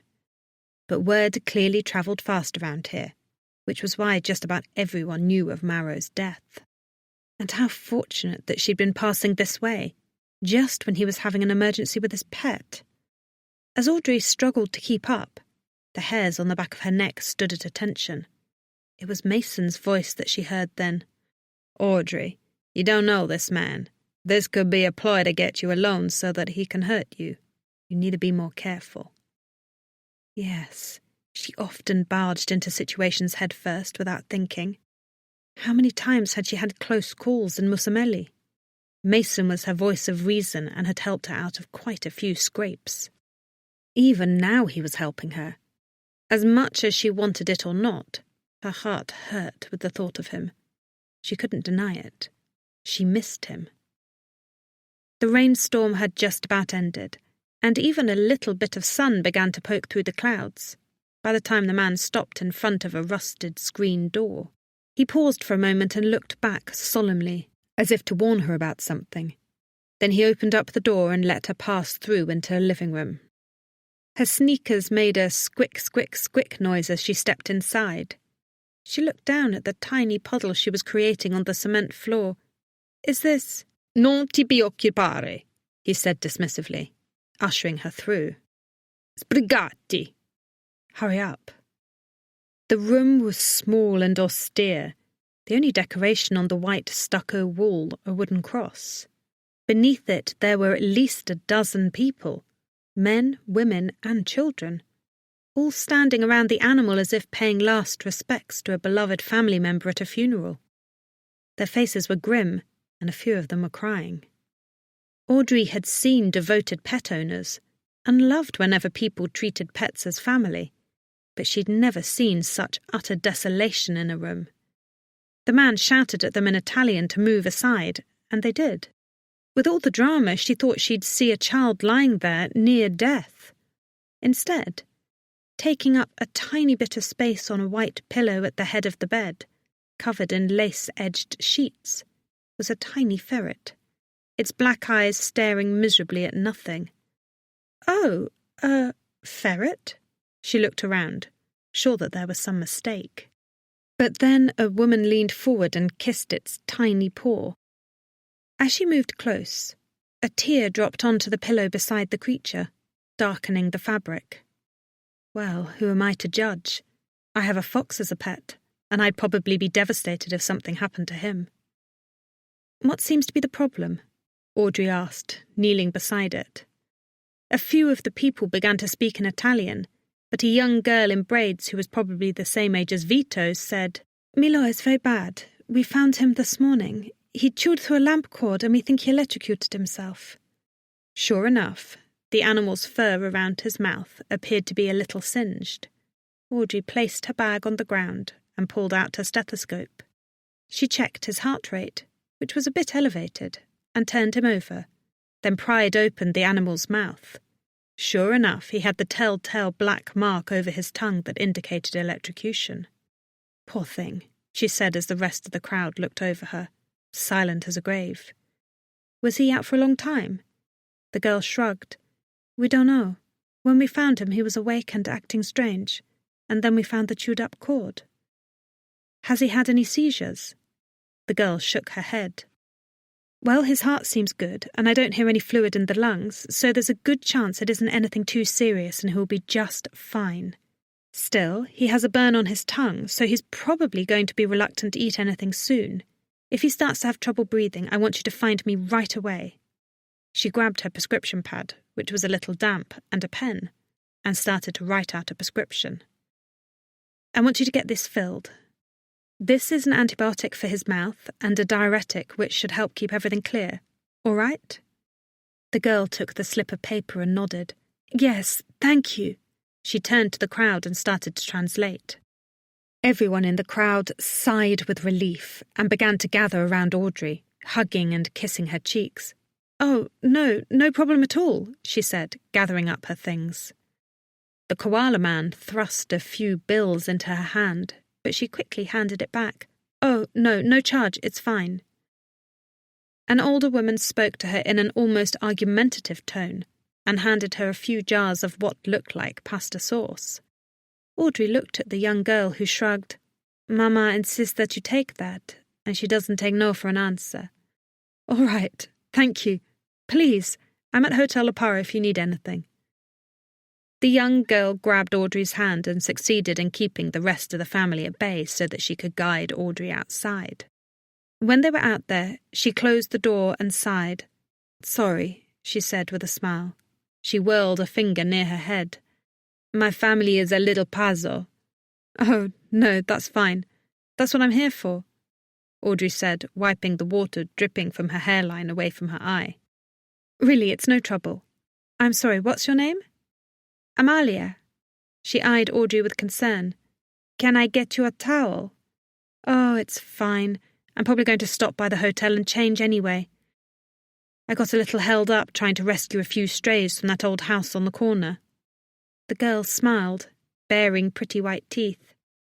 Oh yes, that house has been like that for ages. Since I was a kid.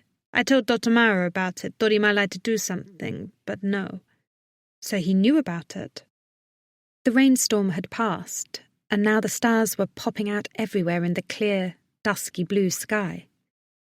The warm air was starting to dry Audrey's clothes, leaving them stiff and uncomfortable.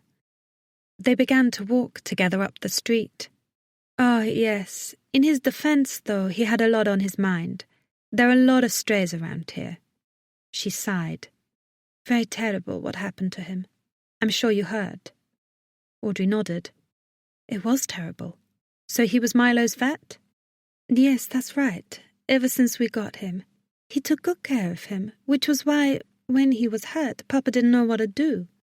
Thank goodness I saw you and knew who you were. So I told Papa, and he rang out and waved you down. Audrey raised an eyebrow. So you thought Dr. Marrow was a good doctor? Yes, she laughed.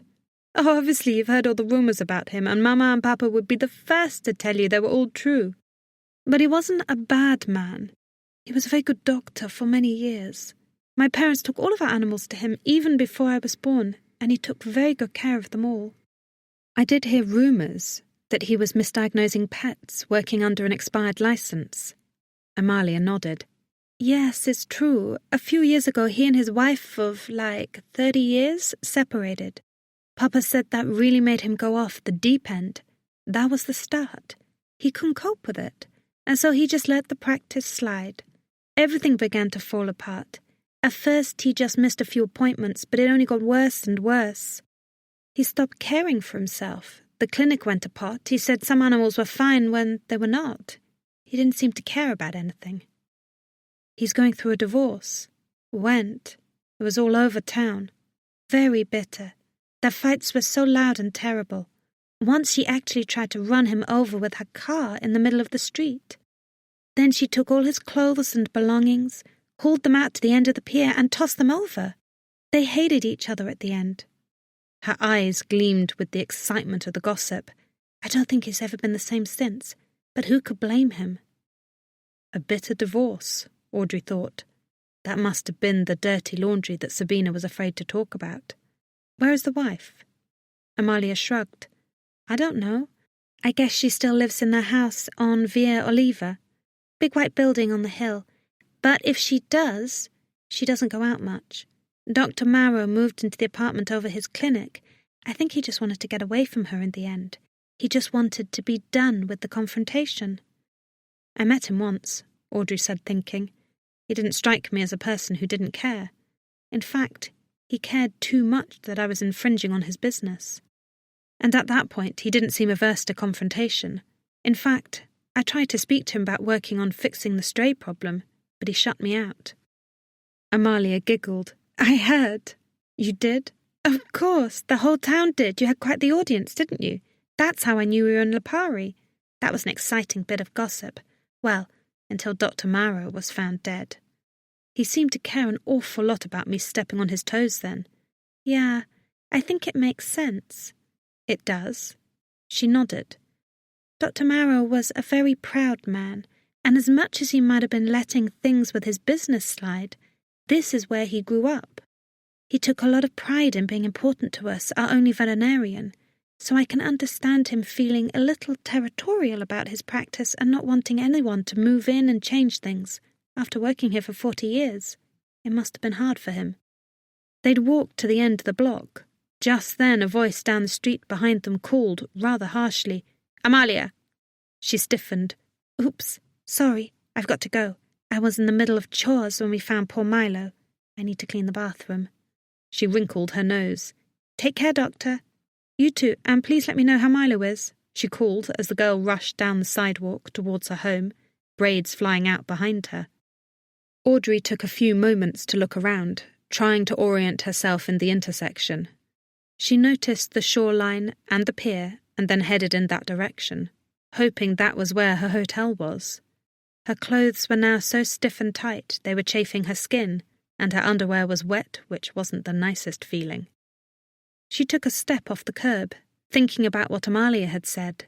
A bitter divorce, an ex-wife who nearly killed him, living in a big white house on Via Oliva. It was definitely worth looking into. But first, she really wanted to get out of these wet clothes, maybe get a hot bath, and definitely have a glass of wine. She needed it. Chapter 23. Just got back from the clinic. Everything's fine. All appointments for this week are cancelled. Stop worrying your pretty little head, Boston. Audrey smiled at the text from Mason. She was wearing a fluffy white robe from the hotel, enjoying a late room-service dinner of antipasti and Chianti, and relaxing after a nice, warm bath. A little luxury after the past 2 days was just what she needed. In her tipsiness after consuming 2 glasses of wine, she read Mason's text, imagining him saying the words in that sexy southern drawl of his, and her body quivered. "Stop it, Audrey, stay strong." She sighed, throwing herself back against the pillows on her bed. Quickly she typed in, "Did you call Falco?" A moment later he replied with, "I did you one better. I went over and saw him. He's putting the area on high alert about a possible case of rabies. He says not to worry." She smiled. That was good. "Thanks. Have you seen Conchita?" His response was, "Yes. The doctor thinks the bite isn't too serious, but he's started her with treatment." Well, that was good. Mason, her knight in shining armour, saving the day for her again. This time, though, she resisted any impulse to gush and responded with a curt, "Thank you." "When are you coming back, Boston?" Sure, he was wondering that. Without her there, he couldn't get free medical advice about his Mastiff Polpetto. Initially quite the reluctant dog owner, Mason usually had a question a day about his new pet. She sent as short a reply as she could think of, "Not sure yet." Then, of course, he had to go and do the thing that would ensure he stayed on her mind for the rest of the night. He wrote, "Miss you." She stared at those words, her heart thrumming. Then she quickly exited out of the message. Get a grip, Audrey. All his charming words weren't going to work on her. She was determined not to let him worm his way under her skin again, no matter how adorable he was. Been there, done that. It still stung, just as much as it had the day she arrived on his doorstep to see he had company. I'm done with that. If being away from Mason has proven anything, it's that we were just fine as we were. Friends. That's all. She picked up a bit of crusty Italian bread and dipped it in the oil from the salad, then tore off a bite, savouring the taste of the fresh herbs. She looked at the television set.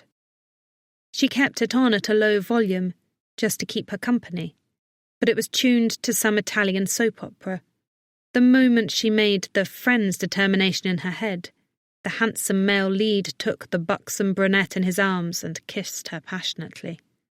"Ugh," Audrey mumbled, as she watched them tearing at each other's clothes. Get a room. Audrey, do you really need a reminder that love often ends up going bad? Look at what happened to Dr. Mauro. His wife nearly flattened him with his own car.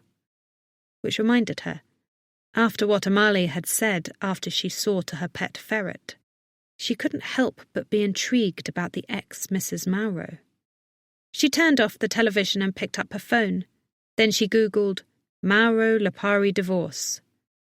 A number of results came back that had nothing to do with Dr. Mauro. She scrolled through each one until she came to Giacomo Alto Esquire, divorce attorney, Lipari. She translated the website, and from what she could tell, he was the only divorce attorney on the island.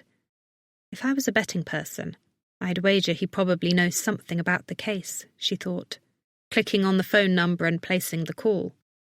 Because it was after hours, she expected to get a voicemail recording, so she was surprised when a voice said, "Alto?" Mr. Alto?" She thought for sure she'd get a receptionist, but Lipari was a small island. How many divorces could they possibly have?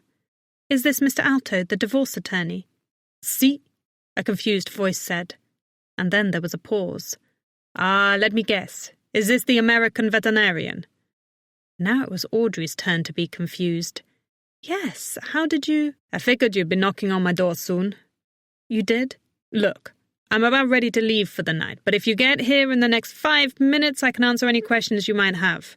My office is on Via Lido, near the pier. Can't miss it. Audrey sat up and looked at the clock. It was just after 8. She grabbed the towel off her head. Yes, I can do that. Leaving right now, she said. See you then.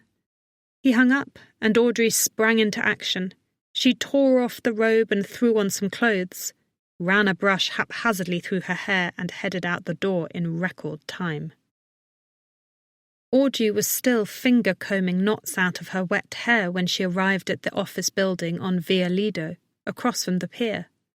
Nick scampered along behind her, curious because the last time she left him, she told him she was going in for the night.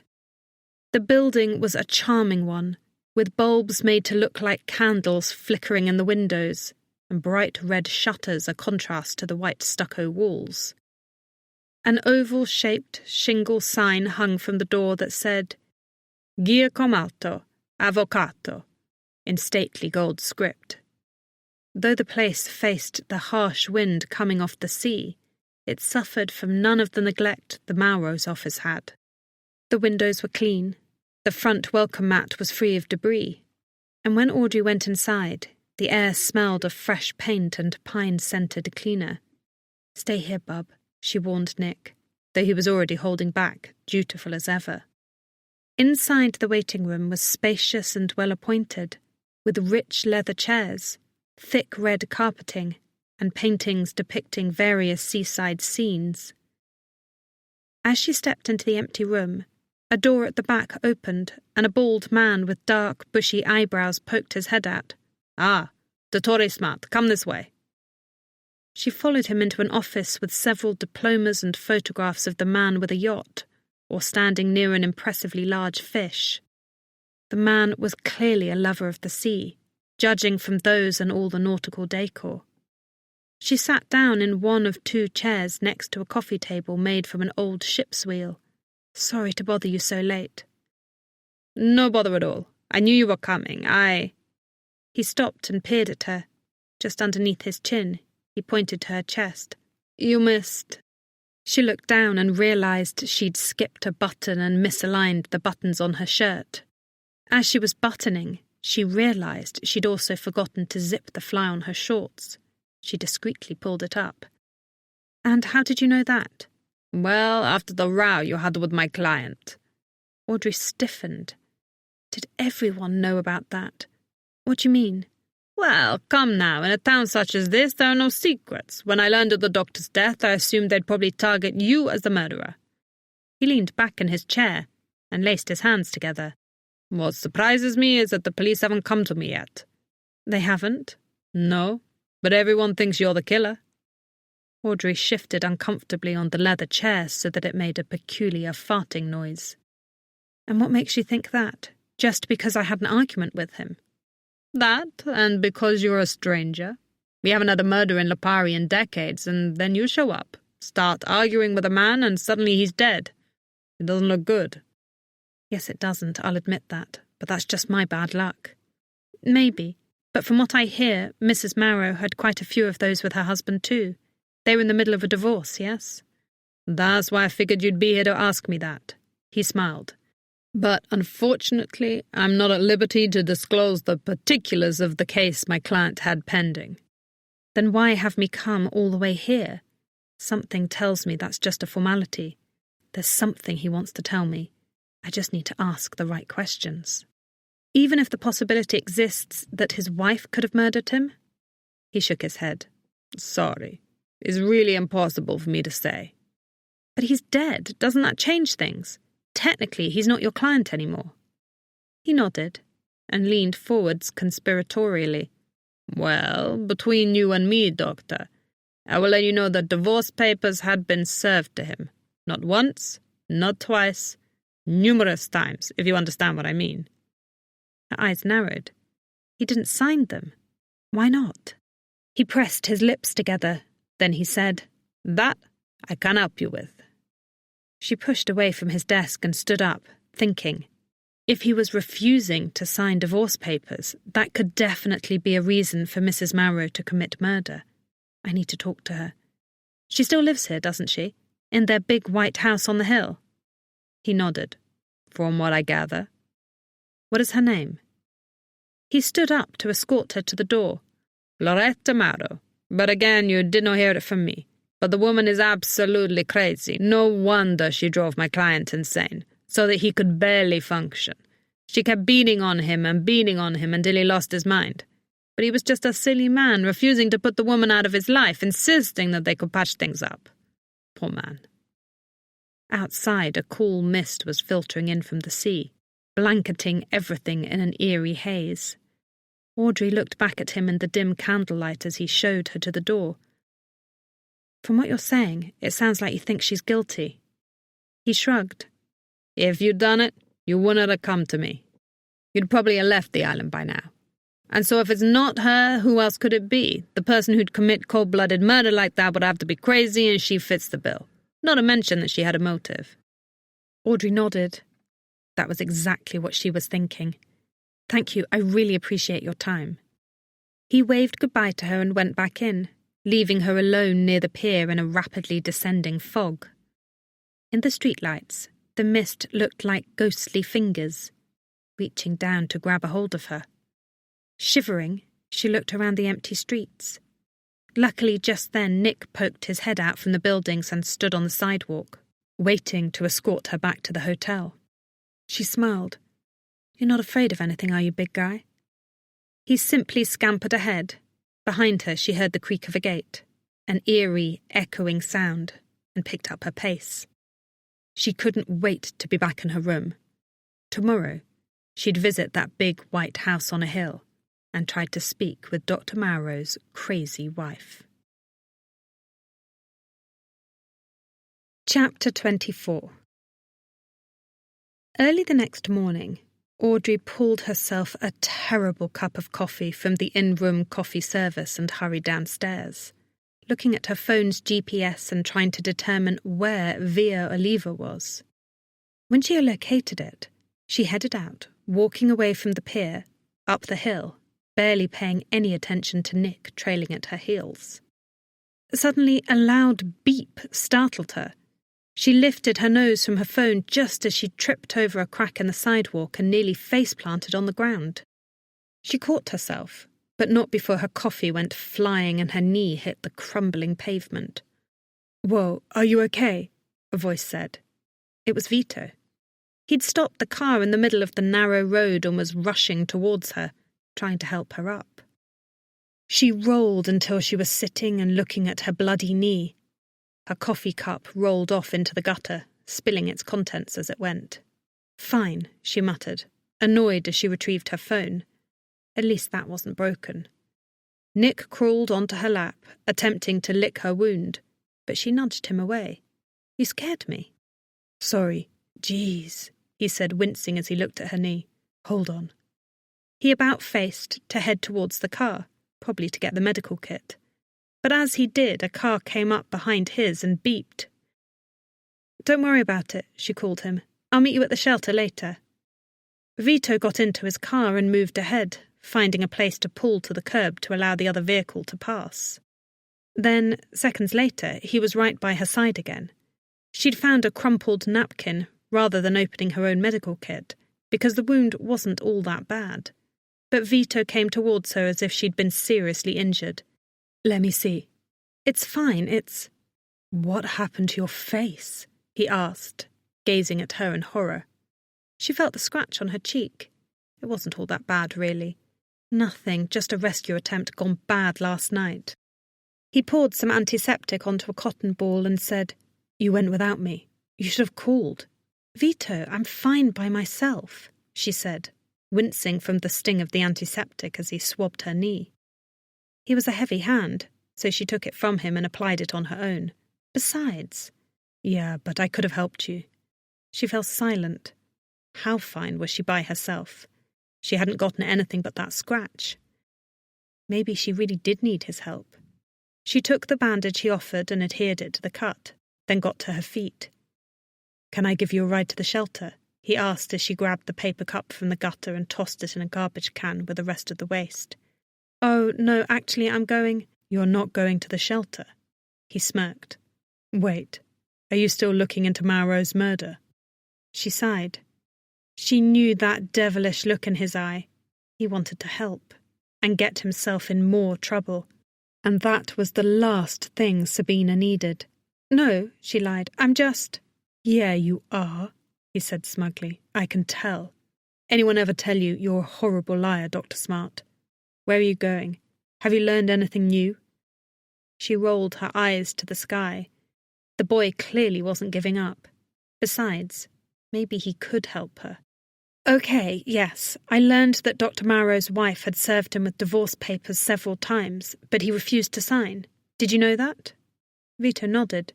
"Yeah, the whole town knew that. Loretta Marrow's kind of crazy. She lives like some Hollywood recluse up in that old mansion. Any time you see her, she's wearing these dark, movie-star glasses. But really, I haven't seen her in months. The last time I saw her, she almost killed Dr. Marrow with her car. Before that, she was feeding his clothes to the fishes at the end of the pier. She's a real piece of work, that one." "Do you think she could have maybe—" "Maybe. Anything's possible. I doubt she'll answer if you just go up and ring the doorbell." He motioned to his car. "But come on, I'll give you a ride." She hesitated on the sidewalk.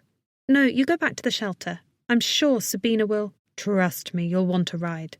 The place is on the edge of a cliff. You won't want to climb up there." She smiled. "All right, thanks." She stepped into the passenger's side door and let Nick get in behind her. As they took off, he said, "Thought you were coming back to the clinic last night. I waited for you." "Oh, that's nice," she thought, a little uneasy.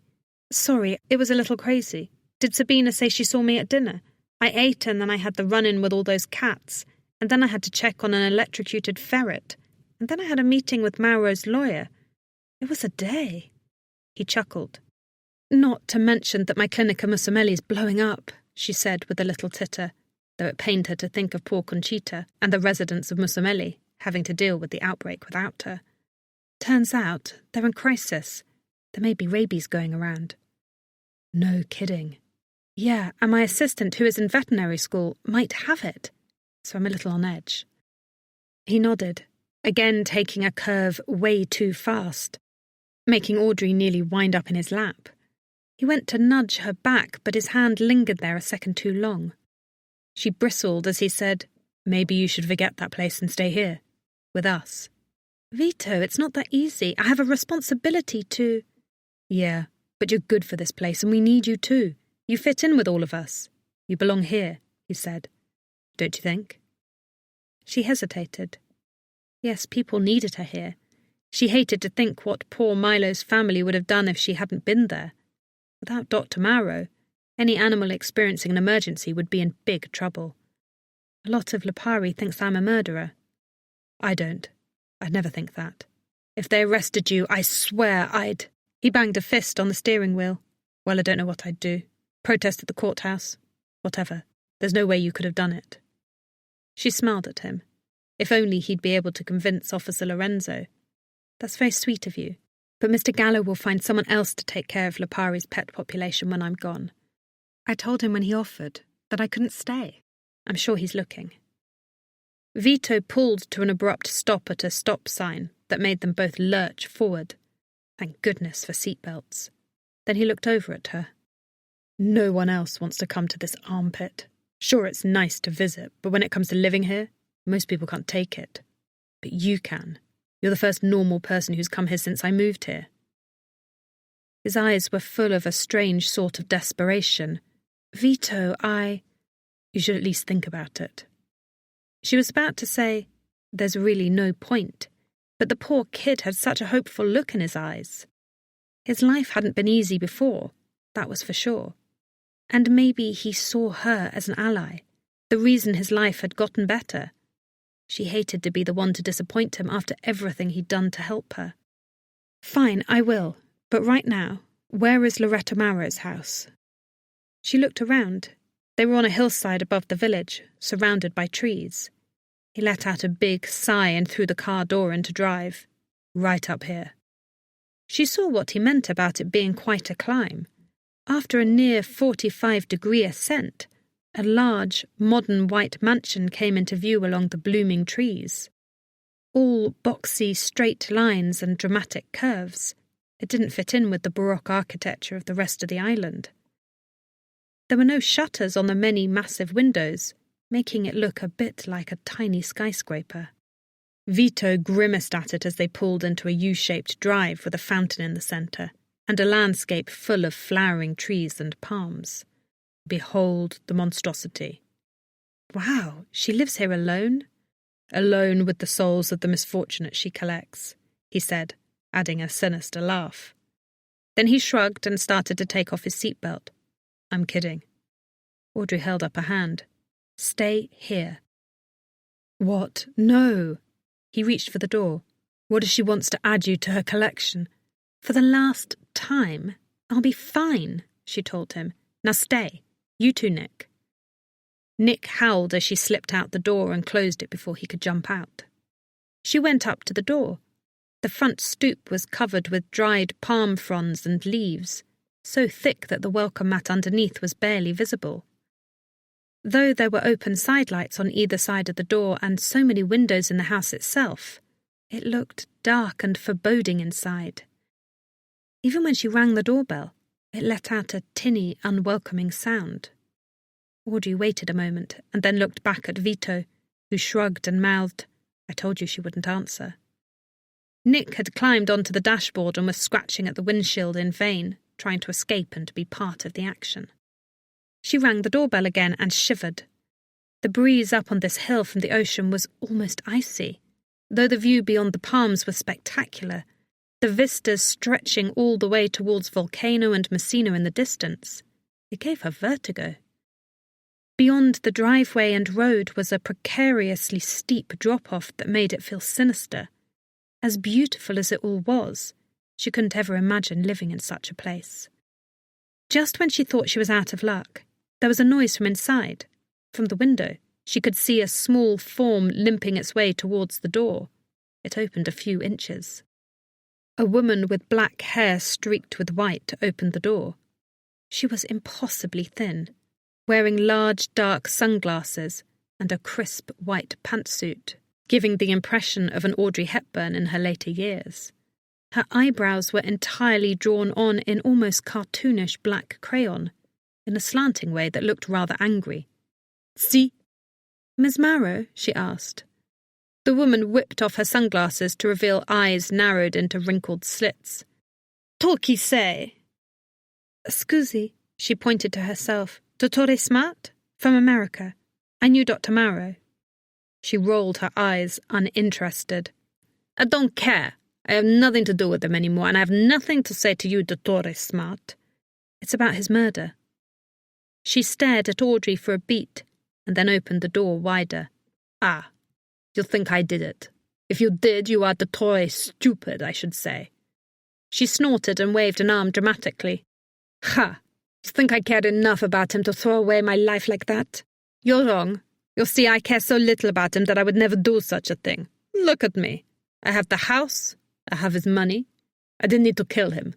I already had everything of his that was worth anything." Audrey frowned. "I heard that he wasn't willing to grant you a divorce." The woman's beady eyes zeroed in on Audrey, making her feel about 2 inches tall. "Yes, the fool. What? Huh, why you and he." Audrey shook her head, but before she could deny it verbally, the woman continued on. "Did you want him to divorce me so that he could marry you? Is that it? Listen, little girl. I know very well of his affairs with other women. That pretty little tramp with the blonde hair that used to parade around his office in the short skirts and tight tops. She thought she was something special too, but no. And believe me, you're never going to get what you wanted from him. He was wholly devoted to me. Too devoted. I kept trying to untangle myself from his web, and every time I did, he found a way to pull me back. We fought. All the time." She laughed. "But that was our way. It was sport for us. Fun. I sent the divorce papers and he didn't sign them. That was our game too. And now he's dead. I'll miss all the fun." "You're saying you got nothing from his death?" "No. Not a thing that he didn't give me already.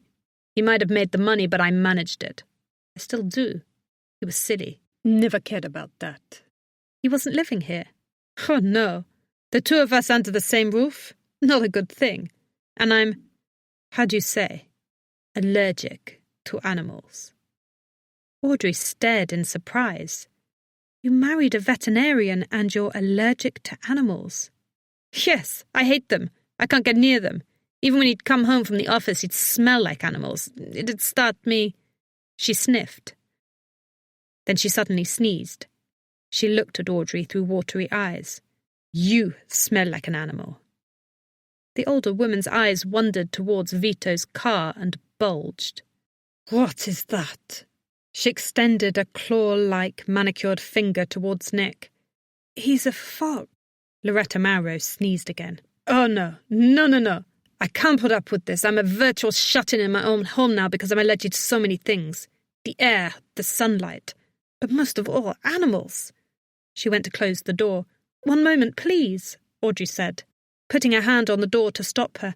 I have just one more question. Make it fast, she moaned, dabbing the sides of her eyes. I can't take this much longer. Do you happen to know who might have wanted to kill him? Me? No, of course not. I have no idea.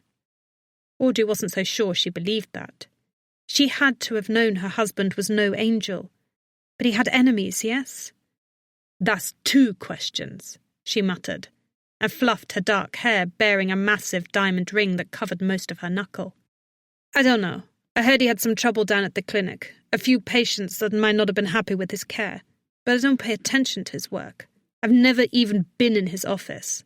Like I said, I'm allergic. Audrey nodded. All right, But I did hear about a little spat he had with a new veterinarian down near his office. Someone said it was pretty brutal, she said, a sly smile appearing on her face. Was that you? Audrey swallowed. It was, but... Something tells me you have more of a motive than anyone else. Is that why you're here? Trying to find someone to pin it on so that the police don't come after you? She held up her hands. Sorry to disappoint you, but I'm clean. You can't put anything on me. I never leave my house anymore. Ask anyone. Just because no one saw you doesn't mean you weren't there, she thought. But before she could verbalize that, another thought hit her. Audrey's fight with Mauro had lasted barely 2 minutes, and yet all of Lipari knew it happened. It wasn't easy for anyone to keep secrets here, and Audrey had a hard time believing that a fragile, arthritic thing like Loretta Mauro could steal down this hillside without being noticed in order to kill her husband. Or maybe she was just faking all this. Thanks for your... I suppose you have a good motive too, huh? You didn't like the competition for my ex-husband, He got in your way, so you took him out. Audrey shook her head. I'm just trying to find out what happened to... You better run. They're onto you, she said, motioning behind her. Audrey turned to see a police car pulling into the U-Drive, right behind Vito's car. Oh no, they're after me again. Chapter 25. As Officer Lorenzo stepped out of the car, grimacing at Audrey, Loretta slammed the door closed. What are you doing here, Miss Smart? Lorenzo said, shaking her head. She'd brought along one of the younger officers, the pretty blonde female. I was just... Audrey looked around helplessly. Now she couldn't blame her appearance here on searching for strays. The allergic woman probably wouldn't be much help at all. She stammered, Well, Vito jumped out of the car. We're here because someone reported seeing some strays around here. That's all. Officer Lorenzo gave him a look that was absolutely dripping with skepticism. Right. Vito, get back in the car. I'm serious, he said, hanging on the door. And so am I, she responded, going past him and nudging the door. He gave Audrey a sheepish look and slunk back behind the steering wheel. Audrey said, Why are you here? The blonde officer said, with a hint of pride, We had a pretty hot lead come through. A hot lead? Really? Are you going to question Dr. Mauro's wife about his murder? Do you think... She stopped as she noticed the papers in the officer's hand. She couldn't quite make it out. But did that say, Mandato? So was that an arrest warrant? What is that? Officer Lorenzo pointed towards the car. For once, Miss Smart, All signs are not pointing at you. If I were you, I'd be happy and leave, so we can carry on with our business." Audrey backed away towards the car and grabbed a hold of the handle as Officer Lorenzo drummed her hands hard on the wooden door. She barked, "Loretta Mauro, apri la porta, adesso!" Whatever the officers were there for, Audrey knew that this time they meant business. "Holy cow," Vito murmured from inside the car as Audrey settled herself in, watching the scene intently. "Are they going to arrest that old bag?" "I don't know," Audrey whispered, as Nick made himself comfortable on her lap. "Maybe. They said something about a hot lead, and I think I saw an arrest warrant in the other officer's hand." "Hot lead? Like what?" "No clue. You'd think they already interviewed the ex before, if they knew what they were doing, which the jury is still out on that one." "Should we leave?" Vito asked, reaching for the key in the ignition. She put a hand over his. "Just wait. A little longer." The door opened. Audrey could see Loretta wearing her dark sunglasses again and frowning, clearly unimpressed and unafraid of her newest guests. Lorenzo spoke quietly. Loretta, on the other hand, launched into a rapid-fire Italian tirade that only seemed to get louder and louder the longer the officer stood there. "What's she saying?" Audrey asked, since the only word she could make out was never. Vito rolled his window down some more, listening. "The police just served her with a search warrant, I think for Loretta's car." "And what is Loretta saying?" Vito winced. "You're a lady. I don't think you'd like me to repeat these words to you, but let's just say she isn't happy about it." Loretta took the paper and scanned it. Then she threw up her hands and pushed open the door. Hobbling with the help of a cane, she followed the two officers out to the 4-car garage across from them. As they walked, Loretta said, "What for? I don't lock it." But there was a little back and forth until Loretta finally handed the younger officer the keys and motioned to the first bay, still cursing loudly in Italian. The officer lifted the door on the first garage bay to reveal a white, old-model Mercedes in pristine condition. Vito whistled. "Look at that car. I haven't seen Loretta out driving that baby since I first got here. That was years ago." Audrey squinted as the officers went deeper into the garage and opened the doors. A moment later, the trunk was popped, and Lorenzo leaned inside, moving things around. Meanwhile, Mrs. Mauro stood there, leaning on her cane and gesturing wildly with her free hand. From her tone of voice, Audrey gathered it was probably more words that a lady shouldn't hear. "Wow," Vito breathed. "What?" Audrey asked him. "Well, they've got to be pretty hard up if they think they're going to find something in there. That car probably hasn't been out of there in ages." "You have to be wrong about that. How does she get her food and—" "She has a girl bring it up to her. She doesn't leave the house, hardly at all," he murmured, his hands wrapped around the steering wheel. "So where did this great lead come from? Because I'm telling you, if I was a police officer and someone told me to look in Loretta Mauro's car, I'd put that lead in the bottom of the pile. No way would I consider it a hot lead." "Huh," Audrey said. "It doesn't seem credible, does it? Considering she doesn't exactly seem like—" "But this is Lipari. I doubt they get many leads at all. They probably—" He stopped speaking as Officer Lorenzo lifted something out of the trunk. She reached into her pocket and pulled out an evidence bag, then stuffed the thing inside. "What's that?" Audrey leaned closer. "It looks like a vial of medicine." She gasped. "I bet I know what kind." Vito looked at her and they both spoke at the same time. "Pentobarbital." He blinked.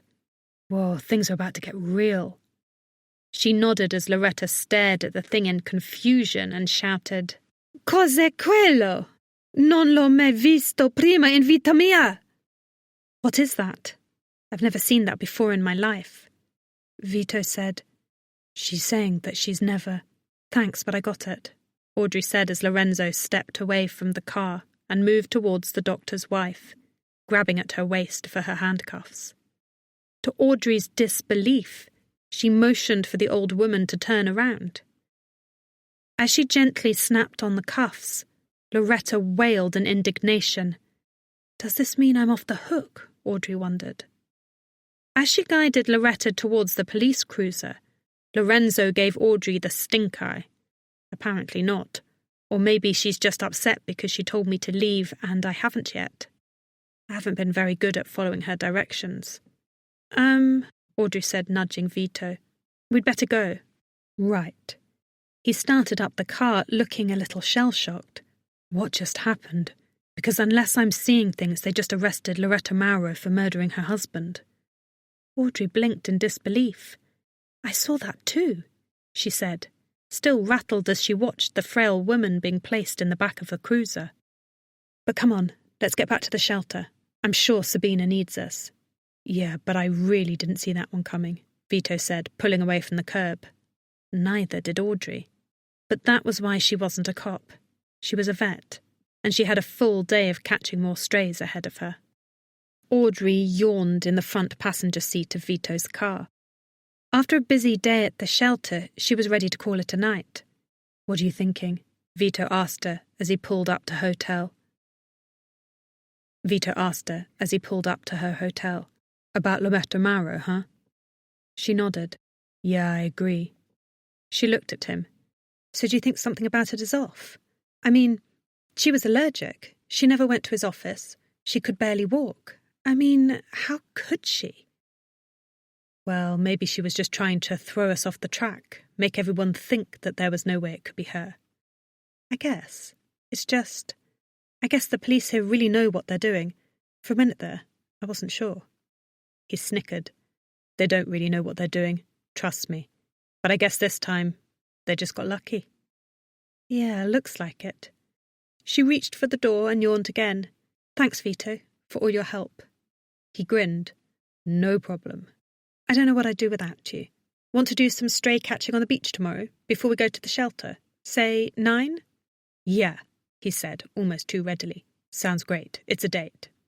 Audrey laughed. Okay, well, if you want to call it that. His smile faded. Hey, you want me to come in for a little bit? She blinked. What? No, I think I can find my way. She laughed. What in the world is he thinking? Well, probably the same thing most 18-year-old boys are. It's not really a mystery. Have a good night.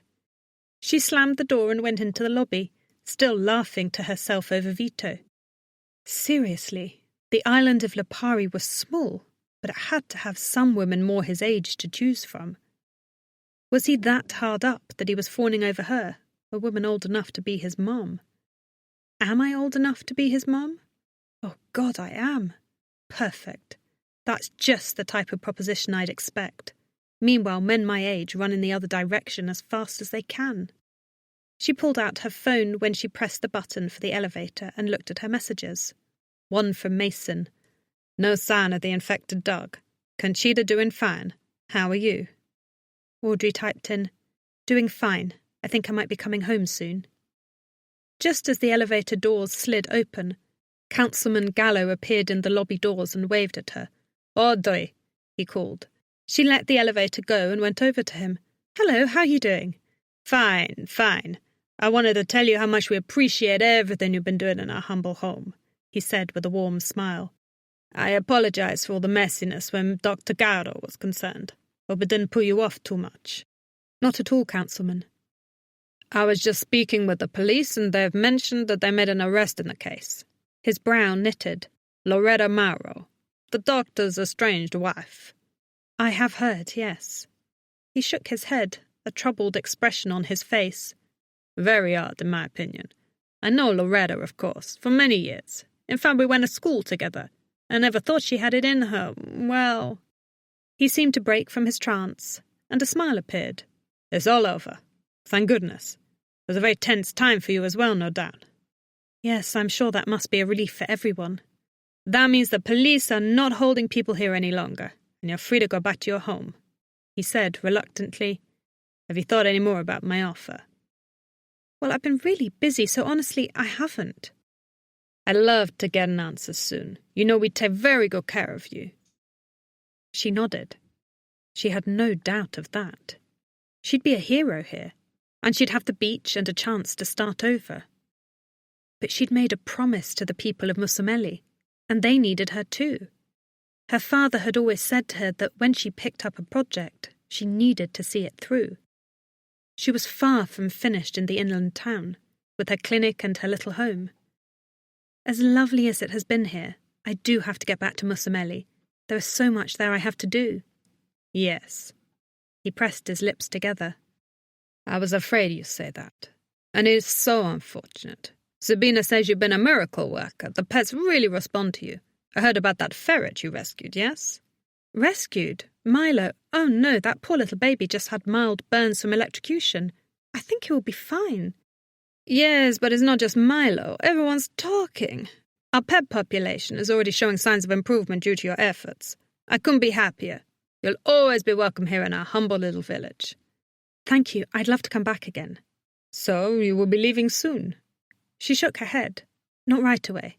I'm going to do some stray catching tomorrow and finish up a few more things at the shelter. But I'll probably leave the day after that, if that's all right.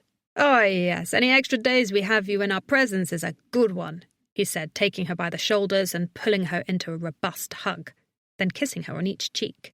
It has been such a pleasure, Dottore Smart. I'll make sure we have a check for all your efforts, ready and waiting for you when you leave. Thank you for all your hospitality, she said as he turned and headed out the lobby doors. She went back to the elevator and pressed the button, then glanced at her phone. She had a message from Mason. Can't wait to see you, Boston. She groaned inwardly. There he was, saying those sweet things to her and ensuring that all she'd probably do when she went to bed was think of him. Damn him. And when the elevators opened, she found herself dwelling on something else. Something that Councilman Gallo had said. I never thought she had it in her. That makes two of us, Audrey thought. Chapter 26. Good morning, Audrey said sleepily as she met Vito outside the following day at precisely 9 a.m. He had everything ready to go. The crates, extra food to lure the cats, and, of course, plenty of latex gloves. The kid was certainly prepared for this. Wow, look at you! He studied her. On the other hand, she wouldn't stop yawning, and felt dead on her feet. She needed coffee. Big time. You don't look like you're ready to do some stray hunting, Doctor, he said with a teasing lilt to his voice. What happened? Bad night? Something like that, but I'm fine. It was a great night. I just didn't sleep well for some reason. She side-eyed him. What about you? I always sleep like a rock. Well, when I do go to sleep. I was up playing Call of Duty until 3 a.m. Oh, so that answered that question. She'd been wondering if he'd thought more about Loretta Mauro's arrest. Something about it. Something Audrey couldn't put her finger on. Seemed so strange. She thought he'd agreed with her last night, but now it seemed as if he hadn't even given it a second thought. Didn't you think yesterday was weird? What? Mauro being arrested for killing her husband? Yeah, you said she was a recluse, and she was so frail. He shrugged. Sure, but I also know she's a few sandwiches short of a picnic. Never underestimate the crazy and their infinite capacity to surprise. I mean, look at Nonna. On the surface, she looks pretty normal. No one would think she spent last night putting on Romeo and Juliet with the shelter cats in lead roles. Audrey's eyes widened. She did? He nodded. She makes little costumes for them and everything. He reached down and picked up some of the equipment. So yeah, does Loretta Mauro look like a cold-blooded killer? No. Could she have murdered her husband? Yeah, possibly. So just let the police sort it out. I guess you're right. She picked up some of the food and a few crates and followed him down the street towards the beach, not wanting to talk any more about it. It was what had gotten her worked up last night. She'd been turning over Loretta Mauro's arrest in her head, letting it tumble about her mind like clothes in a dryer. The more she did, the more wrong it felt. Yes, maybe Loretta Mauro had been milking her disability, and maybe she wasn't as much of a recluse as she'd made herself out to be. But still, very little escaped this town's notice. If a woman as striking and interesting as Loretta Mauro had appeared downtown, near Dr. Mauro's office, people should have noticed. But they hadn't. which meant that either she'd been really good at escaping detection, or she wasn't the killer. Oh, why am I bothering thinking about it? Vito's right. I should just leave it in the hands of the police. But were the police really acting on solid information?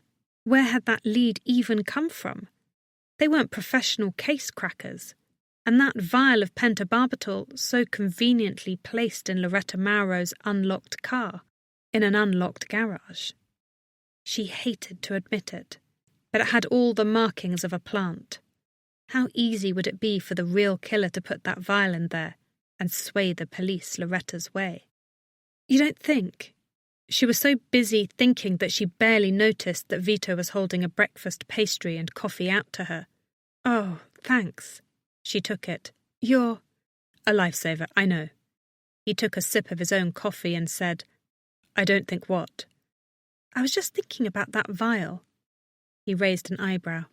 What about it? I was thinking it was really convenient that the police found it there. Well, they had a lead.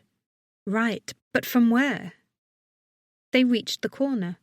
The sun was just rising over the rocky jetties on either side of the small beach, and the water itself was mirror calm. The sky was a pretty shade of pink and full of seagulls, their forlorn calls mixing with the comforting sound of the waves, swishing lightly on the shore. It was a beautiful day, quiet and calm, before the first ferry of the morning and the tourists arrived. Audrey spotted Vittoria Vitello canvassing the shore, her head down. Audrey waved, but the woman was too absorbed in whatever she was doing. She stopped, crouched, picked something up and stuck it in her canvas bag. Speaking of crazy, Vito said under his breath, heading to the beach. She and my nonna are 2 peas in a pod. Come on, I think I saw a couple of strays heading under the pier. All right. She followed him towards the pier, trudging through the dark sand. When they reached the shade of it, surely enough, she noticed a few sets of glinting cat eyes peering back at her. Okay, she instructed to Vito, as Nick arrived on the scene, ready to help. She smiled. Always right on time, aren't you, Nick? I'm going to ease in slowly.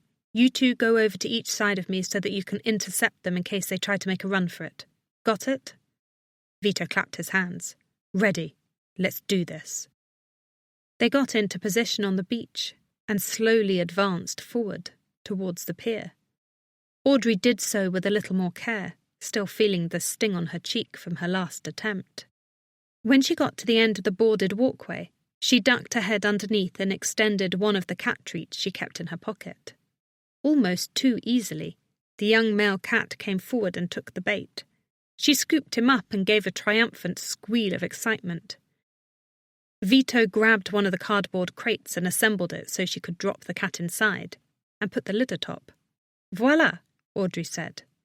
Vito held up a hand for her to high-five. Let's go get another. The next one seemed encouraged by its brother's actions, because he was just as easy to catch. Using almost the exact same method. But this time, when Audrey scooped him into her arms and turned, it wasn't Vito waiting for her with the crate. It was Vittoria. Oh, hi, she said, noticing Vito down the beach trying to assemble the crate. Capturing kitties, eh? Vittoria said with a shake of the head. Audrey sighed. Yes, I know what you said about them liking their freedom, but we will free them after we neuter them. They'll be very humanely treated. They didn't do anything. Just like Loretta, and they captured her too. Audrey stopped wrestling with the wriggling kitten. What do you mean? You know they had the wrong person, don't you? Audrey shook her head. But even as she did, she couldn't deny it. It was true. All last night something had not sat right with her. Whenever the police had caught the culprit, everything seemed to fall into place. But right now, something did seem off. She'd said it from the beginning. Then who did it, do you think? Vittoria shrugged. But don't let that old lady stay in jail when she do nothing wrong. That's criminal. How do you know? I know Loretta. Know her all my life. She not like her husband. Fought him all the time, but she not a murderer. She don't hurt a fly. I tell the police that. They shoo me away. At least someone was thinking the same way Audrey was, even if it was the town crazy lady. Well, I'm sorry, I don't know what I can do, Vittoria. I'm not a police officer. I'm not supposed to get involved. Bah! The police know nothing. They arrest the wrong lady. They know she couldn't have done it, but they don't care. They don't let me tell them nothing. That's pig-headed as Dr. Mara was. She meandered away, muttering under her breath, as Vito approached with the new cardboard crate. Audrey set the cat inside as Vito watched the old lady leave.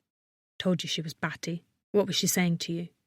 She was telling me that she didn't think Loretta Mauro murdered her husband, she murmured, watching the old lady lean down to pet another stray cat. Vito fastened the lid on the top of the crate and looked up at her. And let me guess, based on what you were saying before, you don't think Loretta Mauro did it either. Well, what do you think? He tilted his head. I thought it was weird to begin with, to be honest. But they already arrested her. I'm sure they'll question her, and if they have reason to believe she didn't do it, they'll let her go, right? I don't know. Maybe not, she said. They don't exactly seem like they handle this kind of thing all the time. They don't, Vito agreed. Well, what can you do? Audrey gnawed on her lip, then backed away towards the street as the idea came to her. Of course, she needed to know where that lead came from. And to do that, there was only one place she had to go. I don't know, but hey, do you think you can take care of getting these cats to the shelter? Vito frowned. Yeah, but wait, what are you going to do? I'm going to go to the police station and have a talk with Officer Lorenzo, she said, breaking into a run. Suddenly, though, she stopped and turned. Vito, could you tell me exactly where the police station is? Chapter 27. In a small village on the sea like that of Lipari, it wasn't difficult to find the police station. Audrey stumbled upon it right where Vito said it would be, on the other side of the main drag, past the harbour restaurant. As expected, it wasn't much of a station, just a crumbling, narrow stone house with a sign outside that said Polizia. Audrey might have passed by it altogether if it weren't for the single police cruiser parked outside. She stepped inside, thinking it would be bustling like any normal police station. But she was wrong. There was a single unoccupied desk in the room, and no human life in sight. "Hello?" she called, and her voice echoed through the empty room. The brawny male officer stepped in from a back room, giving her a surly look. He was holding a mug of coffee and a pastry. "Oh, it's you," he said, taking a bite of it. "What do you want?" "Good morning to you too," she said with a smile. "I just wanted to—" "Officer Lorenzo said you might be poking around in here, and if you did, I was to turn you away." He set his breakfast on the desk and sat down, then made a flicking motion towards the door. "So, go. The tourists are going to be arriving soon. They always bring trouble." "Is Officer Lorenzo here?" He let out a groan. "Did you not hear me?" "I did, but I'd like to talk to her. I have an issue I'd like to raise." "She doesn't want to talk to you, and besides, she's not here. She doesn't come in until the afternoon." "Oh, is she?" "Lipari has 3 police officers. We alternate shifts. I'm the one in charge now, and I'm telling you to get out unless you want to wind up in handcuffs, because that can be arranged." She fought the urge to back out. "I'm sure it can. I know you arrested Loretta Mauro for the murder of her husband." A smile spread over his face. "Yep. Excellent bit of police work that was." "Was it? You don't think she actually did it, do you?" His brow knitted. "What do you mean? Of course she did. We found the smoking gun right there in her car. She's guilty." "Right. But what made you 3 decide to get that warrant to search her car again? Was it just dumb luck?" He scoffed. "Of course not. It was a tip." "A tip? From who?" "It was an anonymous tip." Audrey rolled her eyes, just as she'd expected. "You took the call?" He nodded. "So you don't have any idea who gave you that tip?" "No," he said as if it were an absurd question. "Of course not. Did you ask?" He spread his palms on the desk and stood up. "No. She hung up before I could. But listen, Signorina." "So it was a she, a woman?" He pressed his lips together, as if just realizing he'd said too much. You need to go. I'm just confused as to why you wouldn't question where this anonymous tip came in from. The fact is that Loretta Marrow's car was locked, in an unlocked garage. That means that anyone could have planted the vial there. You ever think of that? Or the fact that her Mercedes rarely leaves the garage, and she hasn't been spotted in town in months. She has someone to do her shopping for her and— Get out, the officer said, red-faced, banging his fists so hard on the desk that his coffee sloshed all over his papers. Loretta Marrow has been arrested for this crime, and that's all I'm going to say. He'd already said enough. Now Audrey was surer than ever as she left the police station. Loretta Marrow had been framed. By a woman. The woman who'd made the call. But who?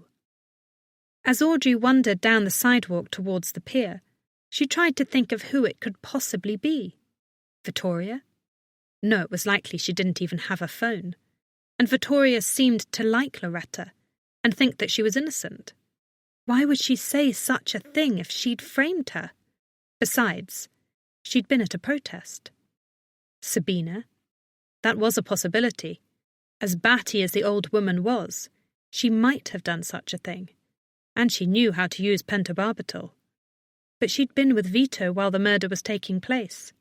So unless he was lying— And Vito didn't strike her as the type to lie about something like that. She probably couldn't have done it either. A bicycle horn honked, stirring Audrey from her thoughts. She found herself meandering in the street by the pier just as a ferry was arriving. The ship was full of tourists, all jockeying to be the first to leave the boat and enjoy their day in Lipari. Soon the relatively bare streets, shops and restaurants would be crowded with people. She walked a little further up the street, towards the shelter, still lost in her thoughts. Who else had access to pentobarbital, knew how to use it, and had the motive and opportunity to commit the murder? A group of young tourists who looked like college students suddenly tore past Audrey on both sides, nearly knocking her over. They were conversing loudly in another language she couldn't quite place. As they did, one of them tossed a balled-up receipt on the ground. "Really?" Audrey shouted after them, calling to mind something her father used to say to her and Brina whenever they came in and dropped their book bags in the front foyer at the end of the day. "If I have to stop and pick that up, I'm going to knock you into the beginning of next week." "You're going to pick that up?" They ignored her and continued on as the piece of refuse rolled on the breeze up the street. Audrey shook her head. "Slobs," she muttered, looking around for Vittoria. If she were here, she'd give those kids a stern talking to. It's people like them who give tourists a bad name, she thought, rushing after the paper as it skittered across the sidewalk, coming to rest beside a building. Just as she reached it, the wind picked up and blew it down the street. "Oh, fantastic," she mumbled, straightening and running after it again. She'd nearly gotten a hold of it when it went flying once more, this time into a gutter that was full of stagnant brown water. There it stayed, sinking into the muck. Gross. Audrey reached in and plucked it up with her thumb and forefinger. Now that she was close to it, she realised it was an old ferry receipt, but it was so heavy and brown with dirty water that much of it was illegible. Turning, she looked for the nearest public trash can when a strange sense of déjà vu gripped her. The files. Maurow's files. They'd fallen into a puddle, ruining them. Not that it mattered much. There was nothing in there that was helpful. Except— Suddenly the name came to her. Flora something. The vet tech or receptionist who'd worked for Dr. Marrow. Her name had been all over the files. She'd prepared them for him. Audrey had meant to ask Vito or Sabina about her, but with all the chaos it had slipped her mind. Quickly she reached into her purse and pulled out the file. Flora Abruzzo.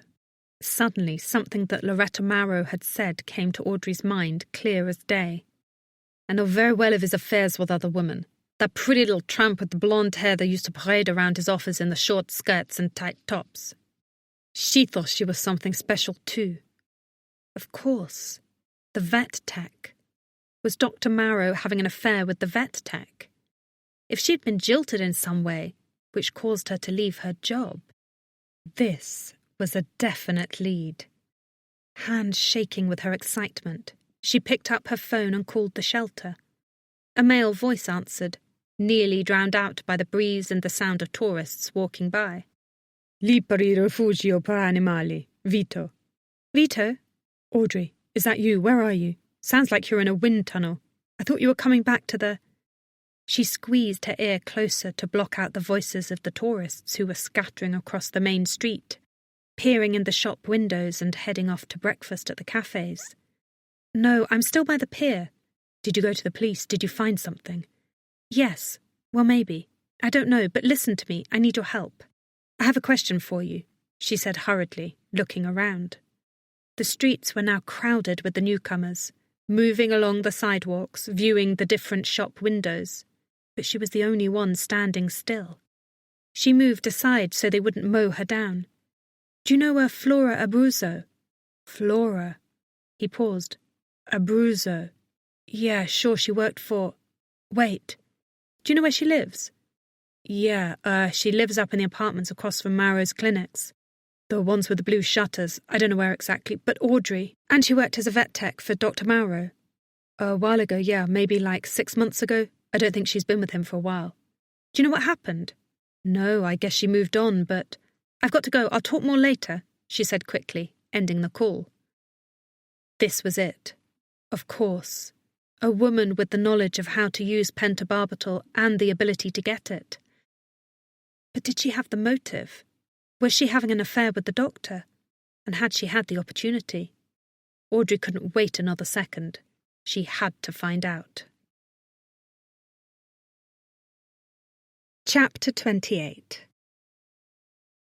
Audrey hurried up the street, Nick scampering at her heels, until she found Dr. Mauro's office. Sure enough, consistent with Vito's directions, there was a small, attractive apartment complex across the way. A white, stucco building with blue shutters and an arched corridor in the centre behind a gate, where there were blue doors on either side. "Stay here, Nick," she whispered to her fox as she tried the latch on the gate. It lifted. Audrey pushed the gate open and went inside. The first door was surrounded by terracotta pots full of succulents and flowers. There was a doorbell, and underneath it the name, written in black print, Abruzzo. First time's a charm. That's rare for me, Audrey thought with a smile as she knocked on the door. Every win of hers usually came with enormous effort. Maybe this is a sign of good things to come. It was the middle of the day, so she didn't expect an answer. So she was surprised when the door opened to reveal a pretty girl with strawberry blonde hair and light eyes. Probably in her mid-20s. She was wearing a bra top and bike shorts, her skin flushed as if she'd just gotten in from a run. "See?" she said, tilting back a container of water and gulping it. "Miss Abruzzo?" she asked. The woman nodded. "Ti conosco." "Do I know you?" "No, you don't know me. I'm sorry if I bothered you, but..." Audrey hesitated. "Did you murder Dr. Mauro?" sounded a little abrupt. She'd have to find a different tack. Unfortunately, as she stood there, her mind went blank. She wiped the sweat from her forehead. "It's all right. Are you American?" Suddenly an idea popped into Audrey's head. "Yes, I'm an American new to the island. I'm actually a veterinarian, Dr. Mauro's replacement. I'm looking for a good vet tech who speaks Italian and can help me with my new practice. I understand you worked for him before." "I did," she said carefully, "but I quit 4 months ago." "Did you? The person I spoke to didn't know if you quit or were fired." She shook her head, and her tone was slightly abrupt, bordering on offended. "No, I quit. I'm in between jobs now. You're looking for another tech?" Audrey nodded. "Oh, then this might work out. You do speak Italian. I need someone who does since..." "Of course." She looked up and down the hallway. "But I'm not ready for an..." "Oh, no, it's fine. I thought we could have a formal interview later in the week if you're available," Audrey said, looking past her into the apartment, unsure of what she was hoping to find. A bottle of pentobarbital there among her houseplants? No, smoking guns like that only came that easily when the evidence was planted. "Does that work for you?" "I guess, but..." "Why did you quit your last job with Dr. Mauro, may I ask?" She sighed. Well, I don't want to speak ill of the dead, but Dr. Mauro had some problems. But I worked for him for 6 years, and then things changed. I didn't like it, so I told him I was quitting. Audrey nodded. He must have been upset to lose you. What do you mean, things changed? The Ved was going downhill. People were upset. The work environment was a hostile one. It wasn't fun to go to work anymore, so I had enough and I left him. Left him, not left the job. Suddenly something occurred to Audrey. She said, You two were close before that. Well, as close as an employee and employer could be after 6 years together, she said. He was a very competent man. I thought he was very good at what he did. You must have been upset when you heard he died. She nodded. It was terrible. A shock. And with that pentobarbital, that must have really shaken you, huh? The woman visibly shuddered, and her eyes narrowed. She grabbed the door and started to close it. Yes, but look, I'm not really sure I want to take another job right now, so maybe we should... I understand, Audrey said, trying to think quickly. But maybe you could help me. I'm trying to look into licensing requirements in the area, and I'm having trouble because it appears that Dr. Mauro's license has expired. She nodded. Yes, it was expired before I left. He was a smart man, but never very good at keeping up with the paperwork. I must have reminded him 1,000 times to sign it, but he didn't. She rolled her eyes. We could have gotten into a lot of trouble, but he didn't care. He was putting not only himself, but me at risk. I told him that, but he didn't care. So we fought, and finally he just told me that if I didn't like it, I should find another vet to work for. Stupid. There are no other vets on the island. Audrey blinked. Wait, so you were fired? No, it was just a mutual separation, an agreement to part ways. But yes, I was a little bitter about the way we left things, if you must know. I was very good at what I did, and I didn't deserve that kind of treatment. Mutual separation. Now that sounded even more like a romantic relationship than a business one. If you were fired, or felt you were wrongly terminated, you could have reported him to the authorities. An expired license would have been enough to close his operations down. She shuddered. Yes, but I didn't. I decided to let bygones be bygones. And... She stopped and her brow wrinkled. Who are you again? A vet. Why are you asking all these? You were in a relationship with him, weren't you? Audrey asked. The girl's eyes went wide. What? No. She sighed. All right, maybe we had a little something going on, but he wouldn't leave his wife, right? And you were jealous. So you gave him an ultimatum and he decided he wanted her. He fired you. The woman's face had been getting significantly redder, even more flushed than it was from the exertion of whatever exercise she'd been doing. Look, I don't know what you're talking about. That's why you never reported the expired license, because it went beyond that. It wasn't enough to see him shamed for his business collapsing. You want him dead. And you wanted to frame his wife for it, Audrey said, her voice steadily rising. Admit it. Fine, I did it, she shouted. I killed him and I'm not sorry. Not the least bit. Chapter 29. Audrey stared at Flora Abruzzo in shock, not sure she'd heard the woman right. Had she just admitted to murder? So easily? Just like that? You did it? The woman shrugged nonchalantly. So what? You've absolutely no way of proving it. If you ask me to tell the police, I'll deny it. Audrey looked up and down the hallway. Sure enough, there was no one there. No witness to corroborate her confession. It was just her word against Flora's. But how? She sighed and once again looked up and down the hallway. Why don't you come inside? If you must know, I'll tell you everything. That's probably not a wise idea, Audrey thought. But the woman walked back inside, leaving her there, as if she didn't care what Audrey did. Audrey hesitated for a moment. She could go and get the police. But then what? Flora would simply stonewall her and deny everything. But if she went in, maybe she could convince Flora to confess. She was just a young girl after all, in her mid-20s. She'd likely been racked with guilt over the whole thing and was happy to have everything out in the open. Taking a deep breath, Audrey followed her into the apartment. Despite the rustic look of the outdoors, the apartment was modern, with dark wood laminate floors, white walls and minimalist furniture. It was clear the girl had money. Flora motioned her to an uncomfortable-looking, straight-backed sofa with chrome accents. Audrey lowered herself onto the cushion. It was just as stiff as it looked. "Can I get you something to drink?" Flora asked. "Espresso?" Audrey shook her head. This is bizarre. I accuse her of murder and she offers me an espresso. But this is good. If I play the friend angle, maybe I can convince her to confess. The girl sat down on a wicker chair across a thick, furry white area rug from Audrey. "All right, it's like this. How do these things ever start? I worked for Dr. Maro right after getting my training in Rome. He was everything to me. A family friend and a mentor. I was young and naive and really looked up to him.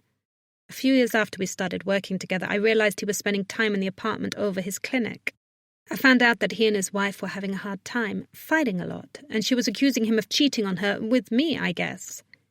She was acting all crazy towards him, making his life a living hell. So we would talk about it. Yes, he's 25 years my senior, but when we spoke, we realized we had so much in common. I've always been an old soul, and he was so sad when he talked about Loretta. She didn't love him. He tried and tried to get her to show him love, but she was so cold. Flora said, her voice hollow. Just a real bitch. I felt sorry for him, and eventually it became physical. We fell in love. He told me that he loved me, that he wanted to leave Loretta and marry me. She found out about it and went even crazier, tossing him out of the house. But even though he ran to me and we were in love, he told me he still loved Loretta and couldn't leave her. Stupid man. His loyalty was his downfall. He would do anything for her. The girl's hands shook as she spoke. Audrey's breath shivered as she let it out. For the first time, she wished she'd brought Nick inside with her. He'd gotten her out of some scrapes before. So then what happened? She asked carefully, her eyes darting to the exit. I gave him an ultimatum.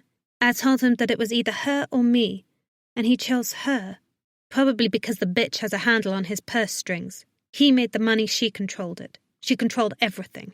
He fired me and told me that he would give me the money to leave town, to go away from here. He just could not bring himself to leave his heartless bitch of a wife. She snarled, her face reddening. Audrey swallowed. This wasn't good. The woman was getting riled. She needed to calm her down, agree with her. She sounds terrible. I'm so sorry you were put in such an awful position. Flora nodded. Right. At first I thought I could get rid of her, just sneak into her place and end her. Then he and I could be together. But the more I thought about it, the more I realized that both of them had taken everything away from me. I was going places. I was going for my doctorate, too, to become a veterinarian. But then he came along, and all I could think about was him. For what? It was worthless, a waste of my time, my life. The two of them took everything away from me. They ruined me, so why shouldn't they both pay? And then? She shrugged. I called him and told him I wanted to talk to him. I went to his office and met him there after hours. And I had the needle waiting. He didn't even know what hit him. If you use enough of it, that pentobarbital will kill before the patient realizes what is happening. And he paid, just like I told him he would. Audrey stared at her. Flora Abruzzo clasped her hands in front of her, shaking even more. The woman was clearly desperate. In a way, Audrey understood that. She had plenty of men pretend to understand, only to use her in the end and then easily discard her. The pain was almost unbearable, so that's probably why her heart squeezed for the poor girl. My God, Audrey whispered, not sure what to say, so she repeated herself. I'm so sorry he hurt you. Flora looked at her with tears in her eyes, blinking them away. Yeah, me too. But murder is never the answer. Flora shrugged. It was for me. Now the doctor is in hell where he belongs, and that bitch will hang for it. Audrey stiffened. Those were clearly not the words of someone who regretted her actions. Audrey thought of Mason, and the way he'd looked at her at the door of his house. Then she realized his betrayal. It had hurt. So bad she could barely breathe. But never once had she considered such a drastic answer. creeping into Mason's house and committing cold-blooded murder. You need to confess what you told me to the police. It's the only way you can find peace. A smile broke out on her face. What makes you think I'm not at peace right now? In the girl's cold expression, Audrey saw something she'd never noticed before. Resolve. It chilled Audrey to the bone. But you can't be serious. You can't let Loretta Marrow take the blame for something you did. The woman stared at her. Why not? Because it's wrong. You must know that. How do you think you'd be able to sleep at night? She snorted and stood up, taking her bottle of water behind Audrey to the kitchen. Audrey heard the faucet go on, like she was rinsing out the bottle. Like a baby. But you wouldn't get away with it, Audrey said, trying to talk sense into her. You want to bet? I don't see anyone around here who's going to stop me. Okay, so much for the be-a-friend plan to get her to go running to the police. Think, Audrey. Before she could, she whirled on the sofa and her heart stopped. Flora was standing there behind her, holding a full syringe. What's that? Flora smiled at her. You said you're a vet. I think you can figure it out. Yes, but what do you have it for? She asked, her words trembling as they left her. What do you think? Don't be so stupid, Doctor. I have enough pentobarbital to go around. Dr. Marrow trusted me implicitly. He let me take whatever I wanted from his medicine cabinet. In fact, he let me have the key to it. That's how I got the stuff that killed him. He was such a chump, he never even knew it was missing. Audrey slipped off the sofa and back to the wall. What are you going to do with that? Now Flora laughed and put a finger on the plunger. You really thought I was just going to tell you all that and let you go. I can't let you leave now. But I won't tell anyone, Audrey begged, staring at the syringe as the woman took a step closer. Right, one thing that my time with Dr. Marrow has shown me. She grinned wider, baring perfectly straight white teeth. Don't trust doctors. Without warning, the woman lunged forward, moving around the sofa towards Audrey. Audrey pushed away from the wall and ran, frantic, for the door. She hit it and scrabbled at the doorknob, managing to open it just an inch before Flora slammed against her back, shoving the door closed again. Audrey span halfway and grabbed the woman's wrist in her hand, just as she attempted to sink the needle in. The two scuffled there, holding each other still. Flora grunted, her eyes wild with hate as she held the syringe between them, trying to shove it into Audrey's neck. The syringe shook between them as Audrey held it off, but little by little, no matter how hard she tried to keep it away, it seemed to move closer to her neck. She let out a scream as she felt the needle first scraping, then starting to pierce the skin of her throat. Oh no, I'm dead! This is not going to end well, she thought frantically as she sensed Flora moving her thumb to press the plunger at the end of the syringe. She felt the pressure digging into her body, anticipating the warm, poisonous liquid that would invade her veins and stop her heart. Suddenly a voice shouted, Polizia! The voice had come from the outside hallway, muffled somewhat far away but distinct nonetheless. Flora's eyes, once full of determination, now widened with fear. The small blip in her concentration gave Audrey the distraction she needed to shove the needle away. With all her strength, she pushed with her forearms, letting out an animal grunt. Flora stumbled back, dropping the needle to the ground, and Audrey reached for the door just as it exploded open. There was Officer Lorenzo, gun drawn, looking every bit like the police officer she'd been trained to be, ready and right on time. At that moment, the room began to spin. Audrey felt faint, and the edges of her vision began to blur as the officer rushed in. Breathing hard, doubled over, Audrey pointed at Flora Abruzzo and the syringe while clutching at her heart with the other hand. She spat out, Loretta Marrow's innocent. She's the one. Flora Abruzzo killed Dr. Marrow.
Chapter 30.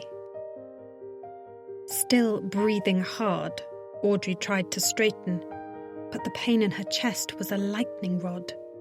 Had she gotten the medication inside her? Her heart was going a mile a minute.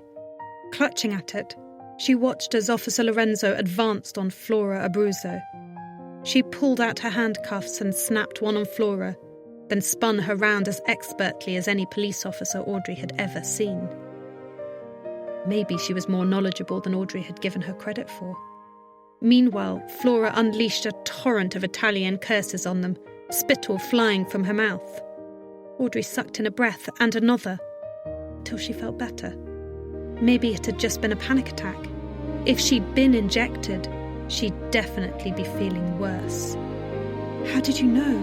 Audrey asked Officer Lorenzo, leaning over to pick up the needle of pentobarbital. "Don't," Lorenzo warned, holstering her gun as the other male officer appeared. Audrey let it go. "Pick the syringe up," Lorenzo instructed the officer. Then she said to Audrey, "When you left the station, he radioed me and told me what you were up to. I was on the tourist beat, so I decided to take some time to follow you and see what you were up to. Good thing I did, yes?"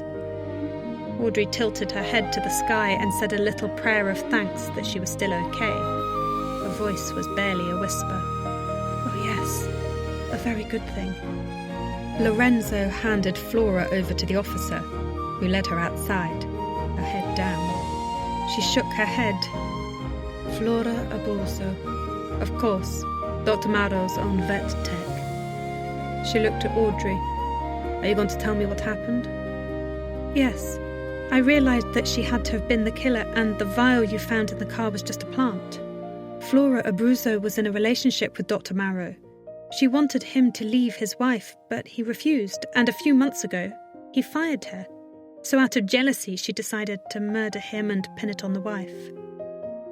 "No kidding," the officer said with a shrug. "I'd all but forgotten about Ms. Abruzzo. In fact, I didn't even know she still lived here. I thought when she was fired, she left Lipari altogether." Audrey smiled and sat down on the couch. As she did, Nick rushed in and jumped on her lap. As usual, he'd wanted to be her saviour, but she'd left him outside. She stroked his fur. "I think maybe that's what she wanted you to think. She kept a low profile. I get the feeling she's been planning this ever since she was fired." Officer Lorenzo nodded. "Wow. Well, thanks for ironing that out. To tell you the truth, I was never quite sure about Mrs. Maro being the killer. It seemed wrong." "Same to me, that's why I couldn't stay away. I'm sorry if I stepped on your toes, but it just goes to show you, a woman's intuition is a valuable thing," Audrey said. Officer Lorenzo smiled and shook her head. "You're leaving soon?" Audrey nodded. She knew exactly what the officer was saying. "Thanks for your help in this case. Please be gone for the next one." And she certainly planned to be. At that moment, she couldn't wait to get back to Musamelli. The following morning, Audrey turned in her hotel key at the front desk. As Councilman Gallo had promised, he'd left her a cheque and a little note. She gawked at the amount. It was far more than she'd expected for a tiny village, and smiled at the note from the councilman. "Dearest Audrey, again, words cannot express how happy we are with the work you have done here. You are welcome here any time, for a day, a week, or forever. Although I was able to find a new veterinarian that will be starting here in the next few months, perhaps you wouldn't mind coming back to help out. It is your planning and expertise that we will ask this doctor to follow, as we think it has done wonders for our island. You are truly a miracle worker. Thank you again and be safe in your travels. Best wishes, Councilman Gallo." Audrey folded the note carefully and pocketed it, thinking about everything she'd use the money for. She could expand the clinic, or maybe even open another location. Hire an animal control officer to help catch the strays. Maybe hire a contractor to finish the repairs on the house. The possibilities were endless, and she couldn't wait. She hoisted her travel bag on her shoulder, picked up her pet carrier, and stepped outside, ready to walk to the pier and board the ferry. "Nick," she called at the door, and like clockwork he appeared. She set the carrier down, opening the front, and he backed away. She motioned forcefully inside. "Come on, it's time to go home." He eyed her warily. She reached into her pocket and pulled out a few apple slices she'd gotten from the hotel cafe. The second she laid them at the bottom of the cage, he eagerly jumped in. "Good boy," she said, sealing it up. When she stepped to the curb, though, she found Vito waiting for her. He waved. She went to the window and looked in. "Hi there, come to wish me goodbye?" He nodded. "Hop in. I'll drive you to the pier." She put her things in the back hatch, then opened the door and slid inside. As she settled her purse on her lap, she noticed the bouquet of flowers on the dashboard. "Oh, is that for me?" He nodded and pulled away from the curb. It was kind of silly, the ride, considering the hotel was less than a block from the ferry. But at least with Vito, she'd have someone seeing her off at the pier. "You like them?" She took them and smelled their sweet aroma. "Oh, you two didn't have to do this. I was more than happy to help with getting the shelter under control, and I'm really happy that you don't have to deal with all those cats run amok." "No," he said seriously, his brow wrinkled. "Audrey, they're not from Sabina. They're from me. Just me." She blinked. "Oh," she said, confused. But the way he was looking at her made all the pieces suddenly fall into place. "Oh, but Vito." "I know. I should have said something before, but I really don't want you to leave. So maybe you can think about coming back and—" "Actually, I might." His voice went up an octave, full of hope. "Yeah?" "Well, of course. There's good news you probably haven't heard. Councilman Gallo said there's a new vet coming, so I might come and help train whoever it is in the future. We'll have to—" "No, that's not what I meant," he said, shaking his head. "I meant that I hoped you'd come back to see me." She gritted her teeth and set the flowers on her lap. "Oh, well, sure. Of course I wouldn't come back without stopping to see you and "No, you don't get it. I do.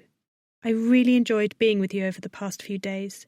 You're like a family." "I kind of like you," he blurted, making Audrey's eyes widen. As much as she'd been expecting it, she'd hoped he wouldn't go there. But he'd gone there. Shoot. She'd known that was where he was heading, and she'd hoped to stop him from putting it all out on the table. But he was so earnest, and young and passionate. Of course he would. He was like a volcano that couldn't keep its top on. Now her hand on his shoulder felt entirely inappropriate. She quickly removed it as he continued. "And not like family. I know, I'm a little younger than you, but—" "Vito, you're a lot younger than me," she said in her most mature voice. "I know I might not look it, but I'm almost 35. His eyes went wide. Clearly that wasn't something he'd expected. But they only stayed that way for a blink. Then he said, "I don't care. I think you're incredible, Audrey, like the most incredible person I've ever met, and I don't want you to leave." Audrey smiled sadly. He was so sweet, and maybe if he were 10 years older. "Vito, I'm really flattered, and I think you're an incredible person too. But it's not just the age difference. It's the distance and everything, and you have your whole life ahead of you. There are so many experiences waiting out there for you. With everything you've done, I can tell you're not that kid people thought you were, the troublemaker. That's not who you are. You're going to do amazing things. If you want to study to be a vet, be a vet. You're going to blow people away. I promise you." He nodded. All right. He laughed a little. "I figured you'd say something like that, but I had to take my shot." Audrey laughed. "Okay. Anyway, I'm applying to colleges in the States for next semester. Think about going back for biology with a concentration in animal sciences. You agree?" She nodded. "Sure, I did that at BC. Can I hit you up for a recommendation?" "Absolutely," she said enthusiastically. She was especially enthusiastic to have the conversation swerve away from him wanting to date her. "Just give me a call any time, and if you're ever in Sicily, look me up, all right?" "Yeah, I will." She held her hand out and he shook it. Then she scrambled out of the front seat of his car and got her things from the back, carefully balancing her belongings in her arms. She waved to him from the curb, then headed down the pier towards the gangplank to the waiting ferry. She climbed up onto the top level of the ferry so that she could watch Lipari disappear from view. She placed her bags at her feet and went to the railing, still inhaling the scent of the flowers. As she did, her phone buzzed. It was a message from Conchita. "A hunter found the dog and brought him in. I just did a check-up on him and he's fine, no rabies." Audrey stared at the message. That was a relief. Now she wouldn't have to worry about that when she got home.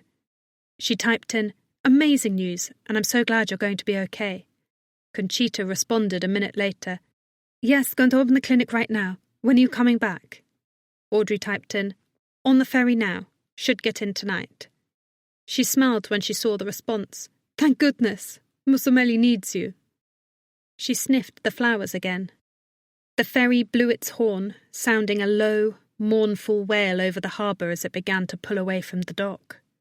Standing there in the sun, overlooking the rocky shore, Audrey saw Vito at the edge of the road, waving at her. She waved back. Down on the beach, still empty of tourists, Vittoria walked, canvassing the sand for treasures. The seagulls arched overhead in the pale blue sky, and the sun broke free of the rocky jetty, promising another beautiful day for the island. She would miss it all, but there was someplace else that she missed more, and now it was time to return to it, the place where she belonged. Chapter 31.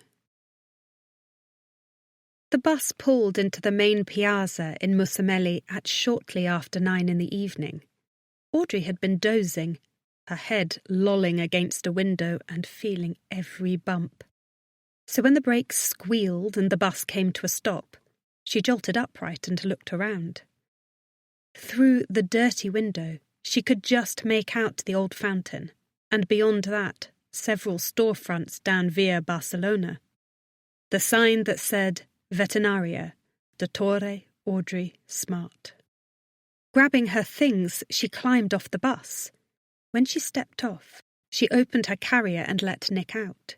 He'd been so cooped up for the past few hours and was so excited to be free. He practically ran to her little clinic. She ran too, just as thrilled to be back. Skidding to a stop in front of the place, she grabbed her keys, marvelling at how the place still looked the same. "You're so silly, Audrey. Of course it still looks the same. You've been gone for a few days, not a year." But really, as shabby and low frills as the place was, she couldn't imagine it looking better. She twisted the key in the lock and threw open the door, then looked around. Just the same. Conchita and Mason had done a good job keeping everything in order. The sound of animals barking and yipping greeted her ears. She meandered into the back room and turned on the lights. All the animals grew even more excited at the sight of her. There were a couple of new ones, and some old friends. She went around, giving all of them pets, and checked on the bunnies. They were huge now, almost ready to be put up for adoption. Yes, Conchita had done an amazing job. But it hadn't been all her. No, Mason had been there too, for her. As she thought of him, she noticed one of his blue sweatshirts draped over a chair in the back office. She lifted it up, and on instinct brought it to her nose and sniffed. It smelled like him, like that heady, woodsy aftershave he always wore. Yes, maybe they weren't ever destined to be lovers. Maybe he loved that other woman, but he'd come through for her. He was a true friend. He'd said he missed her, and she felt the same. So why shouldn't she go over there, deliver his sweatshirt, and tell him she was back? She checked the time on her phone. It was just after 9:30. He usually stayed up late. He'd be up. If his girlfriend was there, fine. She'd do the grown-up thing and ask to be introduced. That would be great. Closing up the clinic, she headed towards the house. But instead of going straight to Piazza Tre, her home, she veered north towards Via Milano.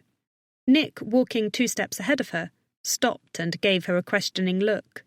"Just 1 second," she told him, hoisting her bag higher up on her shoulder. "I have something to do first. And this time, I hope I don't need to go home and console myself with a bowl of maciù di fave." She stood outside his home, which was once again awash in light. fighting off those tendrils of déjà vu that threatened to sap away her courage. Taking a deep breath, she leaned forward and rapped on the door. It opened at once, and this time, thank goodness, it was Mason who answered. "Hey," he said, his voice full of surprised delight. "Hey," she said, looking cautiously behind him. She couldn't see anyone else in there, but that doesn't mean he was alone. "Am I interrupting anything?" He shook his head. "No, not at all." One of his eyes fell on Nick. "Oh, hey, Rat.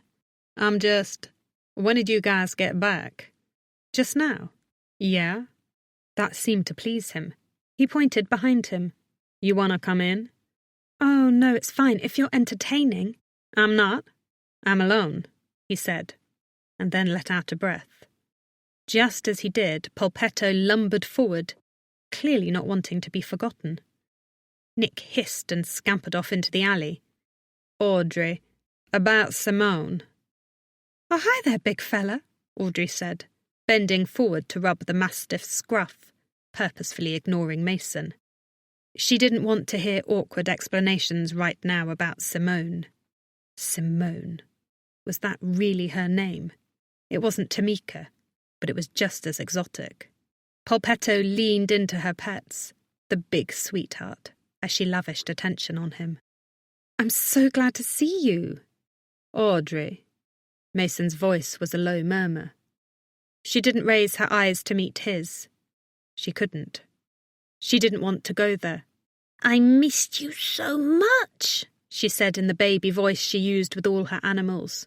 "You're such a good boy." "Audrey."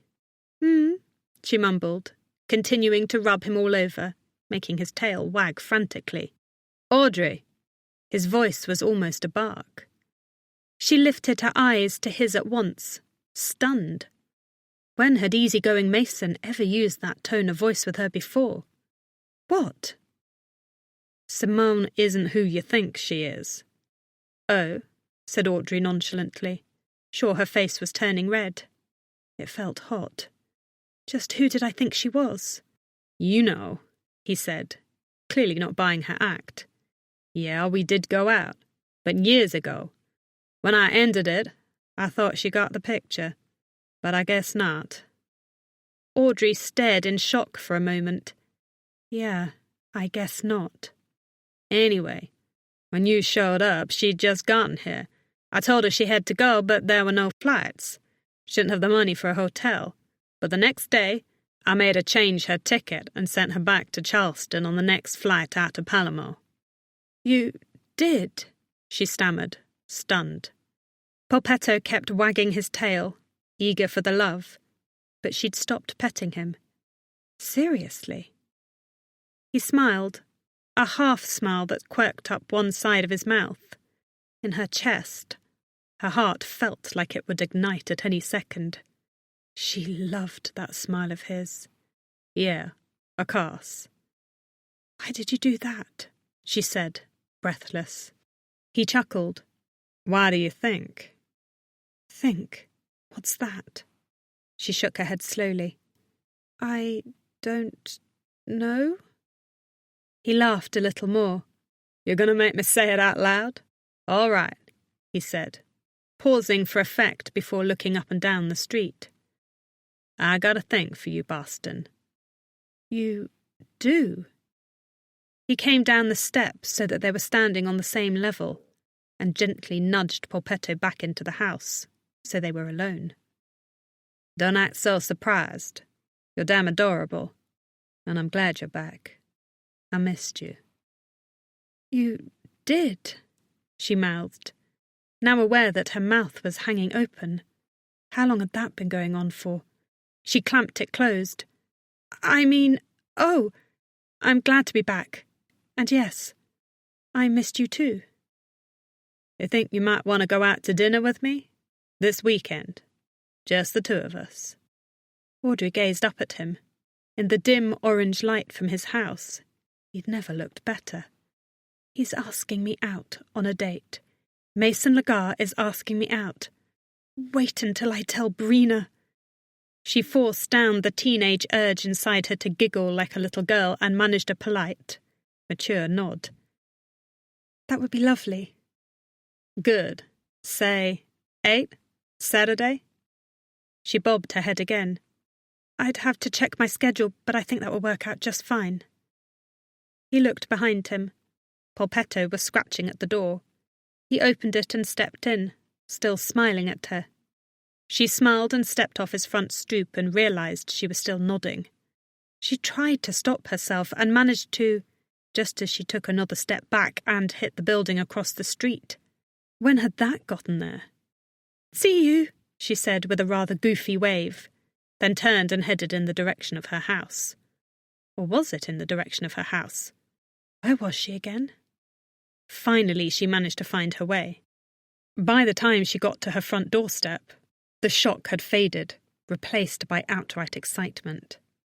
Nessa's cameras were out there recording again, but this time she didn't care. She jumped up and down and squealed as loud as she could into the quiet Sicilian night. The following day, Audrey woke up bright and early to get a few hours of work in on the house before heading to the clinic. As nice as it would have been, no fairies had broken into Piazza Tre when she was gone to fix the place up. So the living room, and its holy walls, were still waiting for her when she got back. Now, though, she was energised to do the work, and she was excited to call some contractors and possibly see if they could help her speed things up. With the cash she'd gotten from the Lipari trip, she grinned goofily as she spread the spackle on another divot in the plaster and smoothed it out. Maybe that was Mason's effect. Probably it was. As tired as she'd been, she hadn't slept all night. Instead, she'd kept thinking about the way he'd smiled at her. I have a thing for you, Boston. How cute was that? And he'd called her adorable. Damn adorable. Insane. She finished smoothing out the spackle. Her phone buzzed with a text from Brina. Of course she'd had to text her last night just to spill the tea. Brina's response made Audrey burst out laughing. Oh my God, but why no more pictures of his abs? Audrey shook her head. Brina and her obsession with Mason's abs. Yes, Mason loved to parade around shirtless, and he had every reason to. But the fact was he didn't need to. There was so much about him that Audrey loved. It made her insides flutter just thinking about him.